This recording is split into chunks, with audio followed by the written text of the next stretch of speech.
What's up, guys? Welcome to Hong Kong Nats 2024, brought to you by TheCardGuyz and Homerun LGS in Hong Kong. Nathan, it seems like the time is upon us. The yearly tradition of us Saturday and Sunday, staying up all night, slowly getting more and more delirious, but always being kept up by good fab. That's it. The dream. That is the dream. Uh-oh, did your camera freeze? Oh, no, it's okay. It's back. Uh-oh. Okay, you're good. You're good. So, bad start. yeah, bad it's okay. This is gonna be a little bit of ragtag type of stream. For those of you who have been around for a while, you know that Nathan and I basically just do this in our pajamas. Although not this year. This year we're actually coordinating. We got these collared tees from the card guys, so we kind of coordinate there. I think we look pretty sharp there. But basically, the setup is we got someone in Hong Kong, Ken, with an iPhone, and he mounted it above the feature match area, and he's broadcasting it on Discord to us, and we're doing all the production right here. So you're not going to get any Savage Feats level production value here tonight, but hopefully we have some great games. We have some moderately insightful commentary from myself and some good commentary from Nathan, and this is gonna be a good time, Nathan. I always really enjoy casting Hong Kong Nats. Always. I remember the first time we did it. It was just the first time that I had ever commentated anything was the very first one, and it was a great experience. Obviously, we weren't too refined at that point. We had never done it before, but I think we've came a long way, and hopefully we can see some great names play a lot of great fab. My internet back then was literally like 1.6 Mbps upload. So, unfortunately, okay, so that Chain versus Oldham game is legendary, but it is unfortunately slightly marred by my bad internet. Now, I'm not saying I have good internet either. Maybe over the course of this stream, I'll kind of tell some stories about how I. For those of you who watch my stream, you're like, Josh, where the heck are you? Where is your playmats? Where is your board games? Where is your Bolton? Where is your Dorinthia? We'll tell you guys, over the time. But TLDR, my parents are in town, and I don't think they would enjoy me yelling about Dorinthia at 3 in the morning. So I moved to somewhere else where I can yell about Dorinthia at 3 in the morning. So that's basically what we did. Okay, Nathan, let's talk a little bit about the format for Hong Kong Nats, and then a kind of like, just general overview of where we've seen the metagame progress in the last couple weeks. So, Hong Kong Nats does have a cap of 96 players. We will probably get 70 to 80. That's what it was last year. Prior to going live, we actually Ken took us through the line. We got to see all the, familiar faces and friends in the line waiting to get into the convention hall. So it should be about 70 to 80 people. So we're going to have 9 rounds. We're going to do 3 rounds of Classic Constructed, a draft, which is going to be 3 rounds, and then a second draft, which is going to be 3 rounds. And then that'll be it for today, okay? Then we're going to come back same time tomorrow. And we're going to have 3 rounds of Classic Constructed, and then we're going to do the top 8, which will also be Classic Constructed. So, mixed format nationals, closed invite only. So, and Hong Kong is one of the most competitive regions in the entire world with some of the strongest players. It's a very, very unique situation where this is the week 4, if you count US Nats as week 1. This is the 4th week of nationals. We've seen the metagame progress a little bit. Nathan, why don't you talk to myself and the chat a little bit about where the metagame has gone in the last couple weeks? Yeah, so I think Zen kind of like started off really hot, and that's kind of where a lot of people's focus has been ever since it took down US Nats and has continued to run pretty hot into the national season. Slowed down a little, but overall, you know, really putting on a strong performance. Not Starvo level. I've heard that thrown around a little bit, but he's just doing very well. He's probably across the board the most played deck. I don't think he's ever been really contended ever since U.S. Nationals, for most Nationals anyway. And there's been a couple decks that have kind of come out and shown that they can give him a run for his money. Now, it's a very few select decks like Victor. Some people would say new. I don't think it's amazingly favored, but depending on skill level and things of that nature, it could go one way or the other. And then, you know, you have very few choices on how you actively want to target Zen, and the choices are not very wide. So what we're really looking out for is who can come up with innovative ways to target Zen. You know, we saw, Hanabi Blaster Dash, or, things along those lines, to kind of in I think it was Australian Nats, I believe, was taken down by that. And of course had the pistol package as well. And, just ways to, use T-bones to steal the armor and stuff like that. Just we're looking for interactive ways to target Zen while also making sure we don't give up too many percentage points across the board in the other matchups. But that's what we're really looking for, is how are people targeting Zen. Mm-hmm. Okay, we just Ken told me that they are pairing, and we have the first matchup. I know the players, but I do not know which heroes they're playing. So Nathan, let me do some production work. You keep talking to chat. Absolutely. So we have our first matchup, and it's what are the heroes? We don't know yet. We don't know yet. Okay. It's Victor versus Kayo. Victor versus Kayo. Okay.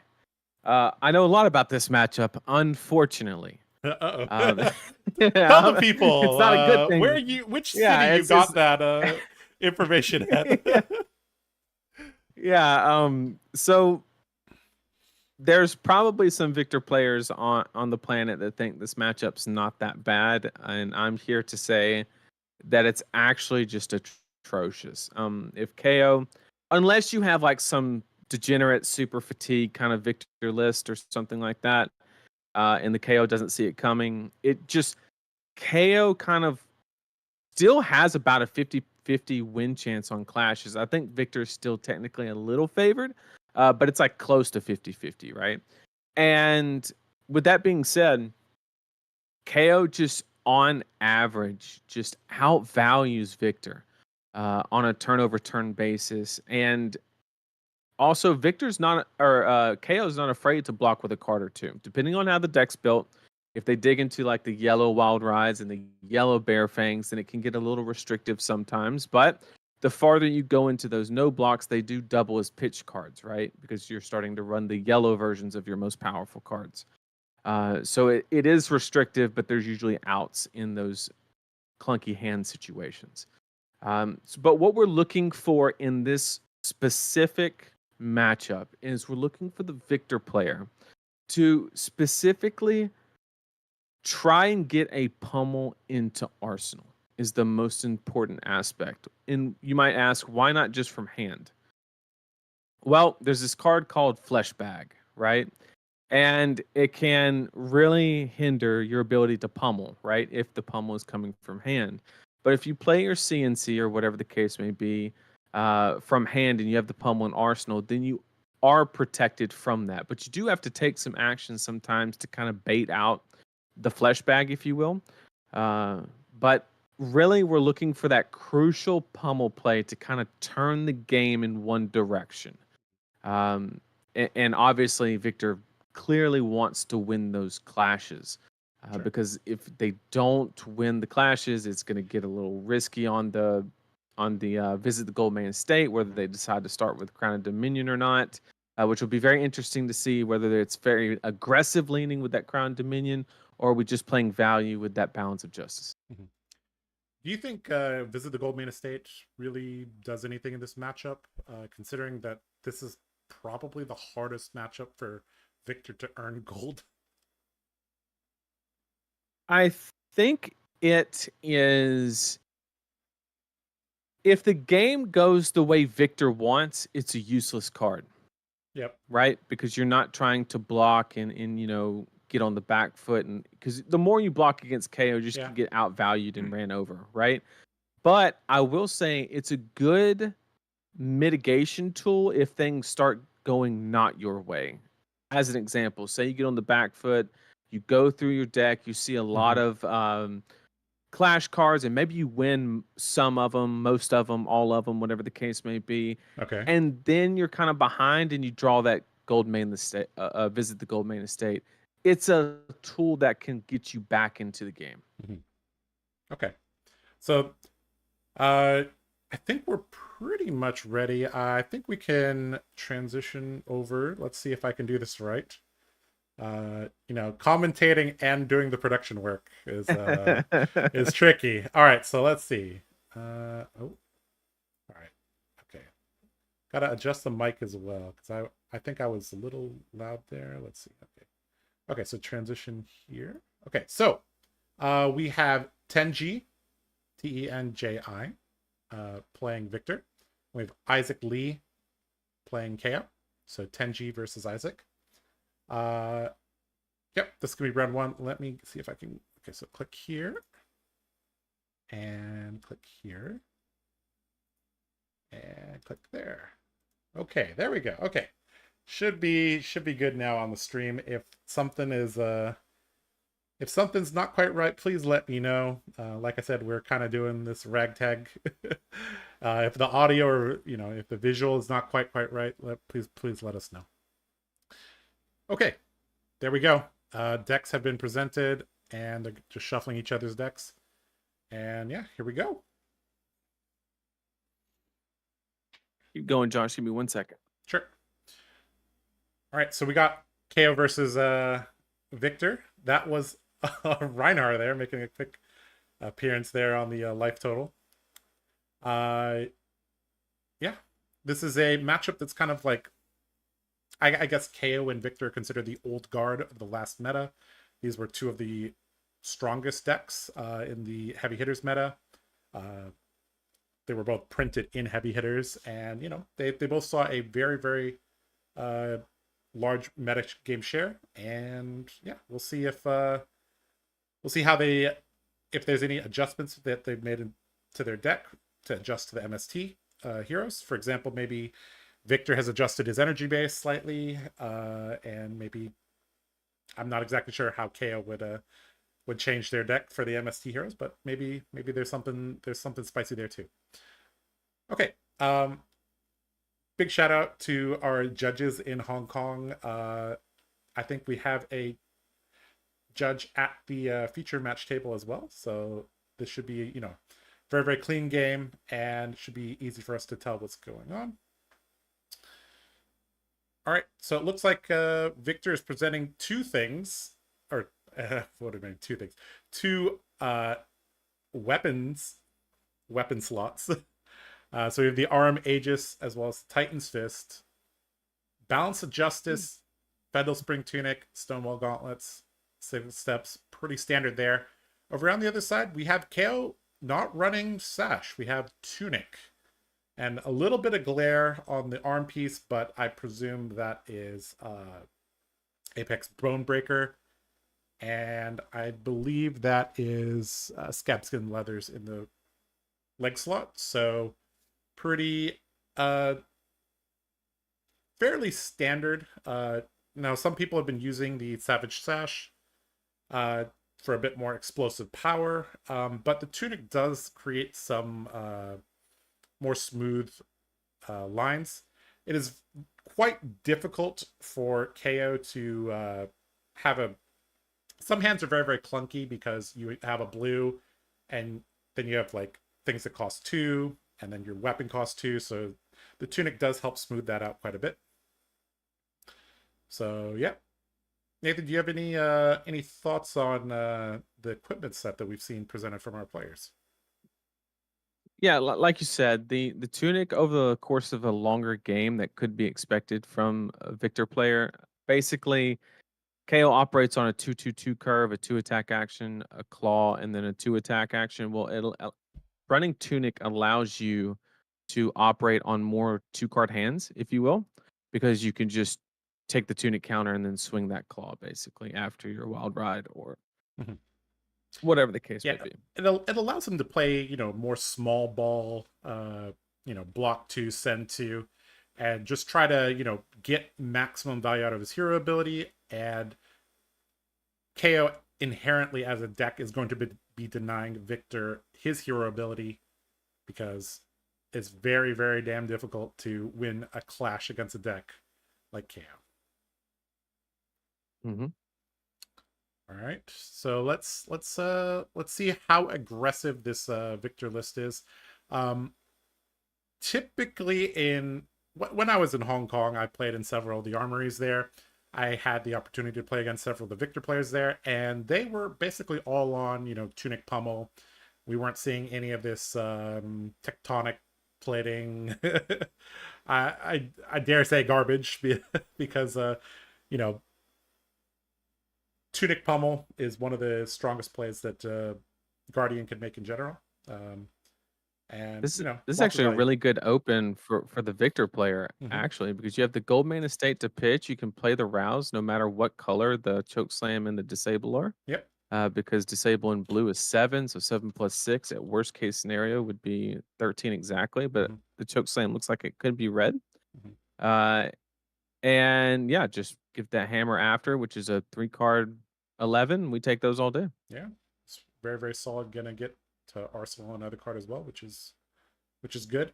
Do you think this is a matchup where going first, going second is a huge deal, or is it more like, because I believe that the I was doing production, I wasn't sure who won the dice roll, but let's say from the Victor's perspective, are you do you prefer going first or second in this matchup? I think both players just want to go second. Okay, just starting with that tempo is very crucial, right? And now there are some plays that can kind of flip that math upside down, like you could discard an agile windup and start. Yeah, I haven't seen a cast bones in a minute. Is that I don't even know if it. I mean, at least to a lesser extent. I don't think it's been being Isaac leaned on as like a 3 of, if you will. Okay, so Isaac went first. Well, we knew that from. We don't know what he picked, but I presume the Victor player won and chose for KO to go first. All right, pulping gonna be pretty strong, considering that most Victor lists. I think even like most Victor lists have just cut Sync below, haven't they, these days? There's not that many some matchups are on it, really some are off of it. Correct. It's kind of like it's one of those cards where it makes you feel a little better into Azalea, but it actually gets you killed sometimes. And it really just depends. But Blake in chat asked if we're staying up the whole night or just the CC rounds. The current plan is the whole night, but yes, we'll take that a round at a time. Yeah, we're going to attempt to go all night. we have a good track record here, Nathan. Right? Like we've done this 5-6 times now. We've done 3 Nats and we've done 2 couple Nats. Battle Hardens. This is the 3rd one. Yeah, we've done a couple Battle Hardens. We're no slouches when it comes to staying up really, really, really late and commentating Fab across the world. Okay, this sensor is actually really good here because you know exactly what's in Victor's arsenal, so you can get some value from that that random call of a card. But just a really strong value play. You know, that 3-card 11 on the swing back plus the might token, technically 12 with a relevant on hit. Pretty good value. Yeah, and guess what? Sensor, for the purposes of draw, discard, and meeting all the brute requirements, is a 6-power card. So, slots really, really nicely. And 1 cost could, we just saw it last turn, creates a very, very smooth energy curve. Just going to send a Titan's Fist we will across. try and... maybe we can get the glare a little bit better in the future rounds. Of course, we're gonna have to take that a round at a time. But on the left side, it is obviously. Yep. Well, I guess for you guys, it would be the top. But hopefully, we can get that worked out for the stream. We Do got what we did last time and get the paper taped together over the. Yeah, line. that we're gonna do this really piece by piece here. We're gonna find a way. Yeah, we got somebody over in Hong Kong that's gonna help us. You hear that, Ken? If you're Ken's probably listening.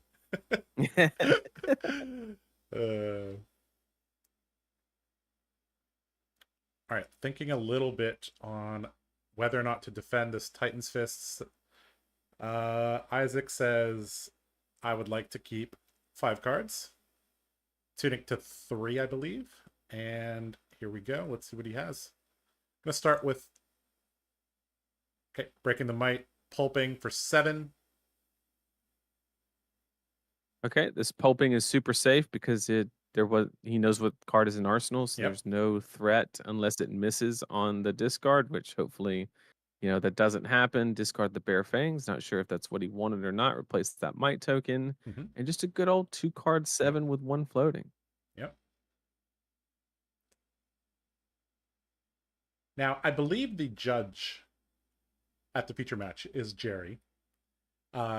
Last year it was Oscar. And Oscar did so damn well. He is now the head judge of the 2024 Hong Kong Nationals. So, that's a promotion right there. So, yeah, it's very, very.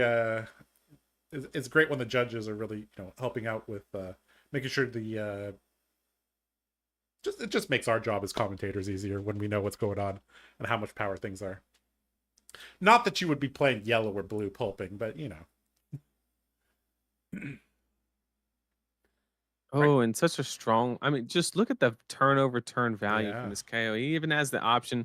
I'm not 100% on what's in Arsenal, but taking the Tunic counter and throwing this in packing is not anything to scoff at. Yeah, this. If he wants to put pressure on it, let's just gonna go. Or with the just wild keep red. going. Yeah. I mean, why not? Yeah, gonna draw this card. Of note, this does turn on the Balance Justice because he has drawn and discarded twice now. However, we probably will see the Balance Justice used on a Bloodrush Bellow turn, but we'll see.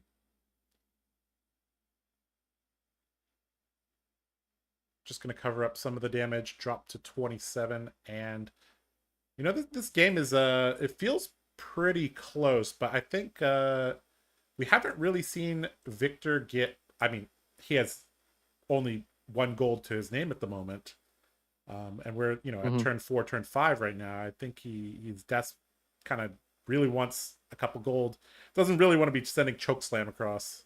Although, Tunic Chokeslam is pretty good, right? So, yeah, nothing wrong with that. Yeah, but usually in a Victor match, it's like, oh man, I really need to draw those clash cards. But in this match, it's, I really need to draw those clash cards, and I need to win the 50-50 to win the gold and not give actual value to KO. Because, I mean, cards like Trounce, like if you give KO a Vigor token, like he's running Tunic for a reason. Devastating. Yeah. Right. It could be devastating. And even just a gold, giving the option to kind of filter on that clunky 3 blue hand or something like that. Just, Victor is in that position where he has to find the clash cards and he has to win them. So it's a 2-part. Yep. And it looks like KO is kind of content just to block with 2 cards and send 2 cards back across. Nathan, you talked a little bit about turn over turn value, and I did watch your stream. So you did talk about the mathematics and talks. It was a very, very, very good video. Obviously, don't go watch it now, but try to go watch it. Maybe between the breaks. I think that it's so. Even for advanced players, I think people still got something out of that. So it's quite good. And if you're newer player, you're trying to win your armories, trying to play at ProQuest RTNs, that is kind of a foundational lesson. Anyways, back to the game. Looks like this, back and forth, 2 cards, 2 cards, 2 cards, 2 cards has kind of been the name of the game for the last couple turns. And gonna draw the Macho. So, winning a clash, pretty good.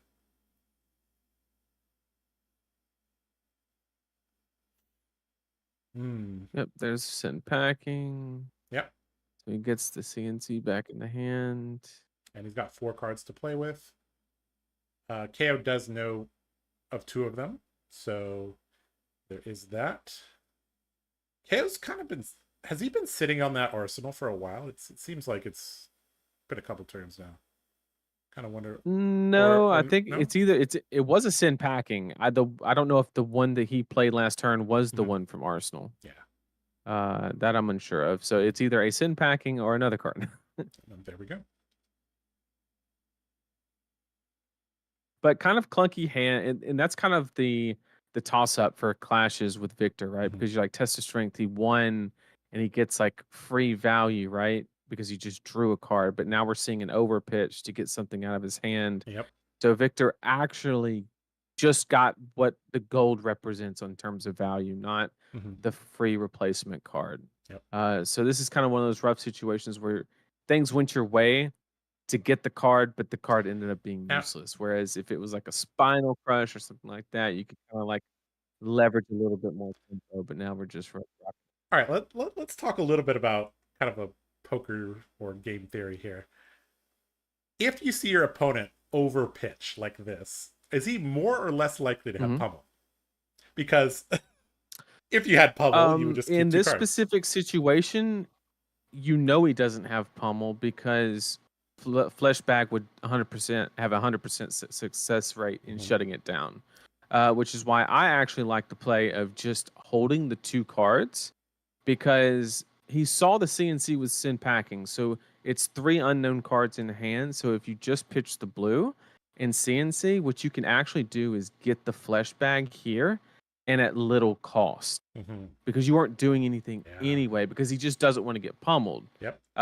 And so there would be a very high chance that he would put the Fleshbag if he was not overpitched. Because overpitch just tells me that I don't know. I don't know why you would want to present that information. Yeah, unless he really, really wants to get rid of that particular card. Okay. Well, Victor knows that there's a CNC coming in the next turn cycle, but he was already, pot committed to arsenaling, so nothing he can do there. Pot committed, yeah. I don't really play much poker, but I know you like to play poker, so if any of my analogies are really crap, please let me know. No, that was a good one. That was a good another pulping coming across, and we haven't seen a Trounce, the one that can go south. Here it goes. Macho's gonna beat. Oh, all right. So that's one. So the worst is gone. Yep. At least Kayo's not getting anything. And is that a Golden Sun? Yeah, not sure what that is. 6? I can't see what it is. Yeah, it's if it was a Golden Sun and it's glaring at us, that's very on theme. So, all right. Well, winning trounces against Kayo, not something that happens very often, but it is a Golden Sun. It is a Golden Sun, yes. So he got 2 gold. Oh, baby. Okay, so now visit the Gold Main Estate is just balling. Yep. I mean, and he's dollar bills, y'all. Still pretty healthy life total at 24 at the moment. So should be okay. So we know the Victor player pitched 1 visit the Gold Main Estate on the first turn. So we still got 2 in the deck that are really, really live and going to be really high priority targets as soon as they're drawn. Yep. Now, swing big. How tempting is a Quicken token? Probably not that tempting. Because not at all. Yeah, not at all. With 4 cards at hand, you just lose value. Looks like just going to get a little bit of block out of the Golden Sun and the Aegis, and tick down to 21. So Kayo, you know, has a 6-point life lead, but the victor is sort of assembling a board state. So that's a little bit concerning, I think, for the Kayo. Also off an arsenal as well. And Rouse showing a golden Now, see, sun. that's a pretty good play. Very solid. Last time I checked. I mean, that's 7, and then the trounce makes it 8, and then he's gonna throw a. He has the 1 floating, so he's gonna throw the golden sun for another 10. I mean, you know, little 4-card 19 action, just casual. That seems pretty good, and he, you know, got to block on the previous turn as well, so pretty solid there.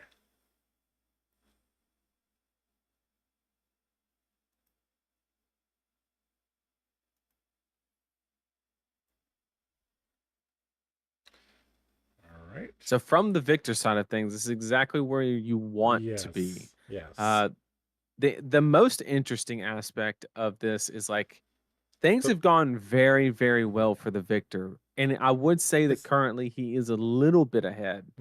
But given how much he's won and how much he's drawn, like he should be fairly far ahead, but just KO just has that good overturn, consistent value. We've seen the consistency of KO throughout the first, you know, 7-8 turns. Is this a spot where you use your flush back? Absolutely, because it just saves you.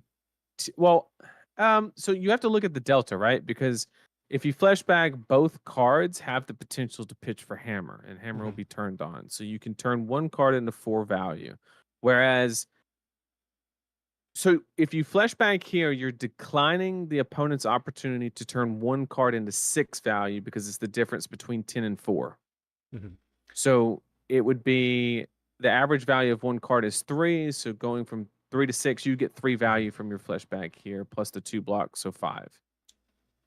The issue is that they'd also have an arsenal, right? So maybe it's actually they would have an arsenal, but if you get the or if you get the cranial crush with the intimidate, then he has a very weak arsenal. Yes, which has actually a lot of value because he would then be forced to pitch the golden sun. Right. And so I think it's a decent flash. It's like a very conservative flashback where like, do you think you might not get another opportunity that gets more value? But it's a very like solid flashback. It's not amazing. It's not going to win the game on the spot. Yeah. I think Tenji's is very, very happy with that turn cycle. Drawing up an E-strike as well. And just gonna, I mean, from Isaac's side, he's only able to send a claw. I mean, converting a card into 4, pretty standard stuff. And we still haven't seen a Blood Rush Bellow from KO. We haven't seen a Visit the Gold Main Estate from our Victor player. We're playing kind of like powered down, fair and balanced Flesh and Blood. And both players still have a lot of armor because there hasn't been like those crazy turns that you really want to use Balance of Justice or Fleshbag on. Yeah, I think KO's kind of main goal right now is to kind of just extend the game a little bit to just find that bellow to really take tempo. Yep. And preferably 2 because obviously Balance of Justice is still on the opponent's side. Yes. So the value from the first bellow is going to be slightly diminished, but if he can get to the second one, he has a very, very solid chance at taking the game down. All right, Victor keeping all 4 cards. I think we're going to see the turn start with an E-strike go again, if I had to guess. Yep. And speak of the devil. Gonna convert. There's that bellow. Yep, but you generally don't want to Blood Rush Bellow off of 4 cards. So if the tunic counter is on 3, I think it's safe. Yeah, I guess KO doesn't get as much value out of 5-card Blood Rush Bellows like Levia and Reiner does because he only has 1 weapon. So he can't convert, you know, a card into 5 very easily. So, baby Blood Right. Rush Bellows, and full power 5-card Blood Rush Bellows for KO is roughly the same, unless you take some risks with Scab Skins, or you draw something like several go against. Now, the one play that he could just block 6 here, Mhm. discard the Agile, and then Arsenal the Blood Rush. And then with an agility token is where you want the 5-card, Yep. Blood Rush Bellow turn. So that is an option that he has to just kind of get 6 value off of these blocks, and then just discard the Agile on his turn, get that agility and the might, and then Arsenal the Bellow, and then just really try and push. Ooh, okay. So gonna use the flesh bag to deny some value. I mean, the tunic is on 3, so maybe he's thinking, okay, maybe that's a 4-power guardian attack coming across. I don't. I don't fully agree with that because you don't have a arsenal, so there's no CNC threat. Well, I mean, the premise of it is right. He sinks any card in his hand for each strike go again. So therefore, I think it's safe to say that you can kind of come to the conclusion that there's a red card and a blue card, one for Yes. hammer. And if you hit the blue card, it's past turn, like we just saw. Yeah. Okay. Which okay. yeah, and he has a blue macho in his hand. So it's a rough like 50-50, but he hit the 50-50 and he got paid off for it. Okay. Very insightful there. Okay, yeah, that was a great flashback. This is why I'm not a brute player. Okay. All right, so back to KO. He has a couple cards. I presume he wants to move the Blood Rush Bellow into Arsenal, but maybe Yeah, I like just claw and then in resolution just discard the wind up. And then Arsenal the Bellow. Yeah.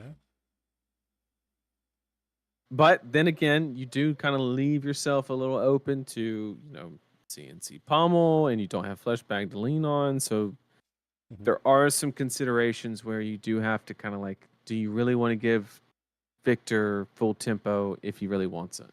Yep. Looks like he's just going to make an agility token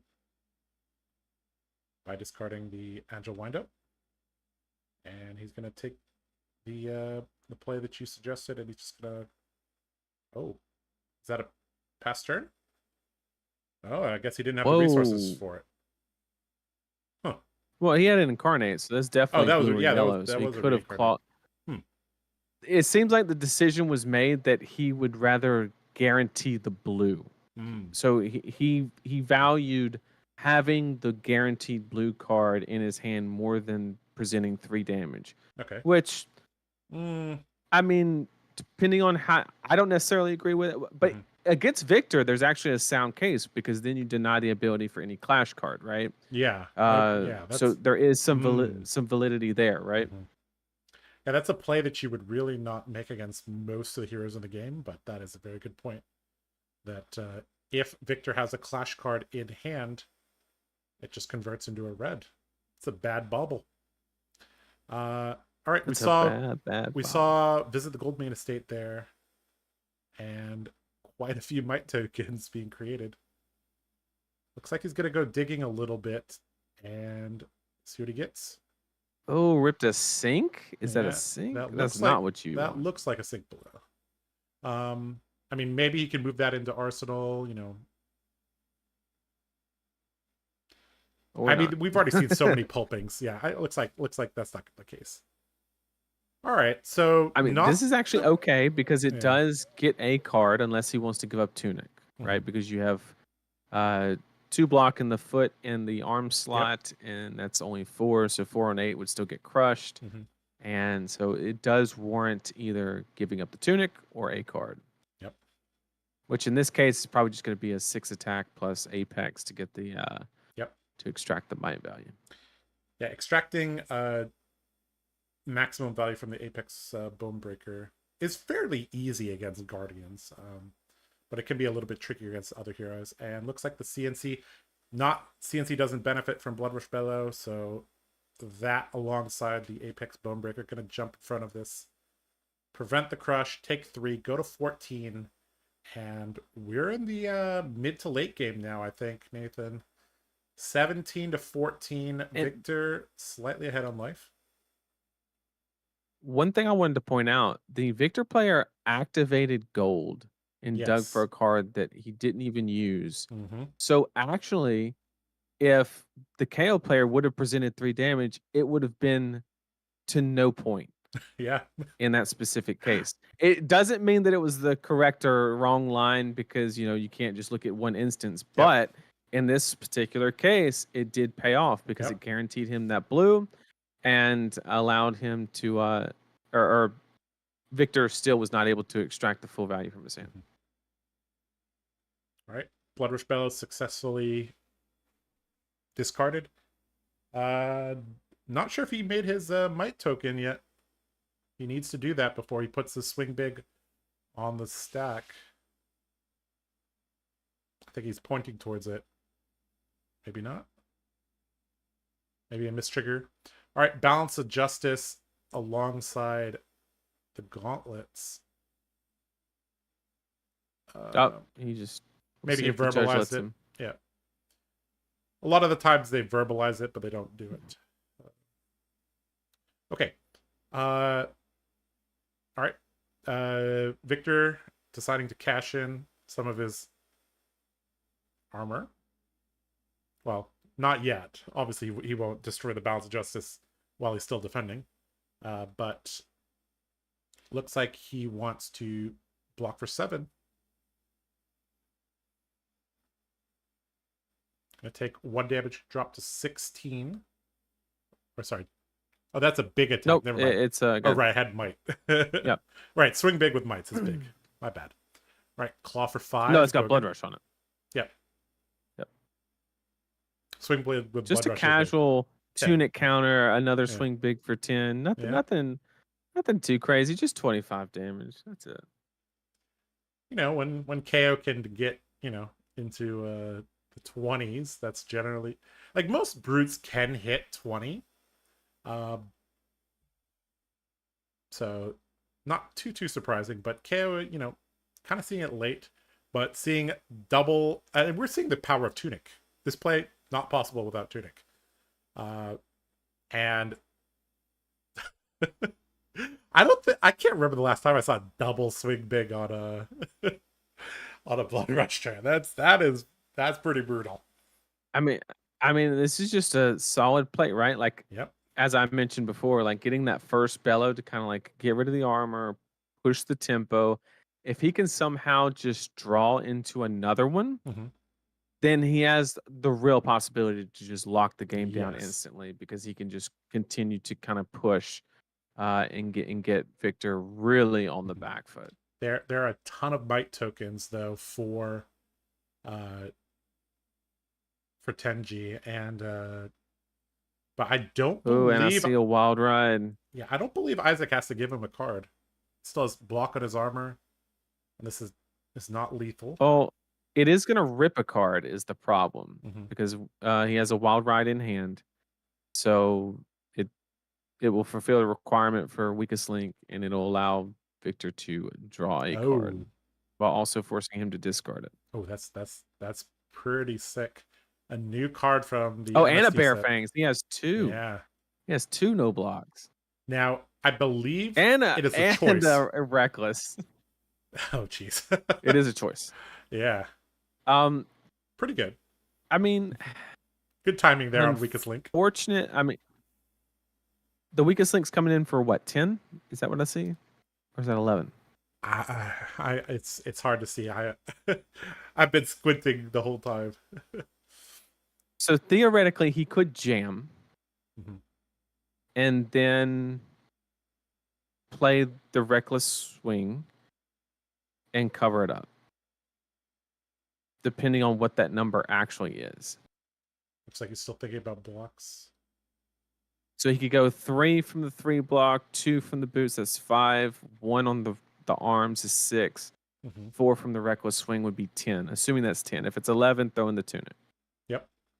And then he can just swing claw and not waste the double might on the cards. Mm-hmm.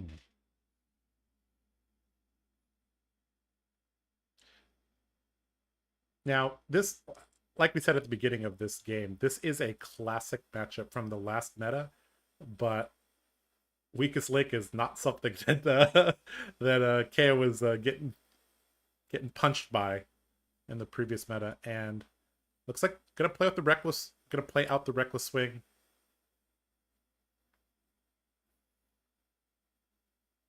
As long as he's not left with a red, he can swing swing for 5 on the clap back. Because he should make a might token here. Yep. On the bone breaker. Yep. And deal 2 damage. We don't hate that. Yeah, getting 3 value on defense is pretty good.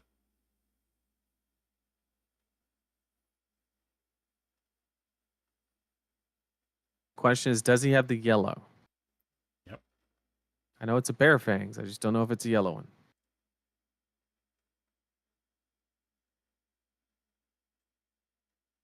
And it is not.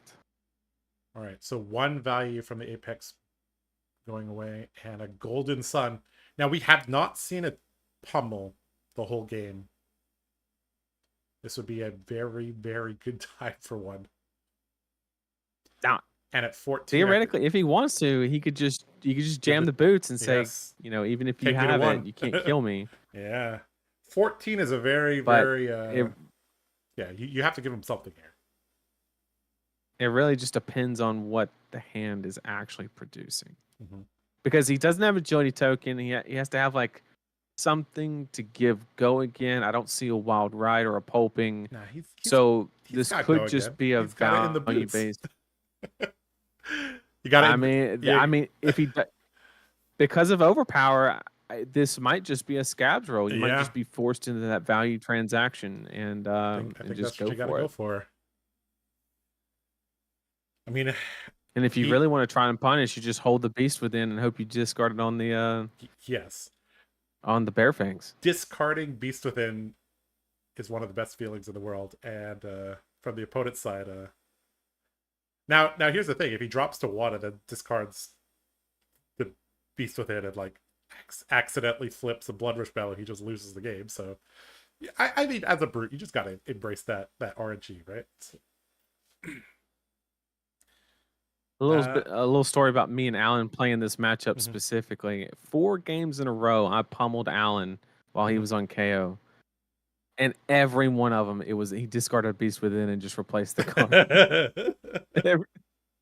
All right, it works on pummel as well, and looks like just Arsenal Pass from Tenji. All right. Are we rolling scabs? KO 3 cards plus a Arsenal. Scab skins at the ready. I believe Tunic is on 2. So that does cut down some of the possibilities. You got to, right? The hand just doesn't. Yeah, I mean, the difference between you have roughshod too. You have to. You have to roll it. Yeah. All right, Isaac, grab your favorite dice. I mean, you're looking at a delta of like what 6, 8 versus what could be 8, 3, 6. So it's a possible delta of 9, but at least it's like it could be just 6 more. You see this body language here? This is the body language of somebody that knows what he has to do, but he doesn't want to do it. He doesn't want to do it, but he knows he has to. That finger tapping is a very Hong Kong thing. There's several finger taps. I'll show you guys after the game that all mean different things. But that finger tap there was, yep. There it goes. He's starting to tap it. Here we go. All right, this is for the game.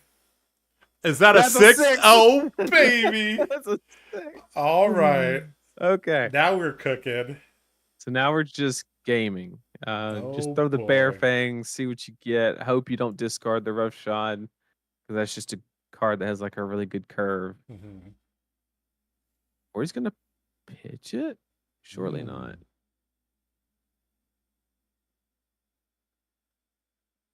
I think it's actually probably conducive to just claw first because you have the 3 action points Mhm. to guarantee you get the double blue into the pitch. Yes.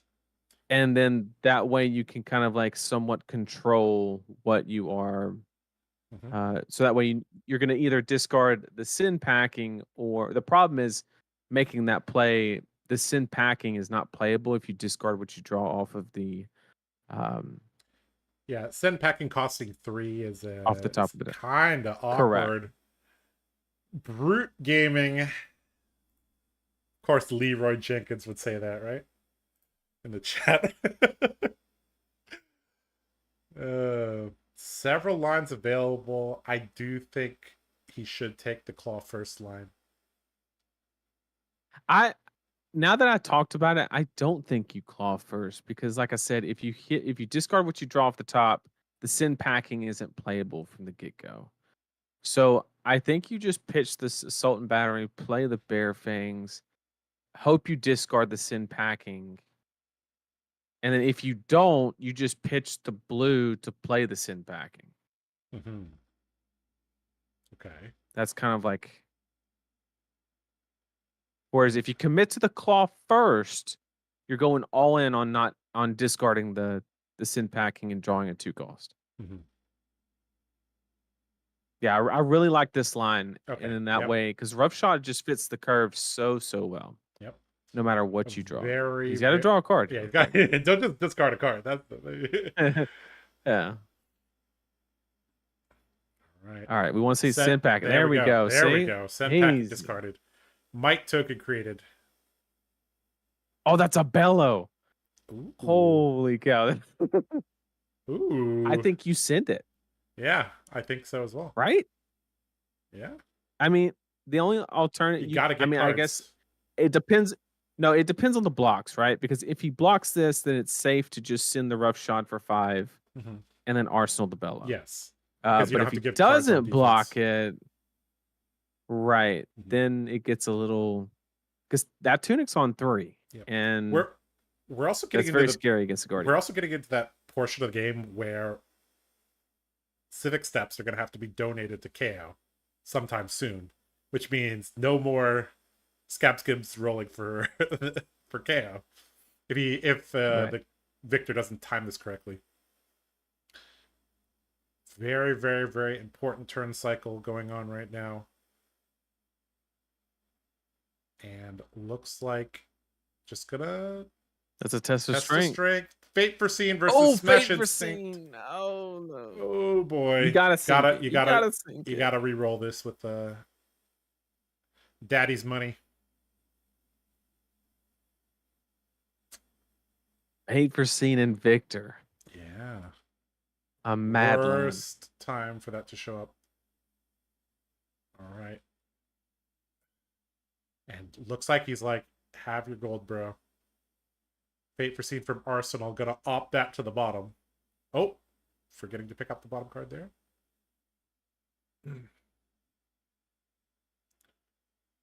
All right.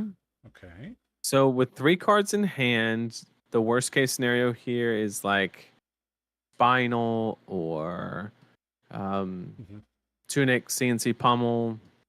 It would be like the worst case scenario. So he can still technically take the 5 or block some armor. So either line is fine. Playing the bellow or... I mean, no, because if you play the bellow, the only thing you're doing is adding 3 damage on top because you just draw... Yeah, I think you just have to play rough shot and Arsenal. I think it's much... The bellow. The Victor did not redo the clash. I think that gives you a lot of information about the texture of Victor's hand. Pop the gold. And now you have 2 floating. Wow. So if you rip a blue in an attack, you get both. Oh jeez. Holy cow. Did he get the blue? Oh, that's big brain. Gold worth a resource if you draw a blue.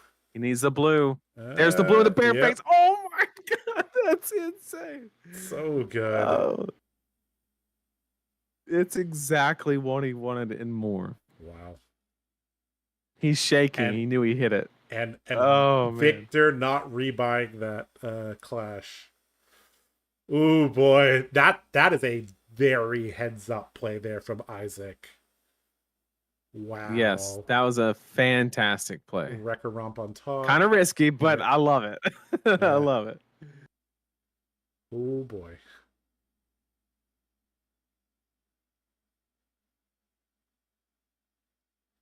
Didn't he know what was on top of his deck because of the clash? No, because Bello resolved. Oh, yes. Okay. Huh. Oh man, oh man.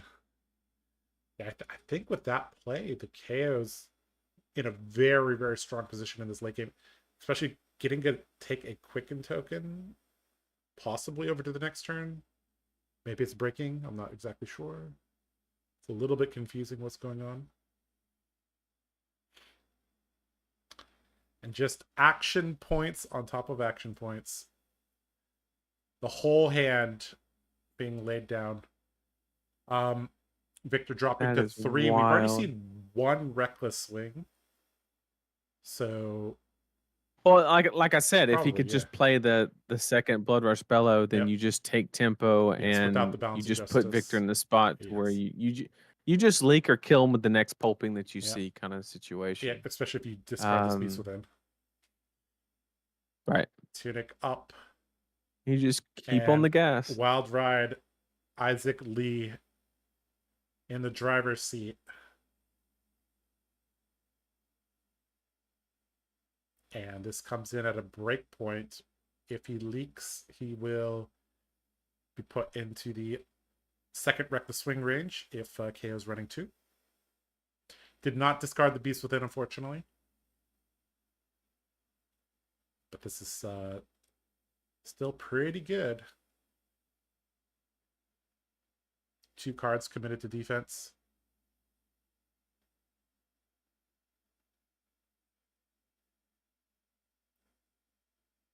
And are we going to push with the claw? And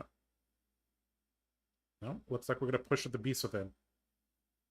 And This is the gonna get more min-max stuff cards. that kind of goes underappreciated in the game of Flesh and Blood. Throwing the beast within instead of the sin packing, knowing that life totals are going to get a lot lower, and that Arsenal if is the rare. game does draw out to that point, well, just beast within can literally just get you killed. Yeah. Right. If you go to 1 Sure. and you discard it off of a wild ride or something like that. So it's like the small min-max stuff right there that kind of goes underappreciated. Yep. And there's the Bellow. A third one. And Tenji already started to draw everything face up. Just 4. He can eat it. Gonna go to 3. Said, send me the check. 3 to 3. Might pops. And this could be the very last turn of this game.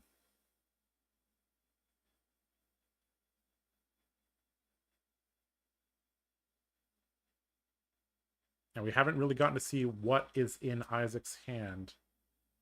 But that was a fairly quick no block. I believe he is that the round timer? I'm not sure what that I believe is. so. Yeah, okay. Yeah. I don't think KO or Victor. Right now they're talking about the Victor player knocked over, I think, the top 2 cards and revealed a weakest link. So I think they're discussing what happens, which if I'm not mistaken, I think the opponent gets the option to put the card to the bottom because both players know it exists there. Yep. And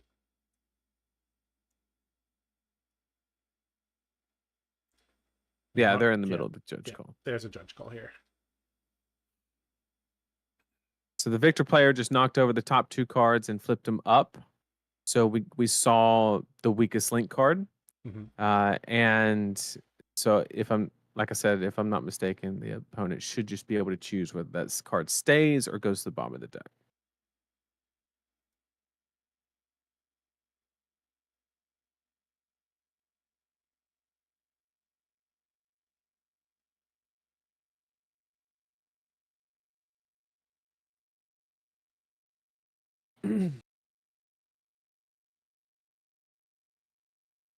Which, knowing this matchup, Weakest Link can be casted on a small hand, so it is probably a card that you would want the victor player not to get their hands on. Yep. And this is something I like. The judge is just using our stream to look at what happened. I saw somebody hand him a phone with our stream up. And so he's just doing his instant replay. Yeah, like, let me go over to the box and take a look. You know, they hand him an iPad. Yeah. Just like the, I mean, soccer, football. You know, as a judge, you got to use all the resources you have available to you, right? That's what you got to do. Okay, we also got a meta share. We'll talk about this after the game.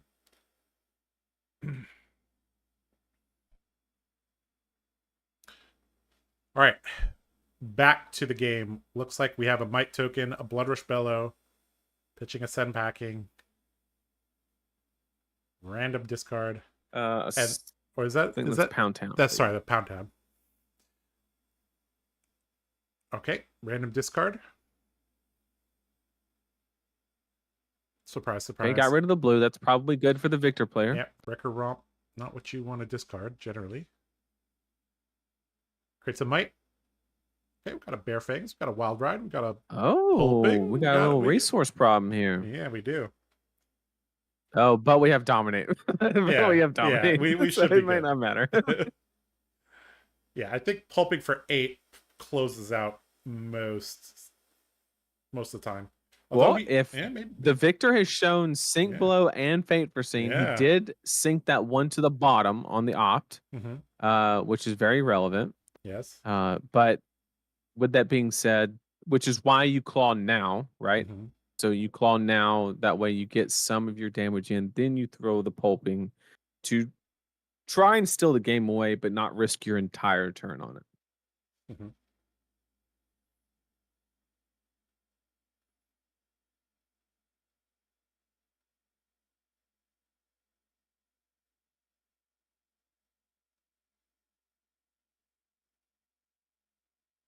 Uh-oh, Josh, I'm already yawning. Yeah, it's round one. It's round chat one. Can't see this, but yeah. So we have Discord up. We have the game in the middle, and we still have our cameras on the bottom on. And I was like, "Uh-oh, Nathan, you need that coffee already, man?" I'm about to have to brew some. Yeah. Make it a crazy brew. You roll dice before you drink your coffee. That's it. Maybe you got that brute inside you too. Pitching the pulp. All right. Draw discard. I mean, if it's only yellow, I mean, yeah, straight more damage. Maybe he's just trying to get cards instead of trying to push damage. That could indicate that he doesn't have a second Reckless Swing. I think the last card in his hand is actually Wild Ride, which is a great arsenal target. Yes. And well, it doesn't matter. Yeah, it doesn't matter. Fish Bump extended there. And Isaac Lee takes that one. I think that was a pretty good first game. A good display of all the intricacies of this matchup, as well as showcasing a little bit of how you have to get a little bit lucky as Brute. You have to take a couple risks. We saw Victor getting to do his thing as well in the middle of the game, generating quite a few gold tokens and stuff like that. Yeah, very, very, very solid game. All right, let's see if I can move us back to here without breaking everything. Okay, so for those of you who were around before, you know about Horizontal Nathan. Yep, there's Horizontal. Okay, it's just for 2 seconds. Okay, we're good. There we go. Transition back to us. Okay. Good first game. We do have a couple updates from the tournament. So let's see how I can best display this information to you guys. Okay, so we have 83 players at this Nets. So there is a cap of 96. Some people don't show up. 83, still a very, very solid showing. You know, there's 15 players there that could win this. So there's quite a few world-class players and quite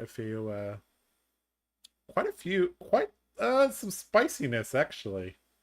Now, all right, so okay. All right. let me see if I can.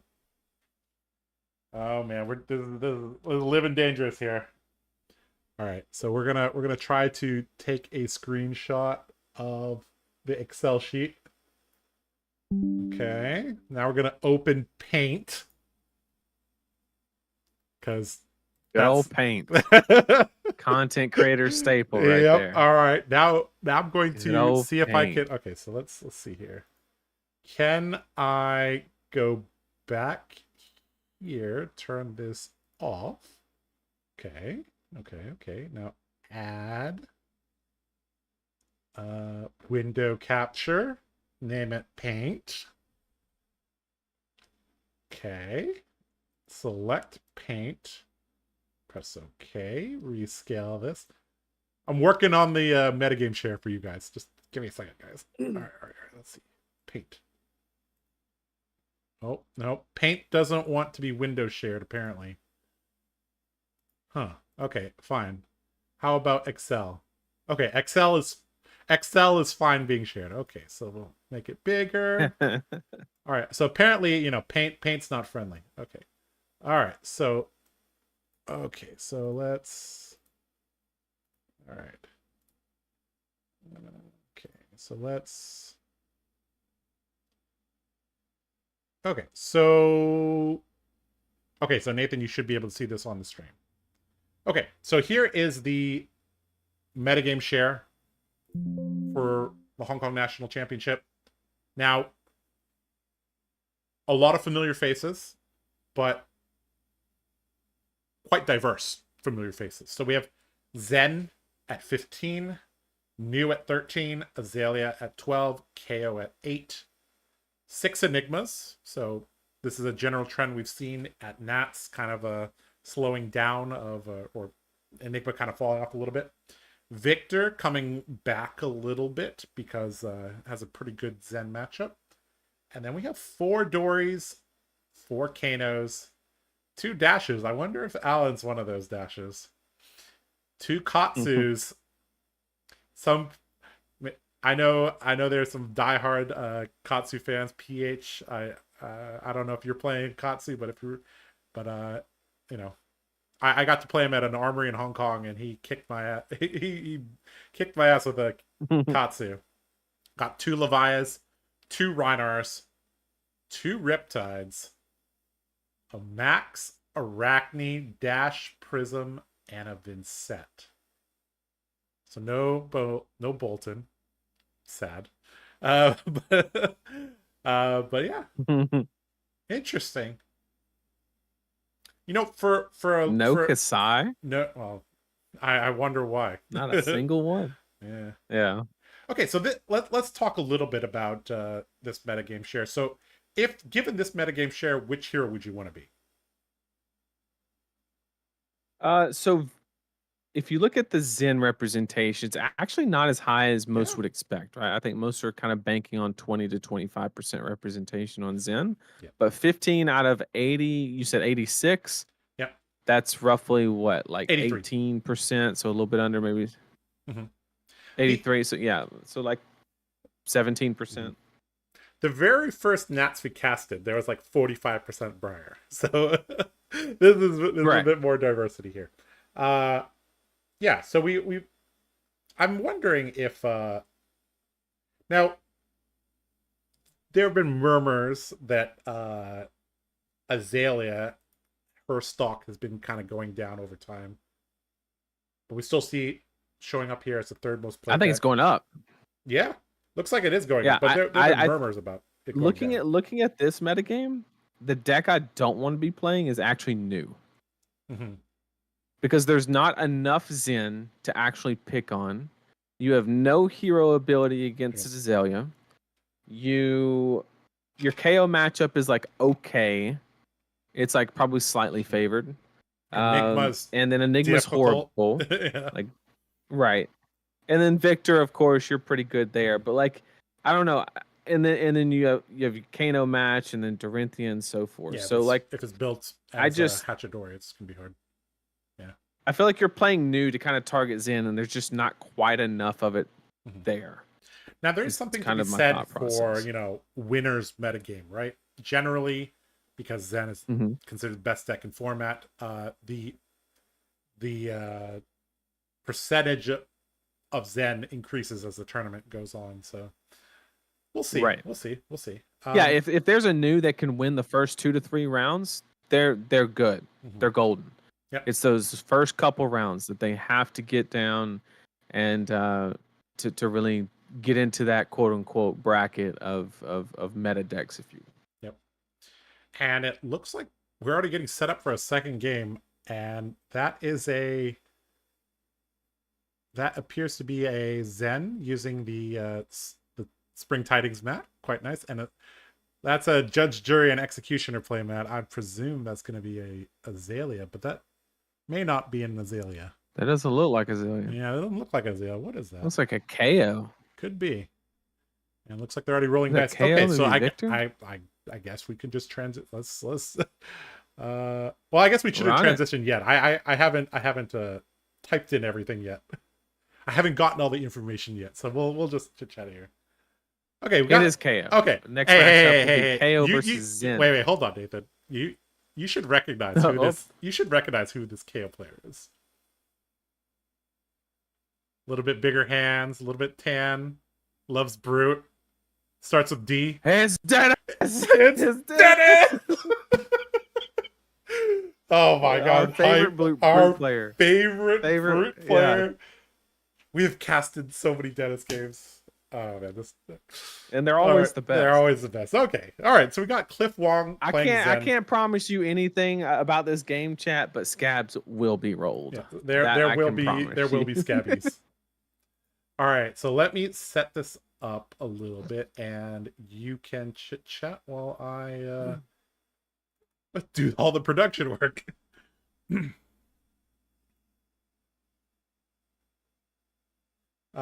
Zen versus KO.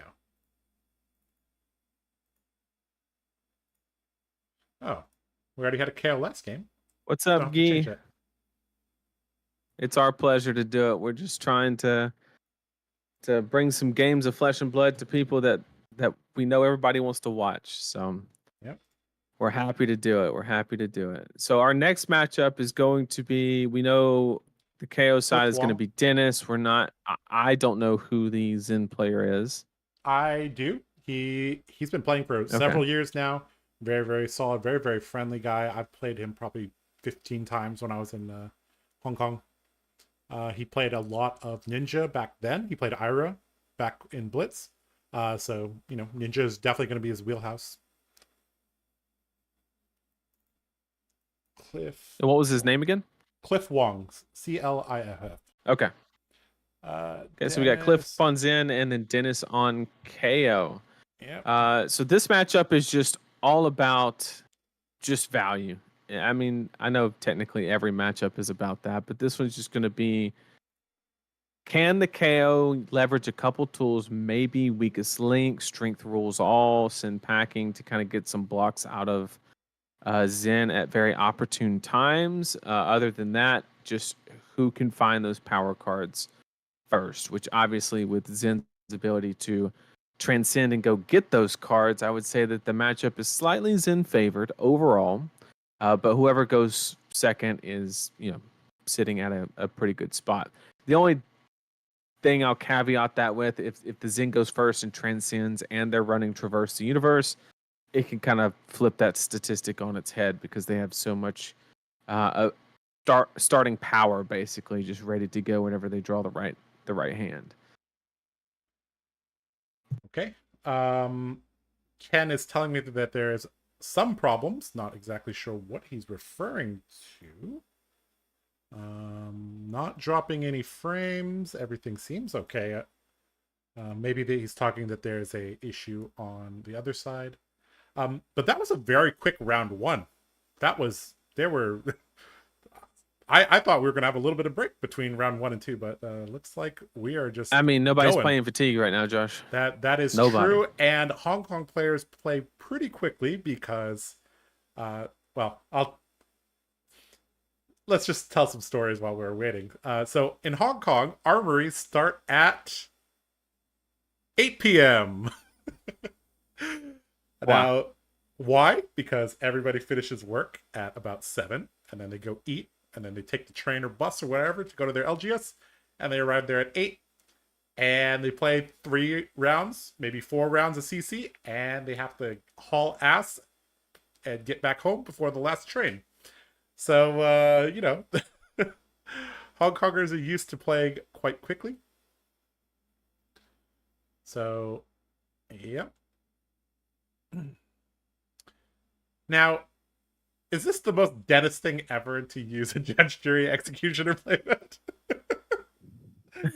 Oh man, debating us. Oh man, we gotta tell some Dennis stories over there. We have so many. You first met him at the World Championship San Jose, right? And then we also hung out in Barcelona, and we've Yeah. Oh god, Barcelona when we had the fancy dinner. Yeah, and we got. He was so like fun. dozing off, and then the food would come, and he'd be like, "Wake up." And eat it real quick, and then the next course would come. Go back to sleep. Next course, yeah. Oh man, it was all right. good. There might be maybe some. So Hong Kong players do like to play with snaps, and you see he's taking. Looks like he's putting something back into a snap or something. So as KO, you can't really do that because, well, no, you can. It's Levia, right? That has issues with that, right? But it looks like the judge is making him re-sleeve something. Correct.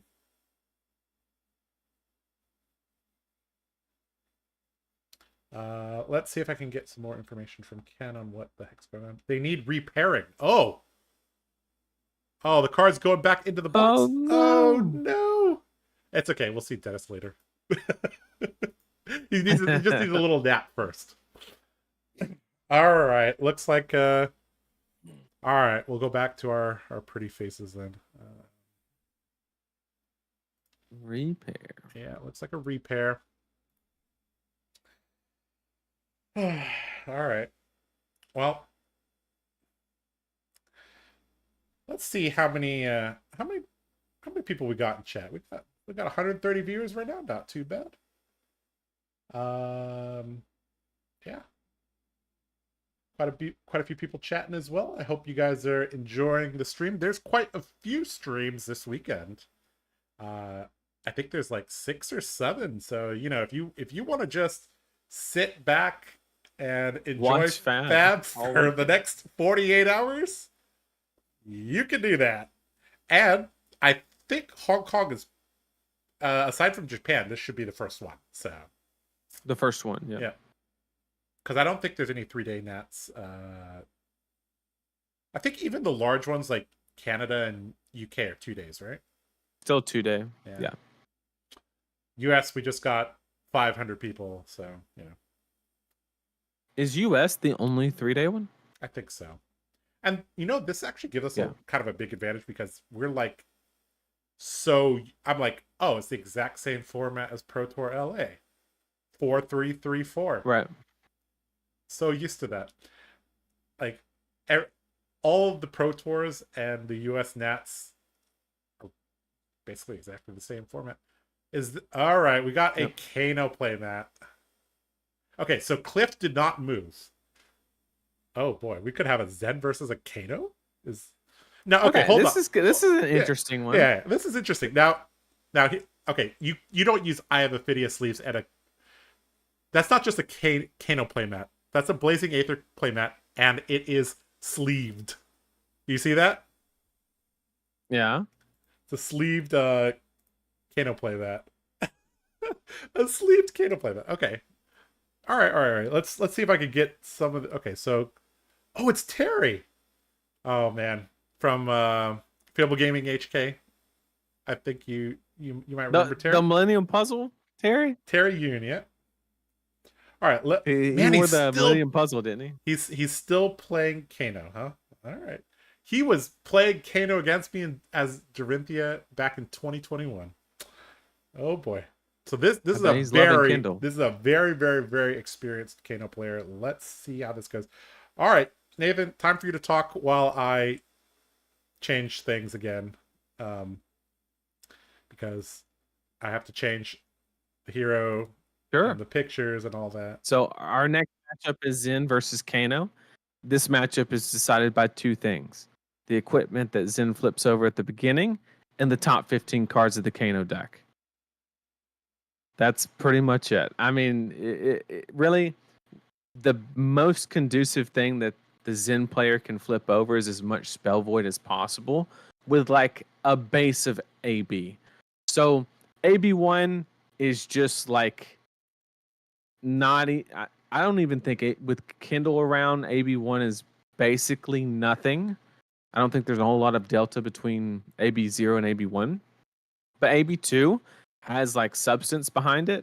And then if you can go like AB2 Spell Void 1 or even Spell Void 2, it starts really being favored for Zen just because you have the high blue count.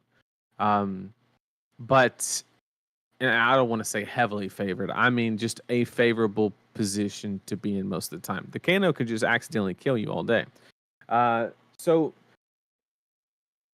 the most important thing is the equipment when they flip it over. But basically, the pace of this game is going to be just Kano trying to get certain cards into Arsenal, and with the introduction of Kindle, it's another prime Arsenal target. You don't just have to wait for Wildfire and then wait for a whole nother turn cycle to play it. You just Arsenal the Kindle, manipulate the hand in a way to where you don't have anything in hand, Kindle, and then use that card you draw for your resource base to play out the rest of your stuff.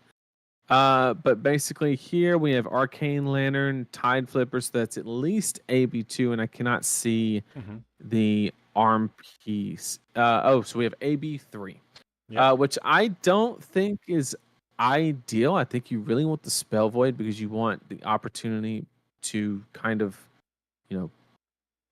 get that prevention no matter what you have floating, because you don't want to float a blue every single turn. But if you're going second, AB3 is exactly where you want to be. I mean, when he flips the getting an E-pot E-pot instantly. turn 0 is also pretty good. All right, Terry is going first, and a potion of deja vu. And a deja vu. And you see that pass? Go, sir. Oh boy. All right, so Storm Striders, Metacarpus Node, Spellfire Cloak. This game ain't going very. We're going fast. We're not going long. All right, and Ragamuffins, and all right, back to Zen. The funny thing is, Zen could like literally die this turn if things go wrong.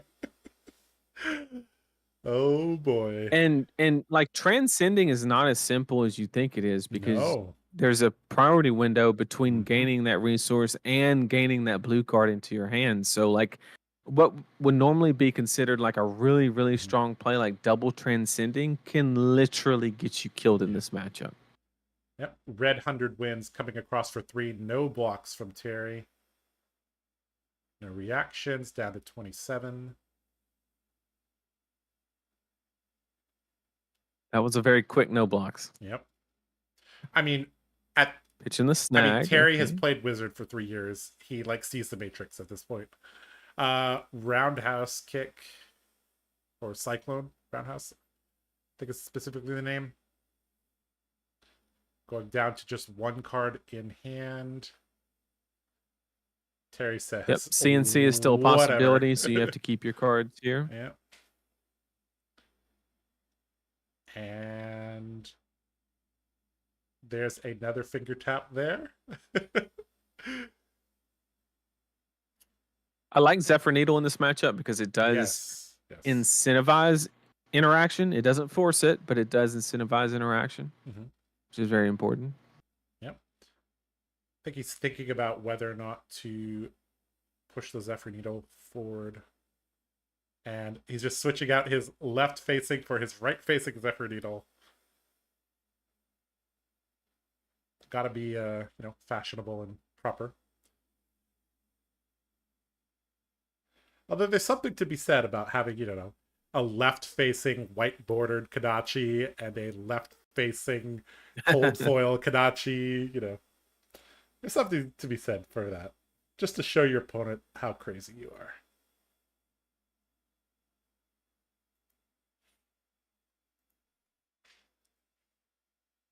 And all right, it was just a pass with the 2 floating. yeah. And Kano says, Playing sure. a little scared there, but yeah, this could be like well, back in the day, Ira often had to do that. oh, I avoid think he dying. hit the Kindle on the top. Oh, Did he? If he hit the Kindle, I don't know why he's thinking because he can't play it. It's a Kindle. mm-hmm. So what's the thought process? Banish it anyways, or leave it for the next hand. That is the decision to be made. You can't banish it because it's not an action card. It's an instant. Oh, it's an instant. Okay. And just pass back. It's literally the equivalent of hitting Eye of Ophidia, basically. Right. Wow. Yeah, I huh. So now the good part is he only ate 7 damage. It wasn't like he didn't take like an Art of War turn to just basically pass with 3 cards in hand. But that's some pretty bad luck to hit Kindle on the top there. Does he not want to use his other 3 cards? Like I guess he'll use it on his own turn, right? No. Well, I mean, they're just a bunch of blue 0 cost 1 cards. Mm-hmm. So he can he can send 2 damage. But that's like all he can do. Yeah. But the difference between 40 and 38 is not too heavy. Okay. Yeah, I think Terry's line was like he had 4 blue cards in hand. So he's like, okay, if the turn's not that threatening, I'm just going to keep my cards, look at the top a bunch, and see if I can, get a spindle going or something, and then go from there. And it just hit the Kindle and just ended the turn instantly. Yep. Now at 23, there is a possibility that Kano actually, has to commit cards to defense or die. And there's quite a bit of incentive to block the Zephyr Needle, but Terry says no thanks. And someone in chat said maybe trying to fake out by thinking on Kindle. I mean, that's true until you pass your turn with 3 cards in hand. Yeah. Then it's no longer faking anything out. It's kind of face up. Yeah, it's either I have a Fiddy or Kindle there. And CNC looks like in response, Kano. So we got crappy blue. Yeah. Gonna pitch Gaze the crappy Ages. Blue. Ragamuffins. We're going already? Okay. Yeah, Kindle, so he's gonna Rags. Kindle and then Rags. Yeah. I thought the stream froze for a second. He was like holding his neck just all still. Gonna pop Potion of Deja Vu.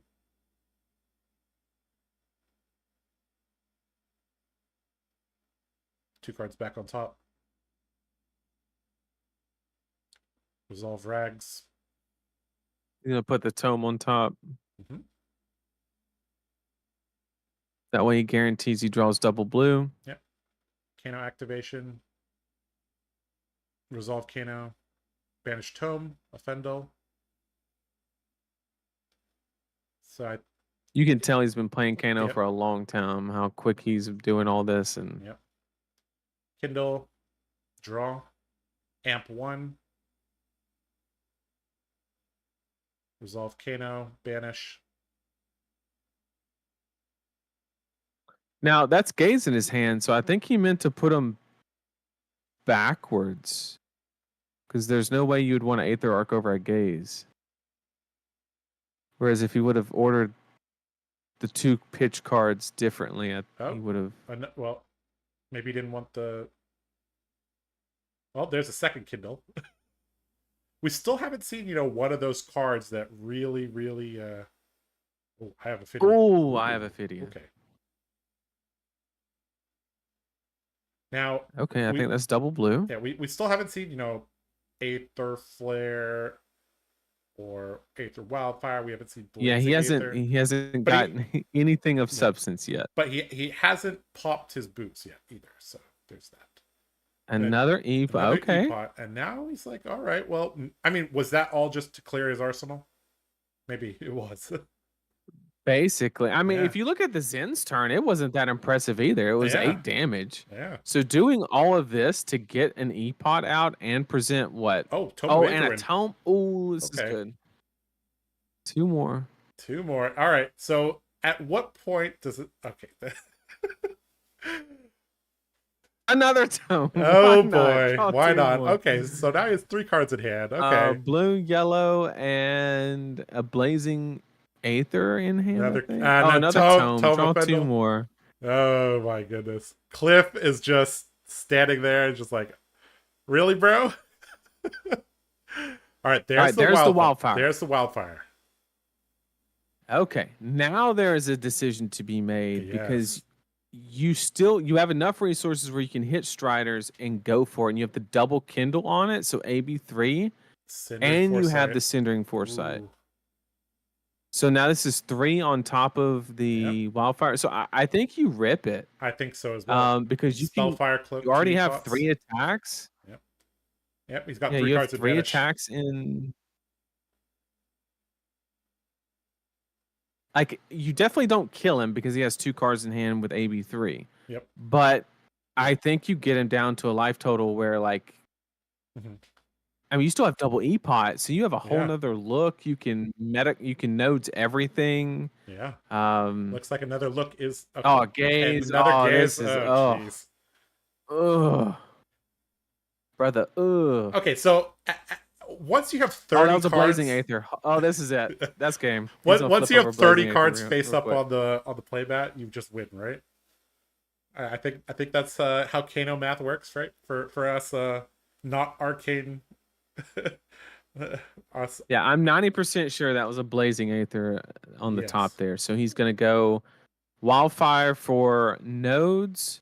Oh boy, Striders. Crucible. That's 2, 3, 4, 5. It'd be wildfire for 9, and then it amps everything in the turn, and then you go 4 wide with a blazing at the end. Watching a master at work is beautiful. Well, he did get very, very lucky. Let's not. I mean, part of skill is getting lucky. Hit 3 tomes. I mean, Terry believes in the heart of the cards. What can I say, man? He did get unlucky though and passed with a 3-card hand. That is true. Yeah, I mean, you got to balance it out. So, right? Feast and famine, you know. Yeah. All right, so we got a Aether Wildfire coming for 9. So AB3 not looking too hot here. There we go. Put it in reverse, Terry. Yep. Put it in reverse. Clip going. Yeah. I guess I'll pitch this. Am I dead? Yeah. AB3 with 100 wins. All right, so 6 damage is dealt. So now all those blues come in for 7. 7, and then the blazing will come in for, assuming let's just say he has a blue and stops 3. It'll come in for, I don't know, 28, 29. Oh boy. So Kano doing Zen is almost double dead. Yeah, I mean, even if you had, maybe if you had like double Oasis, but you don't even run Oasis in Chaos or Kano. Sorry, Zen. Yeah. All right, a ton of damage, followed by a ton of damage. I mean, when you sit down against, like, obviously Cliff knows who Terry is. If you sit down, let's say you didn't know who Terry was, and you sit down against a guy that's running Iowa Phidia sleeves and a blazing Aether sleeved playmat and plays at this speed, it's terrifying. And turn 1 E-pots, deja vu potion. Yep.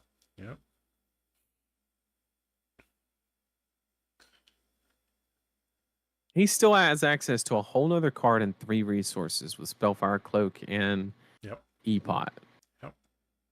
which is exactly what he needs to flip over that Blazing Aether to close the game out. Mhm. See, Cliff thinks he has an out in this game, but Terry's just letting him think that for a couple minutes.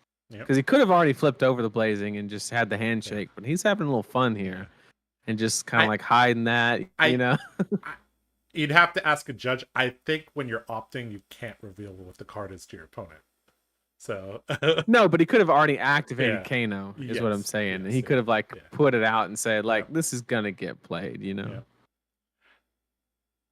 Terry has like 8,000 copies of the Kano Hero card because, you know, things can happen. And gonna use Metacarpus on this, why not?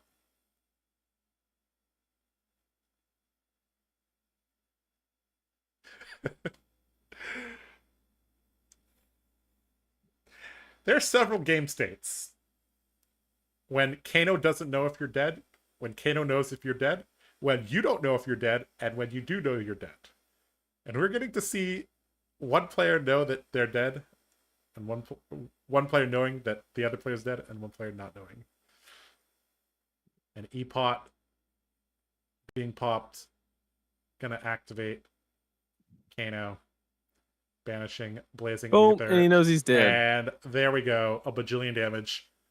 Finishing it in classic Kano style with Blazing Aether. Command and Conquer still yet to resolve. The CNC still in the stack. Yeah, with CNC still on the stack. Yeah.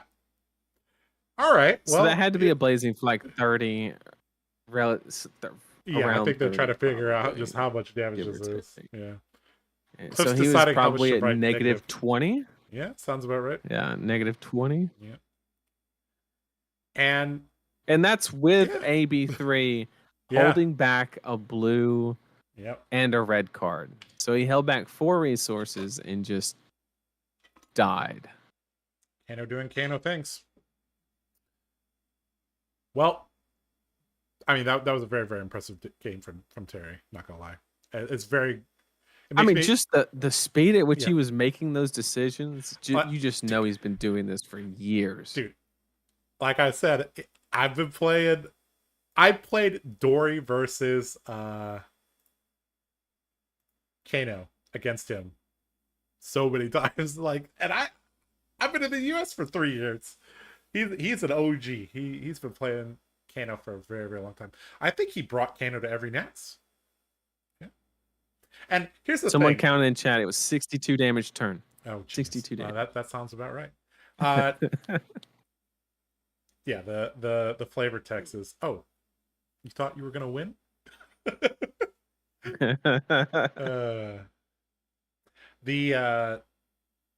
For those of you who have been around for a long time, Nathan, do you remember Skirmish Season 1?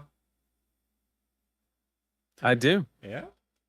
And do you remember playing against all the Hong Kong players? What hero were they on? What hero was Bun on?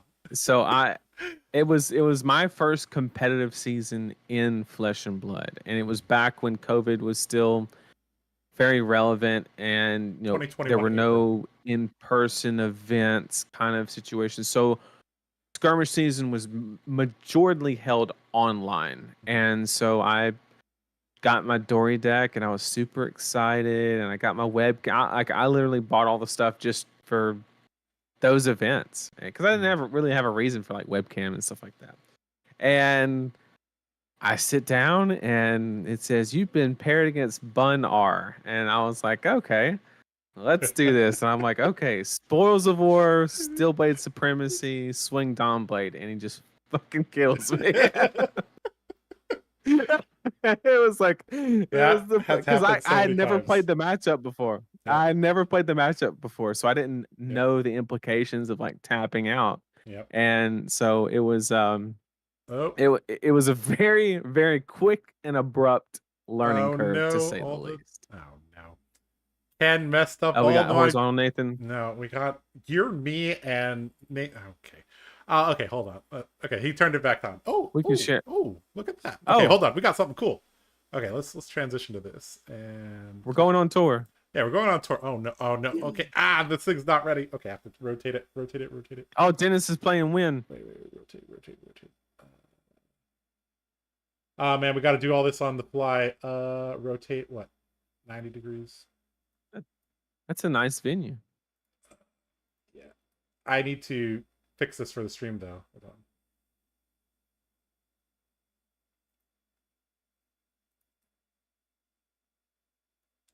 Sorry, chat. I'm working on it. I'm working on it.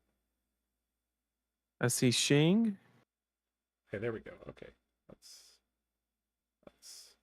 see if we can. All right. We're doing it live. All right.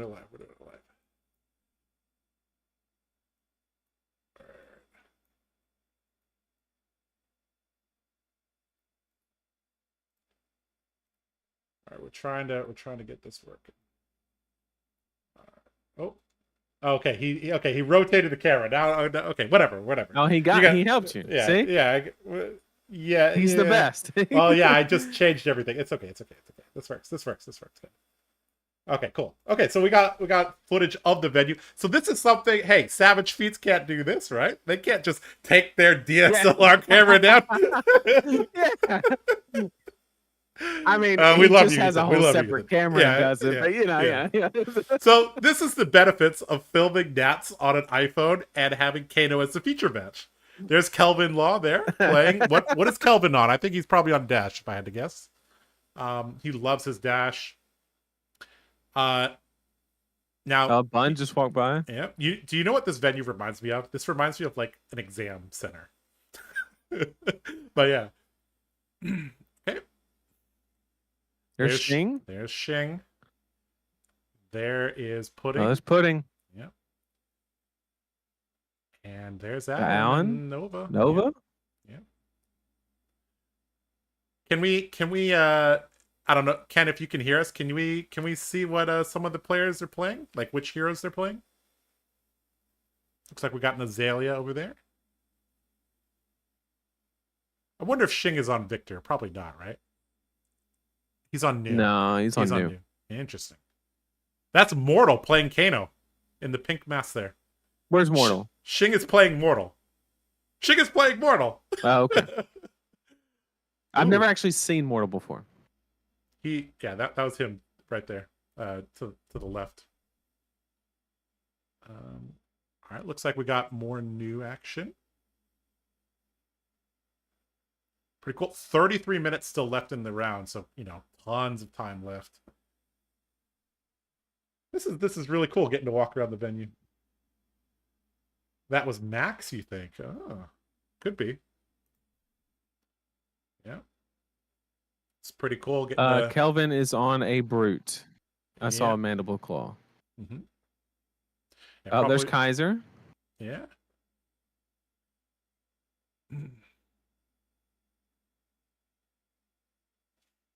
And there's easily 12 to 15 people at this tournament that could win the world championship, by the way. Yep. Literally this match right here, if we pause here, Ken, can we watch that match? oh, we got a whole nother room over here. Okay. All right. There's Dennis in the gray shirt. And there's Jackie there. Playing win. There's a Dorinthia player. Okay, that guy right there. I watched one of his games at an armory, and I said, if you win this, I will give you a signed foil route. He did not win it, but I said, next time you win and I see it, I will give you a rainbow foil signed route. So maybe we get him on stream. We gotta get him on stream. Yeah.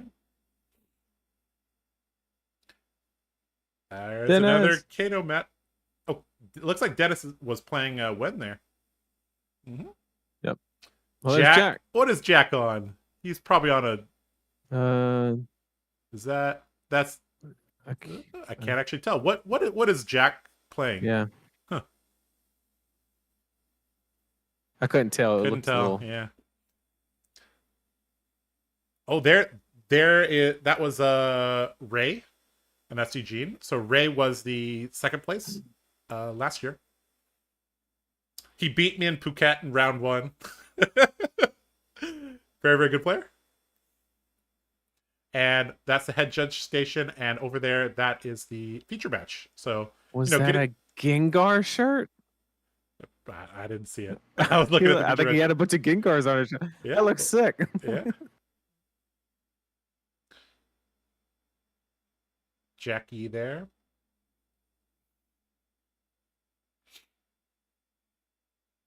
Really OG player. Jackie was like him, Jack, and I were like in contention for first to 1K.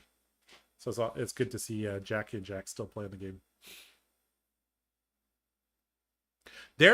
I think I have played a IRL match against probably 30 of the people in this tournament.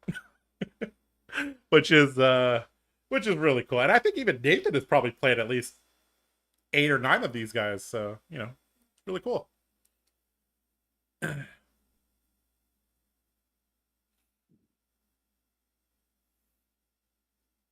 That is a Gengar shirt. Look at that. Yeah. Oh, it's even a button-down Gengar shirt. Are those with Gengar the pants? Gengar pants. Okay, Bro. We're on another level here. Look at that. Oh, I really like this walk around. It's pretty cool. All right. He went back to... He turned it off. Oh, okay. Well, now... Okay, now all the cameras are messed up. I guess he had to... Okay. I guess he had to cool down now all the cameras are messed up. Oh, no. Oh, no. We're doing it live, chat. Oh, my God. Okay, you know what? Ken, you left us and messed up all my frames. You know what? Screw it. We're just gonna just gonna leave it. I don't care. If I fix it, I'm gonna have to fix it again. So you know what? We'll just okay. Here's what we could do. Why don't you copy the scene and then just duplicate the scene? Yeah, and then just go back and forth to the scenes. Nah. Yeah. I guess I could do that. Or we could just show forehead. It doesn't matter. Yeah. Okay, I'm trying to fix it. Let's see. Okay, so I need to do is I need another window capture. Okay, window capture 4. All right. You know what? We could just we don't need to be fancy. We could just do it like this. The Ken hate has to stop. The Ken hate has to stop. Hey, Ken's been doing miracle work. I mean, he's been allowing us to do this whole thing. He's the crucial piece. All right, there. Turn this and this off. Sure. All right, good enough. You see it? David, it'll take a couple of minutes for it to update. It's okay. Close enough. It'll work. Close enough. All right. Hey, it works. Yeah, it works. It works. Okay. Look at that. Look at that improvision. Yeah, that's the way to do it. That's the way to do it. Okay. Well, we get somebody in chat said, "How are people playing Matlet?" Well, there's a little secret. There's nothing scarier than a person that's got nothing to lose. It's the biggest intimidation factor you could ever have is no sleeves and no mat.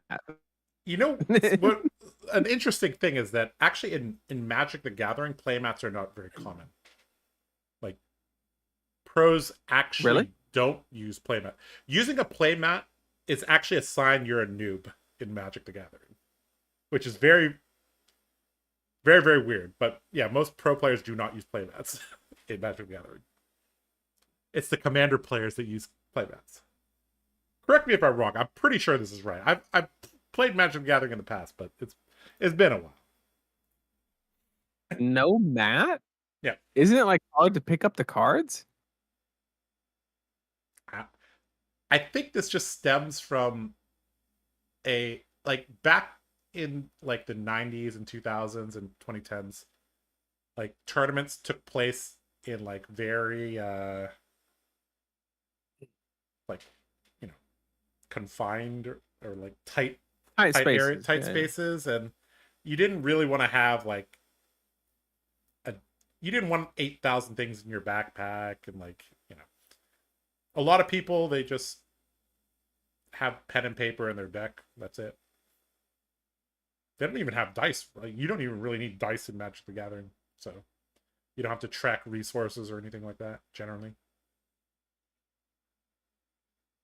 I'm trying to remember. It's been a while since I played at a GP, but yeah. Chat, if you have any questions for Josh and I, we have nothing but time because of Kano. Yeah. So you can ask us anything you want, fab related, not fab related, whatever floats your boat. Oh, you do need dice, and Magic players do use playmats. Oh, okay. Well, I guess I was wrong.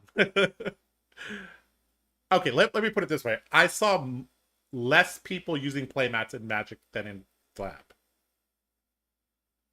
Yeah. Okay. Josh would never spread misinformation on the internet. That is correct. I would never. Okay, so yes, as Nathan pointed out, we got like probably 20 minutes before the next round. So if you would like to ask us questions, you could do so.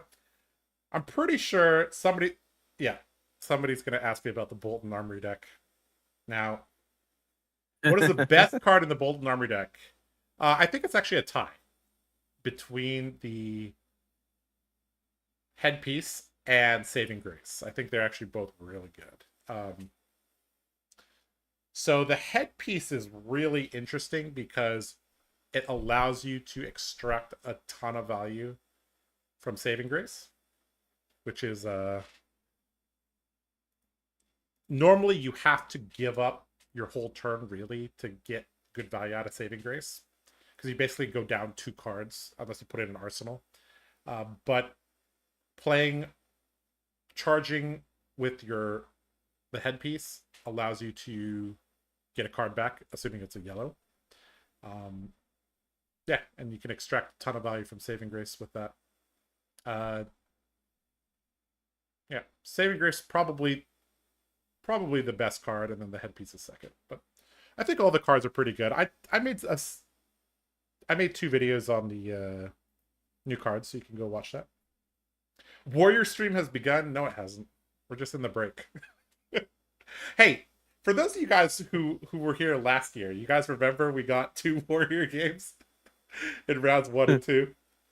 There's no Warrior. Somebody said, "What should I play in the Blitz Armory in 12 hours?" And the answer to that question is Briar, because you can. Briar because you can. Briar. Yeah. Briar because you do it while you can. Trust me. She's definitely gone in the skirmish season. What are we at now? 8? 7? I think we're at skirmish season 8. So yeah. If there's we got a question. What do you guys think of the Clash? What is the Clash format? That's the one where you get to run some of the higher rarity stuff, but not a lot of the higher rarity stuff. I don't know what that is, so I can't give an opinion on it. It's a fan-made format that has gotten a little bit of support from LSS. If there's a calling in Brazil, will you guys go? Maybe. Well, I'm basically a Brazilian native because I've eaten at Fogo de Chao. Oh God! At least 10 times. So I mean, why would I not? Right? Like, why would I not? No, yes. I would love to go to Brazil. I think it'd be a lot of fun. Fogo I think it'd be no bounds. Yeah, that is a TheCardGuyz tradition. The cheese with that honey stuff on it. Oh, that was okay. Yeah, we gotta tell that story. It was. So we've been teammates for like 2.5 years now. We've gone to Fogo or something similar to Fogo like a dozen times at this point. And they serve different cuts of beef and pork, chicken. But the one we went to recently in Minneapolis, they had we were like pretty full. This was like 4 plates deep at this point, and the guy comes out and he's like, "Would you like some cheese?" At this point, we had already like rejected the last 6 guys that came to our table. That sounds so. Okay, don't clip what I just said. The power of the internet. The power of the internet. Oh God! And because I told them not to do it, they're going to do it. Okay, So we rejected the last 6 guys that came to our table. We didn't want their meat. So you made it we're like, yeah, we've had too much of that meat. We don't want that meat. We're good. We're good. And then this guy comes over. He's like, would you like to try some cheese? And we're all like, excuse me. Yes. Wait, hold on. We've been here 10 times in the last 3 years to different ones around the country, and nobody's ever asked us that. Yes. So all 4 of us were like, yes. And we tried it, put a little honey on it. It was so good. I don't even know what it was. We gotta go look it up on the website or something because it's probably listed on their menu. But it was literally like a block of cheese that was just baked, and they put like this honey stuff on. It was so good. It was amazing. So good. Yep. Are we staying up all night to stream? That is the current plan until one of us passes out, and then maybe the other one keeps going. Who knows? Nathan has generally been faithful on this. There was the very first Nats. I was like, "Hey, you want to cast the end of the Blitz?" And then he's like, "Nah, I don't. Like, I'm good." No. So I solo casted the final 3 rounds of the Blitz Blitz event at that time. Just counting down. Will Warriors make a comeback in the near future? Ooh, that's a tough question. So they're probably not going to get support for several sets. We've also seen that LSS is leaning towards less supplemental sets. So I mean, Monarch 3 is Monarch 3. So there's Will. The cheese with honey was so good. Yeah. If Seb was here, he would also testify to that. Will can always tag if needed. We're good for now. Nathan's got a pot of coffee, I think. Okay, so back to the question. I think we're just seeing a design shift away from what Warriors are classically good at doing. I also think that LSS is like kind of afraid of buffing Warrior too much, because if the combat trick class gets too good, then that metagame may not be very healthy. So I think as opposed to Kano, I don't know. Illusionist. My argument is that, Warrior is fair and balanced flesh and blood as James White intended, but not everybody agrees. So yeah, it could be a while until Warrior becomes S tier. So we might not see. Are you expecting Terra to get a CC version, since he's named like a hero that will? I don't know if you're familiar, Josh, but Terra was the Earth Guardian, exclusively Earth, that was announced in the first Strike decks along with Aurora. Yep. I think he will, just because I think I looked at the hero ability and I was like, I think there was enough. I don't know. I felt like it's very easy to take that hero and scale it into CC. There's not like a lot of like exclusively Blitz heroes. You kind of look at the hero ability and you're like, I don't know how that scales, kind of situation. And like his ability seems like it scales pretty fairly.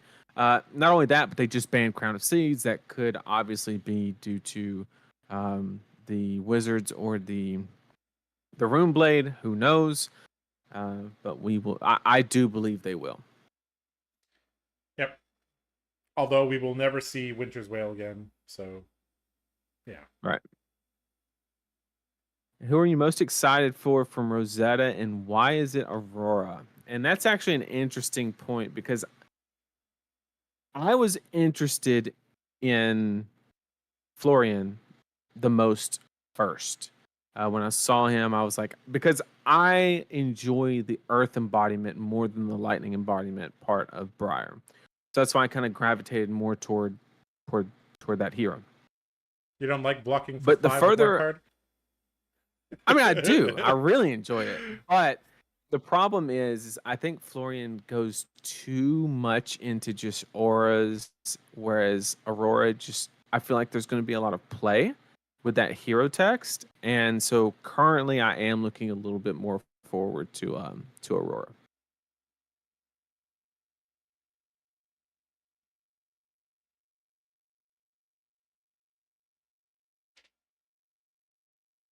What's your favorite dark horse for the meta? Ooh.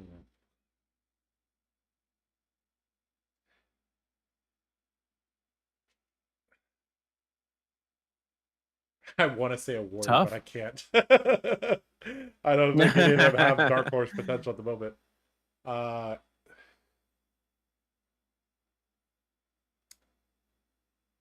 don't know. Is Dash IE considered a dark horse?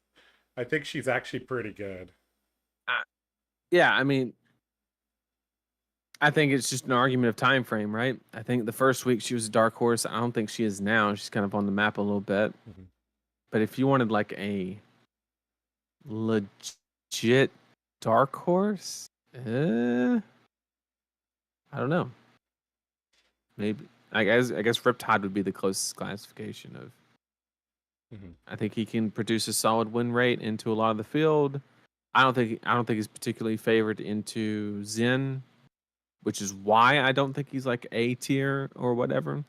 If he was, I think he would be an amazing pick right now.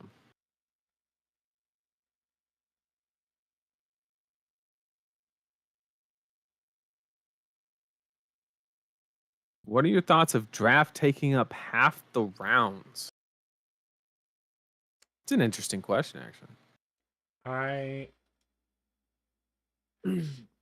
Well, I am biased because I think I'm better at limited than classic constructed, but I do like how they test different things, and there is some crossover. Although, you know, certain classes are definitely going to benefit from draft. So draft tests your core fundamentals, your turn cycle management, your offense, defense, equipment usage, you know, getting 4 value instead of 3 several times during the game, managing very low life totals and the last turn cycles of the game. And there's certain heroes that just don't operate on that axis at all. The joke is that Kano players are bad at draft. I don't know if that's true or not, but you know, there's something to be said. Okay, well, it is true. Okay, well, yeah, that's why they did well in the calling, right? Because it's just 15 rounds of classic construct there.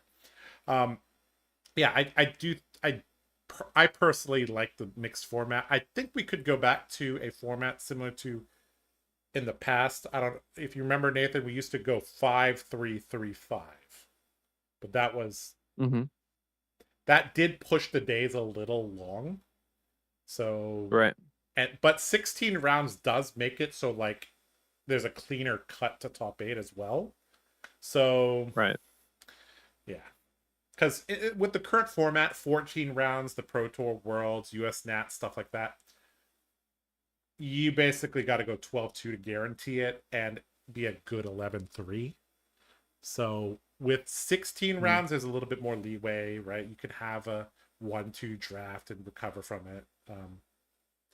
I think but that was this is kind of getting into like stuff that's maybe a little off topic, but I think that was the Channel Fireball era of Flesh and Blood. That was when we did the 5-3-3-5. And I the only tournament that's coming to mind was Worlds, where Blitz is obviously shorter, right? But so yeah, I'm personally fine with 4-3-3-4. For some Nats being 3-3-3-3, that is a little, you know, it's very heavily weighted towards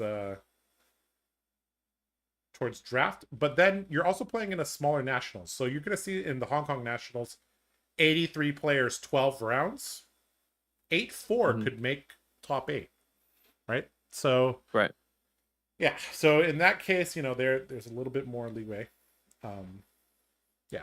What are your thoughts on draft being part of, the tier 3, tier 4 system? If you would have asked me a year and a half ago, I would say that I hated it. I hated every ounce of it, just because I think the sets from a draft perspective were not quite there. Monarch, there were some fun things about it, but I think it had fundamental flaws, aka you could open a legendary and play with it and win your pod. I opened Phantasmal Footsteps. Old foil. And won your pod. No, I went 2-1, but that's like, okay. I wasn't playing Bolton. I 3-0'd with Bolton. I can't play Illusionist. Right. But just the sets now and how well designed they are, specifically revolving around limited, I think that it's perfectly fine. There's always gonna be players that prefer classic constructed over limited, and that's fine. There might even be a few that like limited more than constructed. I don't know who hurt them, but there are some people out there that make that choice. But at the end of the day, it's also good for the game, right? It pushes product in a good way that keeps people engaging with the game, not just trying to get people to open packs for the sake of opening packs, which is a very important aspect to a healthy ecosystem. There's also I don't think anybody's ever brought this point up before, but Nathan, in 10 years, we really won't be able to just say, hey, Nathan, let's go back. Let's grab 6 other people and say, hey, let's play the Tales of Aria classic constructed format. Let's go right back to 2021 Nats. That exact format. Let's play it. You can, but it's difficult. But what we can do in 10 years' time, be like, hey, I still got a case of Tales of Aria box. Yeah. Let's go back to 2021. With a ratted briar, of course. Like we're not doing that silliness, right? Right. And let's just draft 4 times. I mean, I could totally see, saying, all right, this Christmas party, we're gonna just draft 4 different sets. Let's just do that. I think that would be really, really fun. So actually, what we need to do, Nathan, is start slowly collecting sealed boxes of stuff before it starts going up too much, because they're all out of print. So it's like, I think I got a case of everything. Yeah. So. There you go. So one day we'll just open a box here and there. Maybe by then LSS will like make it the official format of limited be you draft 30 cards, you draft and you play 30 cards. And we could try, okay, let's see what WTR is like playing exactly 30 cards. I don't know. So next question was, any advice for a new Bolton player? Got most of the cards yesterday. I think Josh's got about 30 videos or so on that. At least, right? So if you're playing Bolton, the best place to start is with a aggro Raiden deck that will teach you the fundamentals of the deck. If you want, you can play, some more offshoot things like the combo or the hatchets build. But you generally gonna want to stick with a 50-50 red-yellow Raiden aggro deck. And if you are playing with a lot of the new armory deck stuff, there are several builds that you can go for. I think eventually the strongest build is going to be one that utilizes Soulbound Resolve with 3 new Grace armor cards and, plays basically Cheerios, because pitching for things without Tunic is really, really painful. And in order to extract value from your armor pieces, you need to run Soulbound Resolve. So that's likely going to be the best Bolton build going forward. But the new armor pieces do help the combo duck as well. So, and combo Bolton has always been like, you pick the right metagame to go for it. Now that has increasingly become harder and harder because they've printed, generic hate cards. They've given a lot of classes ways to interact with you. Like dissolve reality, There's all the assassin cards. Even Brute can start interacting with you now with the flesh bags, where this wasn't the case before.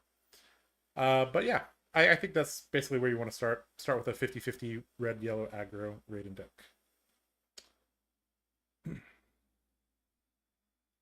Any predictions or hopes on what the Marvels will be in Rosetta? Any predictions? What There's actually a lot of them. I think I think I saw. Isn't there like 18 Don't quote or me on this. 24 or something like that? 28? I thought I saw 34. If that's the number that's just in my head. I don't know if it's in there for a different reason. Heavy hitters had what? 6 young. Did Reiner even have it? Was it 5 and 5? 5 young, 5 adult heavy hitters. Heavy hitters had 10. Partha Mistveil had the 8 Chi cards, 3 Sacred Art cards. I know 24 Marvels. You were correct. Yeah. 24. I looked it up. Not 34. 24.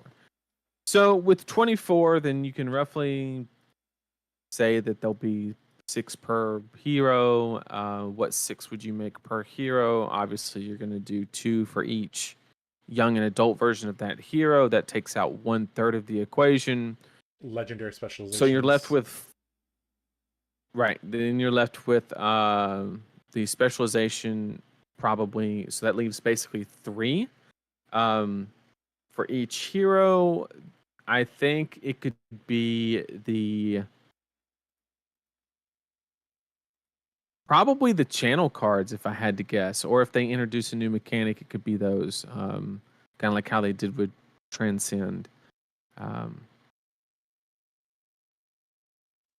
don't know, but like maybe a Marvel version of the tree, or the lightning one that comes in an instance, and when you deal damage, draw a card or whatever. I could see that. The problem is they have to make enough of those to complete like the set, right? Which is kind of what would point not toward those. But about half of them can pretty accurately be allocated right now, just off of what they've done. Do you both take? What are your expectations? Yes, I did. What are your expectations for the next BNR? I did not have a nap, unfortunately. So we're about to brew some coffee here in the next round. Before draft. What did you say? What are your expectations on the BNR? I don't think there's going to be any changes. I think Zen seeing a slip in their performance in the last week has kind of made LSS say, give them some time. Unless Zen just wins 6 or 7 of these Nats this weekend. I don't even think he from a best deck and format perspective, Zen is a little bit more palatable than previous best deck and formats. Right. I think if we had the chart guys might make a tier list on this. Least palatable best deck and format, I think, had to be Lexi. Yeah, because that lasted for so long. And it was just so good compared to everything else. I think that I'm leaning toward no changes, but I will say that obviously the only deck that could possibly be hit that is not indicative of something coming out in the future, kind of like how they banned Crown of Seeds before Rosetta. Basically, the only thing that they could possibly hit that I can think of is maybe Ancestral Harmony or Art of War. I've heard some talk of the boots. That seems... No. You can't ban Art of War till I experiment with it. With my bolted deck. Yeah, I mean, but Art of War is have they banned a quote-unquote staple before? Like an Easter egg a majestic staple? Yeah, I just don't see him banning Art of War. I just don't. So I think Harmony would be the one to get the chopping block. Anything that was printed in the judge packs other than Drone I don't even, was drone even It's printed? considered safe. It's considered safe. Yeah. Drone was in the judge packs, I believe. Yeah. But because it was banned, it was actually valued pretty highly. It was so funny. I remember if I remember drone correctly. getting banned, and then for some reason the price shot up. I don't even, why did that happen? This was back in CRU. Oh, I remember. Drone got banned, and they said WTR print runs going forward won't have drone. So if you open a newer printed WTR box, it does not have drone of brutality. So actually, drone is, you know, especially the foil drones. I remember that spike. If I'm not mistaken, any box that was printed in Japan will not have a drone of brutality in it. Okay, whereas if it's a Belgian print, it will. Anything with the Bravo misprint. All right. Oh man, I gotta fix everything. Oh no. Okay, you know what? What would be a super sick clutch weapon Viscerai could get in Rosetta to push it to like tier 2? Duskblade?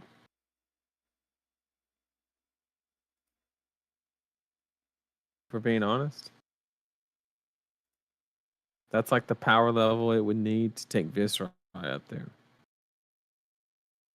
How represented will Enigma be at the PT? I think it's going to depend on the BNR. If the BNR hurts Zen, I think you see a drastic increase.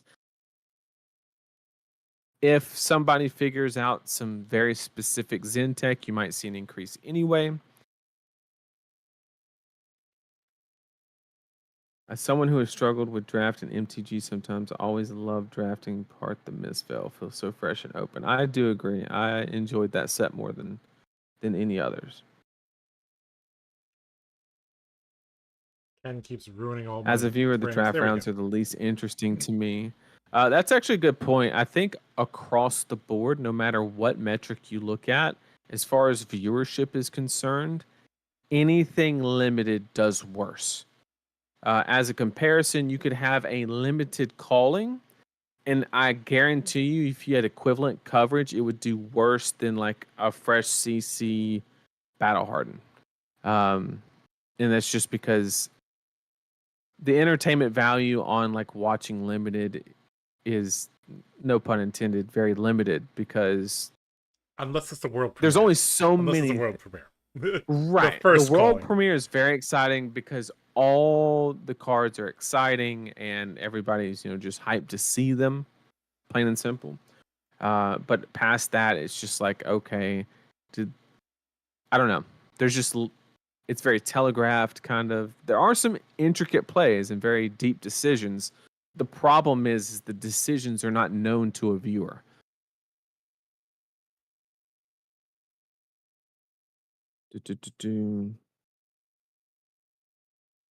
Link to the topic of draft. Do you think there's any other formats, Blitz, LL Commoner, maybe even Clash if LSS adopts it, that should be done at higher tier events? I mean, I'm always open for it, but they have to balance it. Like the first World Championship's a great example of what they should not do. Just throw a format in and say best of luck, If they actively balance, I will say that until they reprint Blaze and the Enigma New Moon, whatever it's called in the gold pack, until they reprint those, they basically told themselves they cannot have a high level Blitz event because you don't have.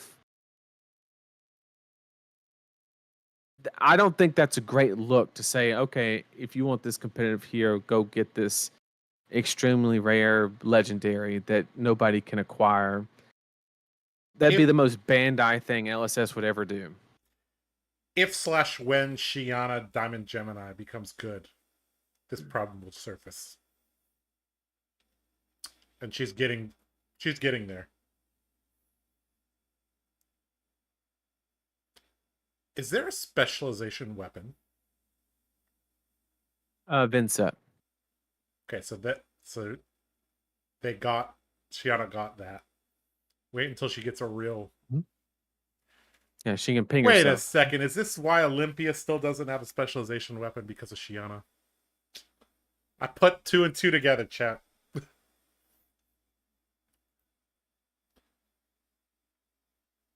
All right, they're getting the next round set up.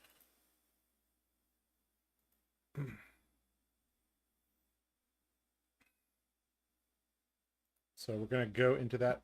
Oh, Maxx has a specialization weapon. Oh,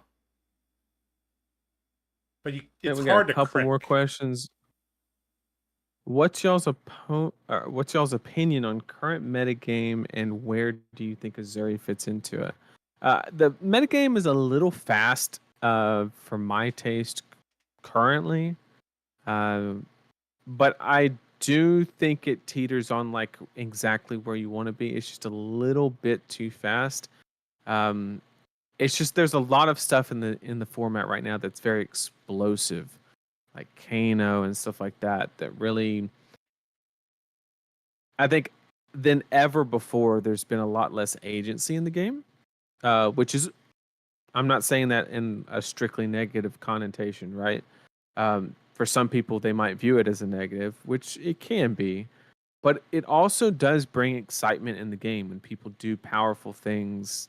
They correlate that with fun. They get more involved with the game and they enjoy it on a deeper level.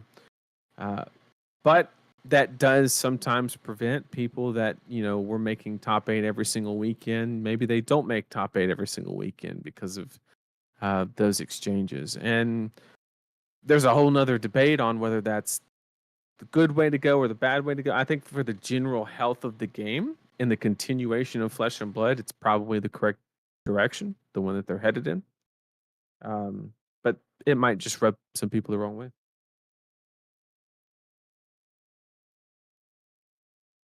All right, Nathan. It's really, really tiny. I can't quite see it. Looks like an Azalea, but I'm not exactly sure. And is that That is Maxx and Azalea. Maxx and Azalea? Okay. Very interesting. Is this table 1? It should be. It should be undefeated. Oh.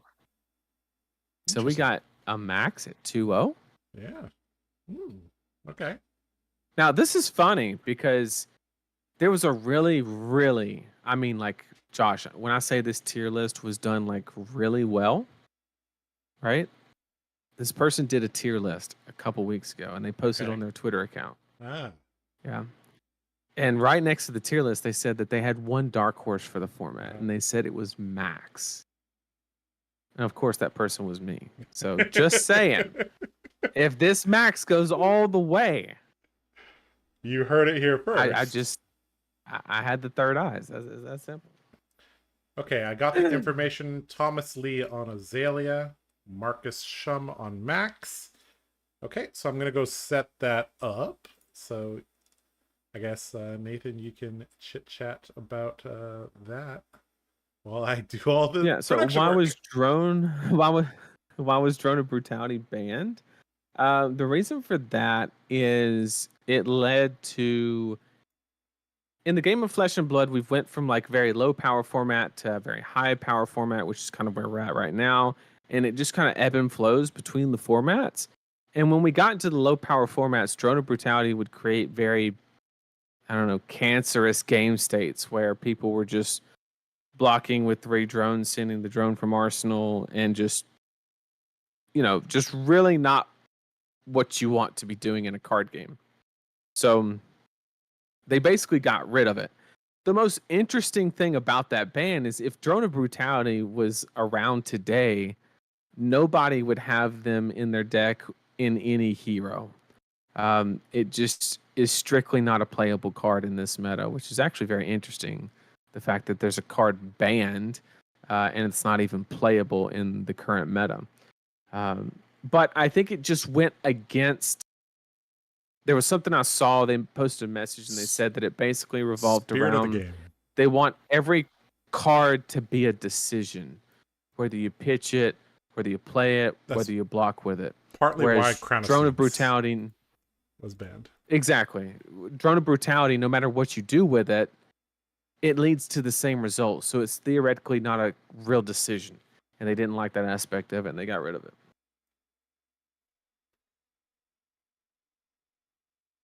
All right, still setting up. What about Prismatic Leyline and Bolton? Probably a trap. No card. shot. No shot.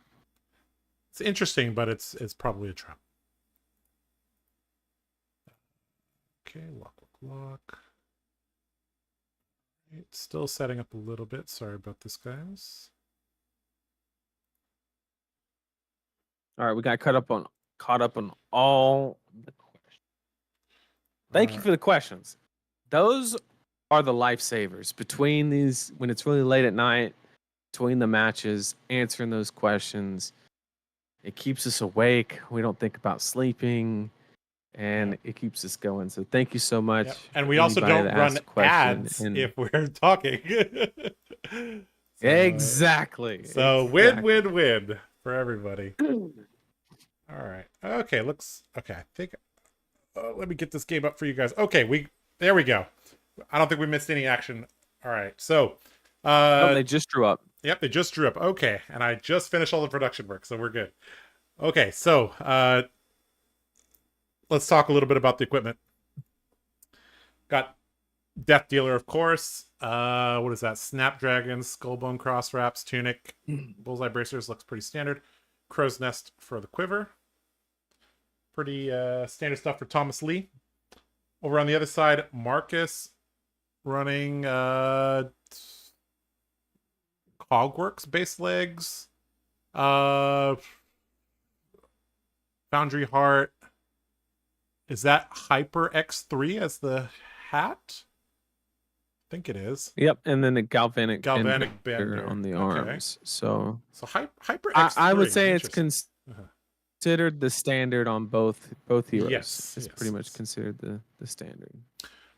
All right, so macro. The reason he runs the Hyper X3 is you need that 4 for the construct.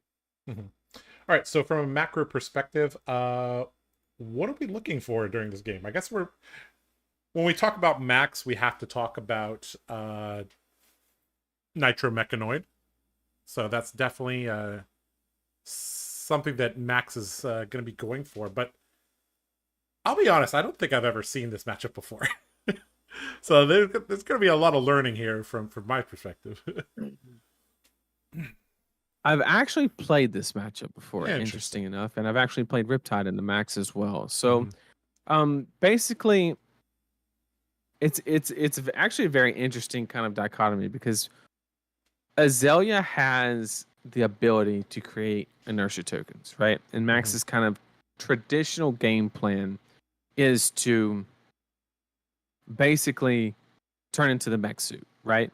That's historically what he is trying to do. So with that being said, if you get an inertia while you have the card in Arsenal, it's basically play that turn or it's gone. Yep. Right?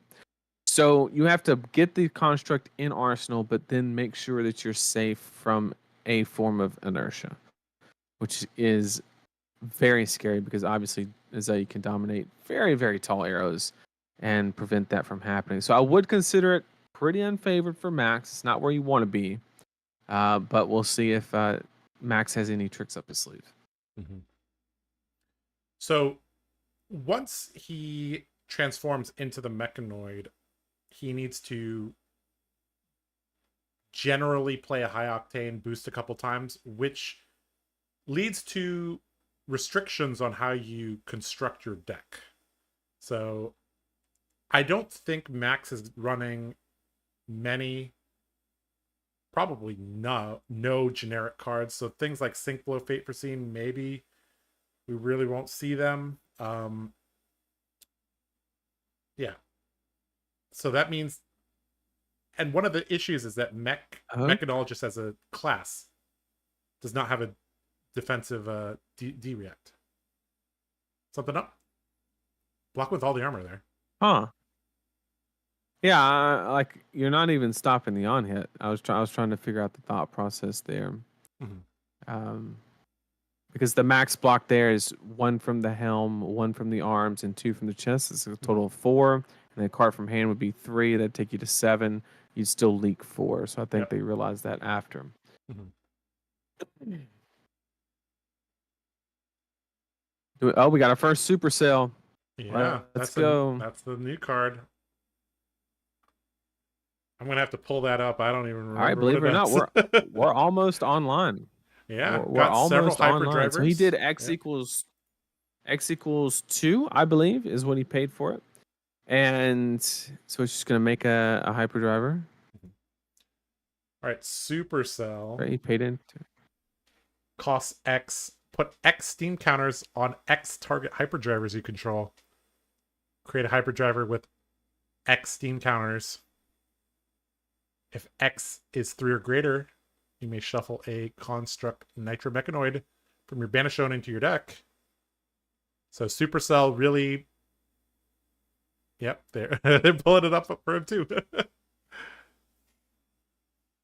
Actually, that might not be Supercell. Yep, so it seems like he's paying 2 and then putting 1 counter on the hyperdriver and then creating a hyperdriver with 1 counter on it. Mm-hmm. Would be the result of the play, assuming he doesn't pitch any more into it. Mm-hmm. Which means if he can just play 1 more hyperdriver, he is online and ready to go. It's pretty good. Max needs I do see a recharge in hand, which is going to allow him to play it and boost to basically, so he can have 1 aggressive turn before committing to playing a hyperdriver. So I guess from let's think about this from like let's assume that Max gets the Nitromechanoid off. What health threshold would Azalea feel comfortable at?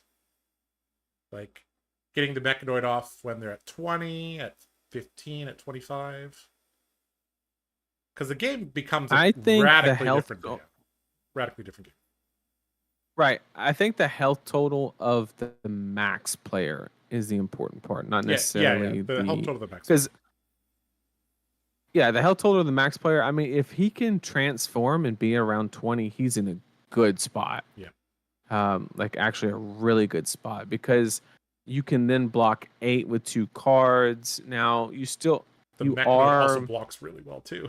Could stop some arrows. Right. Yeah. But you have to consider Frailty puts in work with that because it is a weapon swing. So you do get the -1. So if you're trying to make a high octane play or whatnot, it does kind of decrease the value of that play.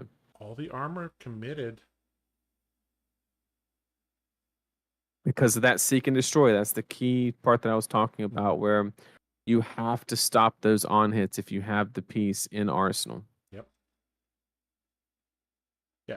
And the arrow, typically not a very threatening arrow, but when seek and destroy is attached to it. Banish the construct. Okay, banishing the construct, not what you want to do, but that's what Supercell's Hopefully for. That's it in arsenal and it didn't matter. Yeah. Hopefully he has an extra copy. Like, yeah. All Maxx decks are running 3 copies generally these days, right? Even with Supercell?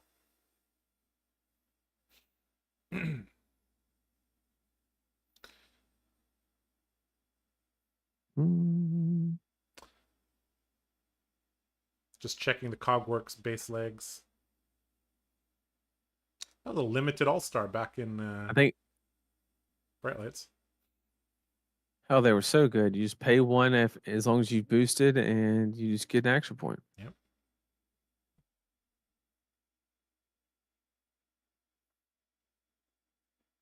Now it's like a stilettos that doesn't block. Yeah, I highly doubt Azalea is going to block. I think Thomas is just, planning out his turn.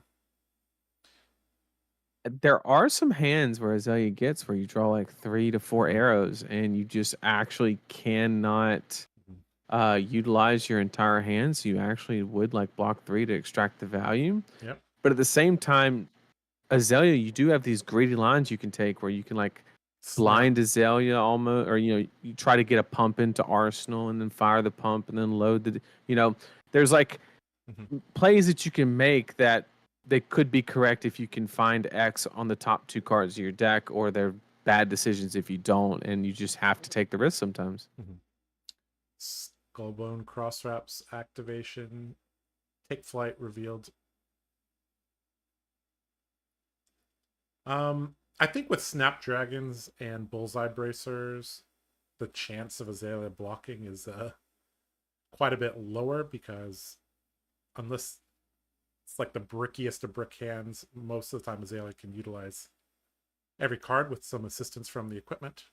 Take Aim going to allow a reload, and there comes a Bolt and Shot for 6 with Go Again, because it has higher than its base. I think that's a Knock the Death Whistle as well, so, and Azalea is still active as well, or the Azalea ability still being able to be played. Maxx decides to take the damage, drop to 20. Are we going to see a reload?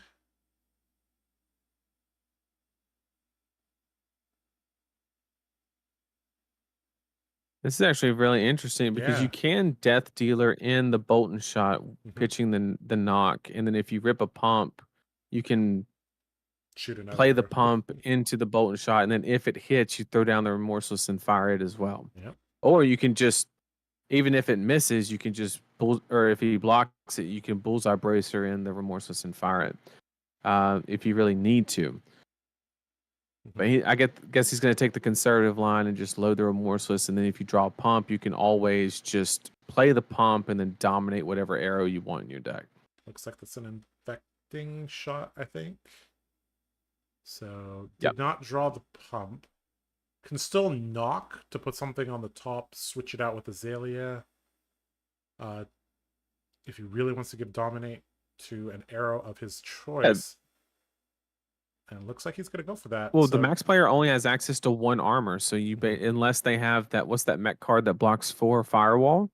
Unless they have a Firewall, like there's just 2 cards. You're going to guarantee you get this, and with Dominate.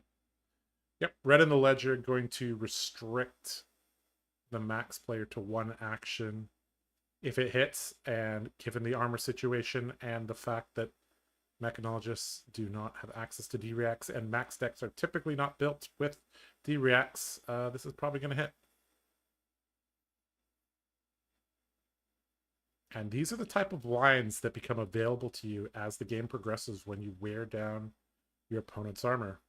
This is definitely a line that Thomas would not have gone for if that Foundry Heart was still unblemished. I'm going to throw the T-Bone in front of this, take 2, and say, all right, I just got 1 action next turn. Health total's becoming a little bit precarious.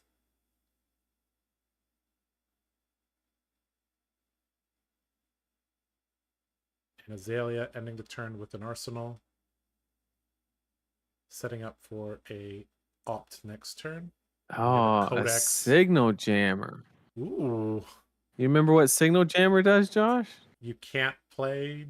I remember Runeblades hated this card, and I guess it's because... You can only play 1 non-attack per turn, I believe. Yeah. Which is pretty good. And it basically has a effective, like, basically 2 turns worth. And so the worst you're going to face down is an arrow for 8. Yeah. And that... I mean, this is a spicy tech from a spicy deck that has gotten Marcus here into the 2-0 match. I don't think... I'm guessing Thomas probably has not played against this, unless he played against Marcus at an Armory. Because this is a pretty rare card. Signal Jammer. Now, that of note, that does affect things like the Codex of Frailty that we see. Well, I don't know if that's Codex of Frailty or Codex of Blood Rot, but you know, it's a Marvel Codex in hand.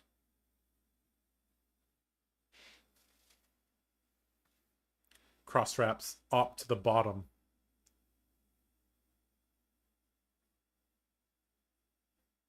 Basically full tempo. I think that is Blood Rot. Yeah, the curled up one, I think that's Blood Rot. Nathan's card identification skills vastly superior to mine. To be fair, I'm also watching I guess this we'll on never a know. tiny ass monitor, and it's vertical, and it is quite hard for me to see everything. I'm watching this on like the equivalent of like a phone, to be fair, but not warrior cards equals hard for me. All right, infecting Yeah, see, shot. turning a 5-card hand into affecting shot for 5 is the Yeah. power of Signal Jammer. Yep. Because it just renders any codex basically useless. Well, I don't want to say useless because it's useless in the context of if you have full tempo, Yes. right? Because the biggest play you can make is play a pump codex. Well, you can do a play like that no matter what your hand was if it had 5 cards in it. So it looks like Thomas used the Snapdragons, I guess, just to be more card efficient. Or maybe he's looking across and saying, well, you've already pretty much set up. I guess I gotta be. I mean, it's the only way that he can. It's the only way that he can play, or leverage the value from his cards in his hand. Yeah. Equipment being so important. It's very important to note that Signal Jammer says non-attack action card, so activating a non-attack action like the bow or the gloves would not count toward the 1 threshold. Amplifying arrow with the inertia tacked onto it. So if he can play it, the inertia doesn't matter. Yeah. But can he play it? 6 power only. I've seen some double digit, close to 20 damage amplifying arrows. This is very, very tame.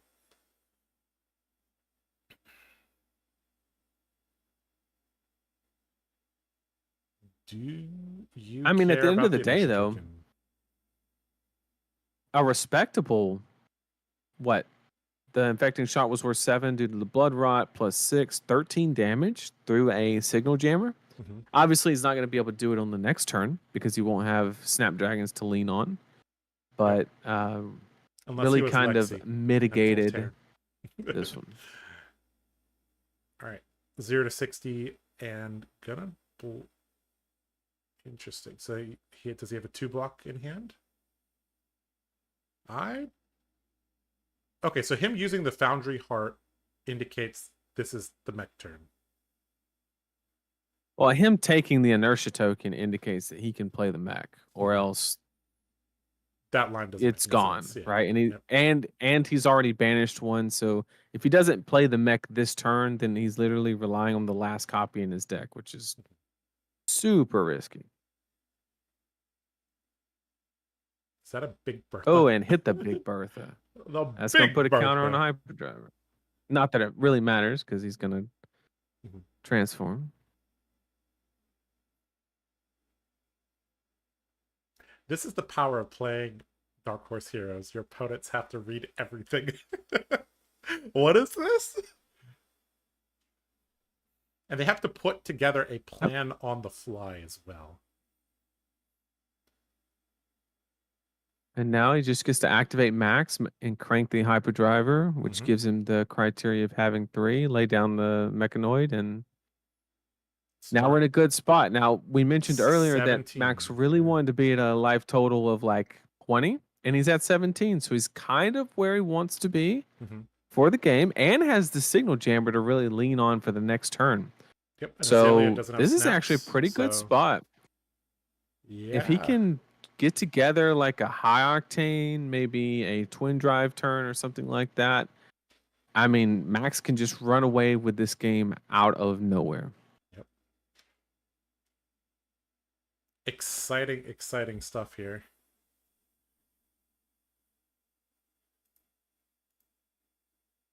Always lovely to see some, underutilized heroes. This Maxx deck has the tech. There's it. The Hyperdriver getting cranked. Gonna pay for an action point. Heart to get additional resources. should have 4, and here comes the mech. And we're doing the thing. Gonna assemble all the hyperdrivers, all the equipment, all the weapons, and put it under the nitromechanoid. Now, if I'm not mistaken, the card does have go again. So we can see a swing for 6. Banishing a card underneath. The downside of swinging 6 here is you know that Signal Jammer will be on the field. So it might be a situation where Azalea is more than happy to block with a card or 2. So you might actively be kind of wasting a, I don't know, ammunition underneath it, if you want to call it. Yep. Well, I guess the decision kind of comes down to how many high octanes are left in the deck, since that is the card that unlocks the ability for Maxx to swing that multiple times with overpower, if I remember correctly. Let me see. Nitro. Yeah, nitromechanoid has overpower. So it's 5 power, 5 block. But with the galvanic bender, each attack will come in for 6. Goes to 6. And then it'll defend for 5, 4, 3, 2, 1. And yeah. So I mean, your game plan as Azalea might change, considering the fact that, okay, Maxx now has the ability to block 8, dominate pretty easily. So if you don't have double pumps, you're not getting through. Looks like Azalea's going to give up a card, and that's in general, when Azalea blocks, that is generally a bad sign for them. All right. Well, so that's the power of Signal Jammer. Yeah, it's not really giving Azalea the choice. Yeah, the game has entered phase 2. All right, Crossbones opting 1.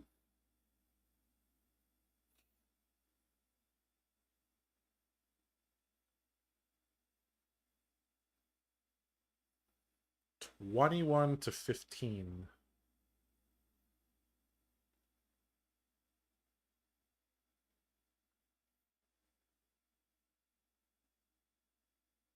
Signal Jammer, really, really good tech piece against Azalea.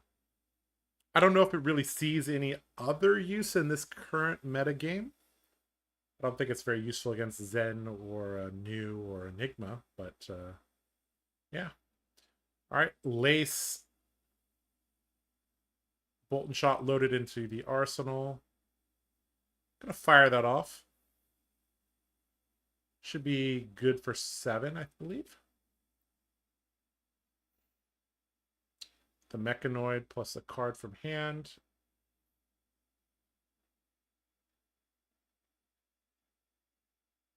Should cover this up completely. Now you just get into those like high value turn cycles where you can like zipper hit into attack for 6. Yeah, 2 for 6 into swing for 6 and just get astronomical amounts of value while being able to block. And so on the tempo front, Maxx is looking really good right now. Okay, a drill shot is actually pretty good. You know, when your opponent has a temper 4. Now, is this a card that Marcus is going to want to respect? Let's find out. I think you have to, right? Because yeah, it's just too much value, right? If you're playing as Maxx, you're playing with the value focus at the moment. Because you're right, the combat chain did break, so he could have blocked again, but he would have only blocked for 4 on 5, which means he would have lost two counters on it. And that's just not worth it. So I think giving up 2 cards, swinging for 6, arsenaling a card, or playing a 0 cost, whatever the case may be, is a perfectly fine line. I think the game plan for Marcus is just to reduce the runway that the Azalea player has. Like, sure, you have 21 life points to work with, but if I keep smacking you for 6, it's got no block hour is going to be up.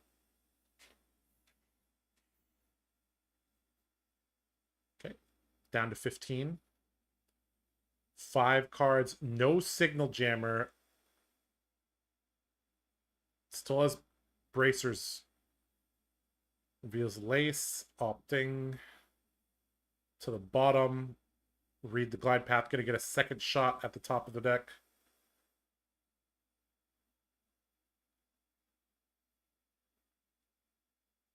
Generally, when you see hesitation on the second opt, that means they're going to use the Death Dealer. They're not going to YOLO.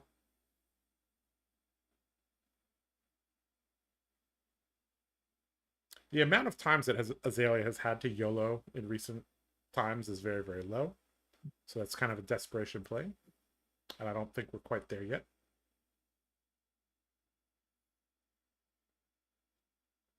Is this card going to the top or bottom, It's Thomas? tough too. It's really tough too, because I think the biggest part of this decision is you're giving up the frailty to get whatever's on top, whereas just having the frailty attached to a really high number arrow might just actually be worth more. Frailty is only worth 1 point of value, though, on Max's side, right? Shrinking it from 6 to 5 is like, okay. Yes, but it also so what it's going to do is it's going to shrink the variance of the game by not allowing a high octane play or reducing the output of that high octane play. Yes. Good point. Now, does it actually result in a difference in who wins the game? Probably not, because if he's doing the whole high octane thing anyway, you're probably losing, whether it's coming in for 6 or whether it's 5. But plays out the lace with frailty. Going to have to load with either the Death Dealer or the bracers. Tunic Death Dealer. Going to draw the card he opted to the top. Is that another pump? Gonna knock. Probably find red in the ledger. I think we've only seen 1 or 2 copies of that. He grabs a card that we can't quite tell what it is right now. I think it's a red. Yeah. Knock and red are basically the same card. Beacon and Lumina are basically the same card. All right. Yep. There's a rainbow foil red in the ledger being put on the top of the deck. Azalea activation. Going to put that into the arsenal face up. And this is coming for at least 11. And nope. Gonna be for gonna add the pre-med as well. Just a little bit more. Make it 14. 14 dominate. On hit frailty. On hit ponder.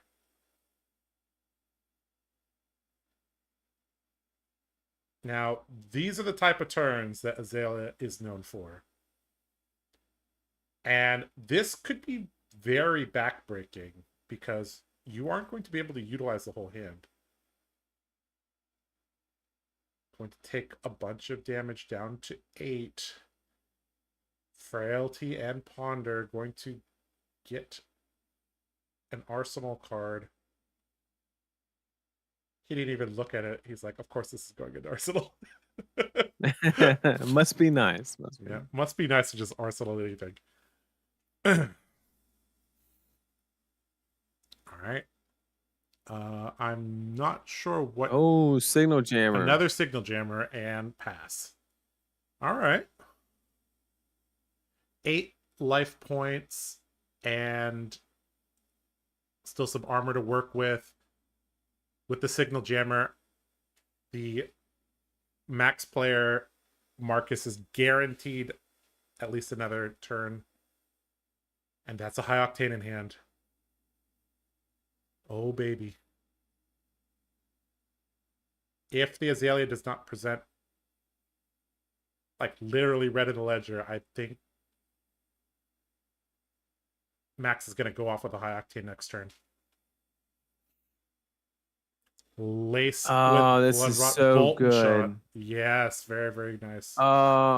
Still 3 I cards think in the hand. Azalea player has double rain razors. Oh boy.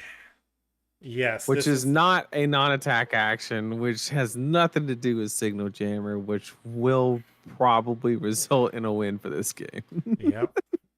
This oh man.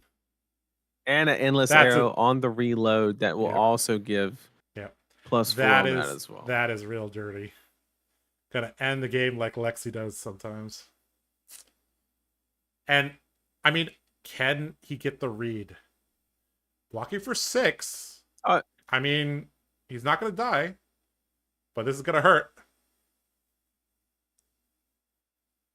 and then another 8, which will strip the hand, and it doesn't even break the combat chain. Ouch. And then if it hits, it's not like you got Blood Rot too, right? So Yep. you're effectively at 4. Yep. So you basically have to give 2 cards. You take 2, you take another 2. Yep. It's just, and then now Azalea has full tempo, and you're at 2 life. Still has the Signal Jammer It's a rough for spot. next turn.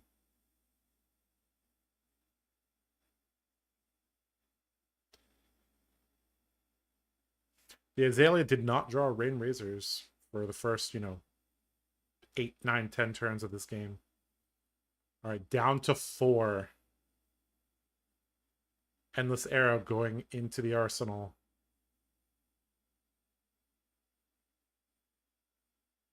And out comes the steam counter from the Signal Jammer. Forward goes the Nitro Mechanoid for 6.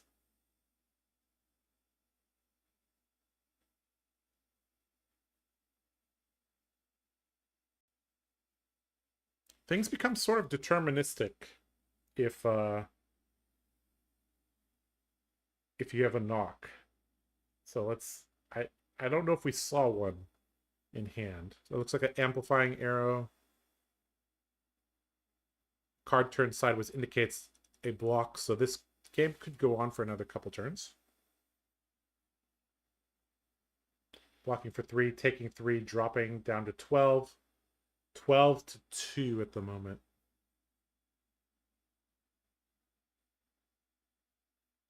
I mean, 1 pump and a dominate will get there, right? As long Yep. as it's on a 5. Mm-hmm. Is that an arrow? You can always blind. He has the pump. So I think blind's worth it. And that's it. Yep. Remorseless. GG. Well, GG. Good try, Max. But I mean, I really like the Signal Jammer tech. I do think he got out his Mechanoid pretty quickly. But, several dominated arrows coming across. Just kind of got there. The damage output of Azalea, if you don't disrupt her, is extremely, extremely high. We saw the Maxx player take giant chunks of damage towards the end of the game, especially as the first Signal Jammer ran out.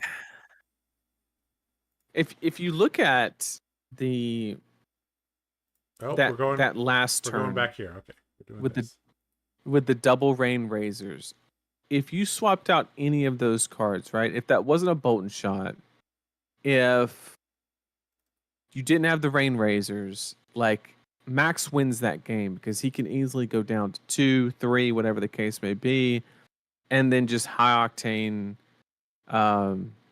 mech suit you to death. Like, it's a very easy line to take and close the game out. So I think Azalea just drew exactly what she needed at the very she needed at the right time.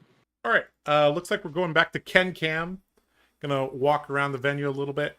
And looks like there's 18 minutes left in the round. A little bit hard to tell where the top tables are. You want to send a message to Ken and see if we can get the glare? Sure. It's going into the draft, so yeah, we can definitely get that figured out. Yeah, looks like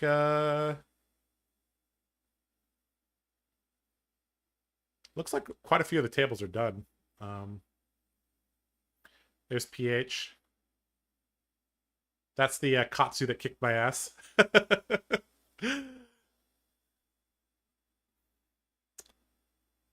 Yeah. Just walking around trying to... I mean, with no Oldham in the format, most of these tables are done.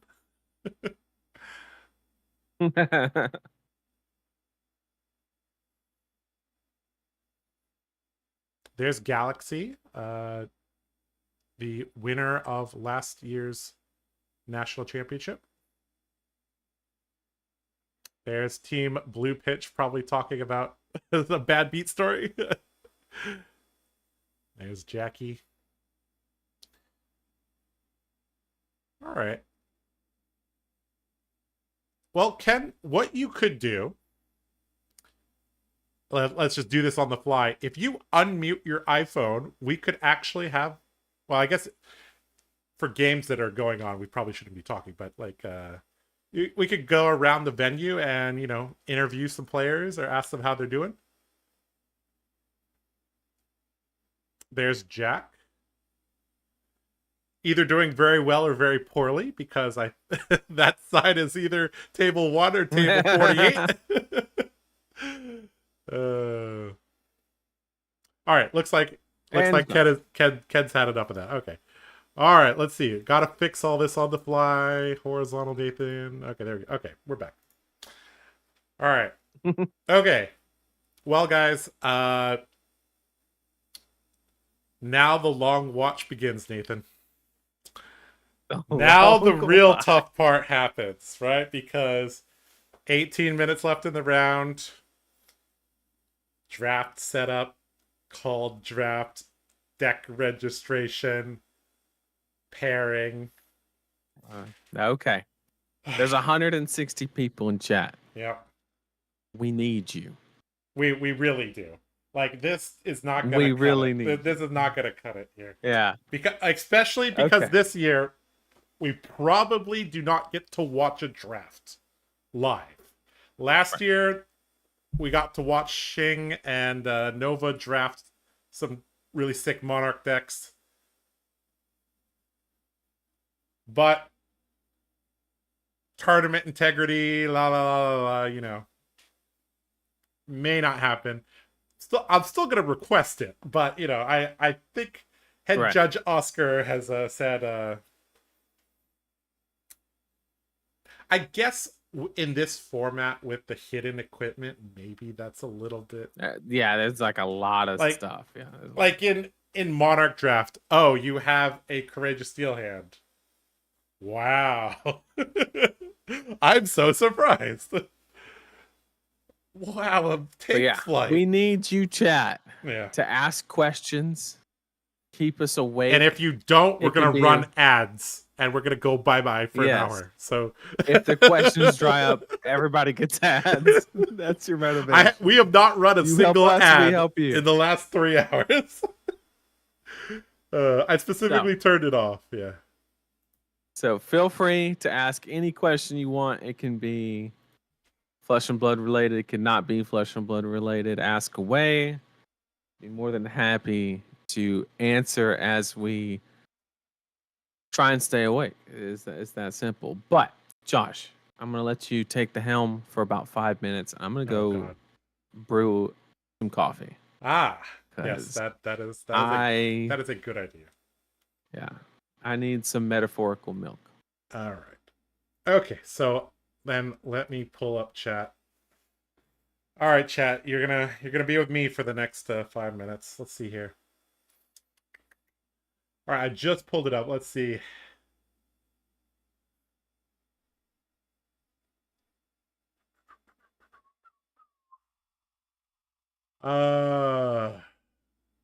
Where are we at in this tourney? We have just finished the 3 classic constructed rounds. So we got 3 CC, 3 draft, 3 more draft. Then we're done for today. Come back tomorrow. Rounds 10 to 12 are classic constructed. Then we cut to top 8. And then we crown a champion. Can you run an ad so we can get you some bread? Nah, we'll only run ads if the questions stop. What sort of careers do you guys have? Well, Nathan, I believe, is studying engineering. So I think he's finishing up soonish. As for me, I do a little bit of everything. Traditionally, I am academically trained, let's just put it that way. So I make content for the university. I try to make it interesting, and yeah. So that's basically, I work content creation at the university. What are you looking forward to in Amsterdam, non-fab related? Well, unfortunately, I am probably not going to Amsterdam. Some stuff came up and I probably can't swing it. But I might actually be making the Calling Lyon. So yeah, I mean, I'll still get my European late summer trip. But I have been to Amsterdam several times. After Pro Tour 2, I went to Amsterdam. After Barcelona, I went to Amsterdam. I have a friend who lives in Amsterdam, so that's the reason for doing that. In Amsterdam, Amsterdam's a great city. One of the things that I really miss about Hong Kong is that you just don't have a walkable city. Like, in Amsterdam, you can walk wherever you want. You can bike wherever you want. The public transportation is really good. A really, really concentrated, dense urban city. I really really enjoy those things. I've kind of done all the touristy stuff in Amsterdam. Like, you know, I've been to all the museums there. I've seen, all the famous places there. But I still really, really enjoy going there. It's got great weather in general. um, and yeah, if you like art, they have quite a few. Like, they have the Van Gogh Museum. They have yeah, quite a few things to do there. Nathan, have you rolled Tide today? I don't think he has. I haven't heard it. Armory decks next year are introducing new heroes. What do you think the game needs? What would you like to see?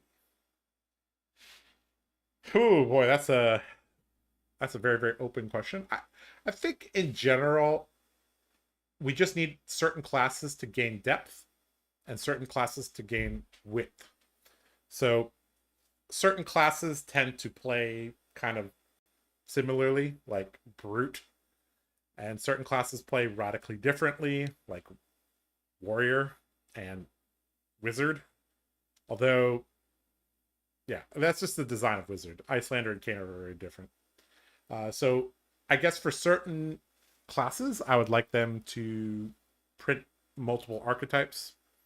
And for certain classes, I want them to print, powerful cards that support existing archetypes. What do you when do you think my boy Arachne what do you think my boy Arachne needs to be relevant again?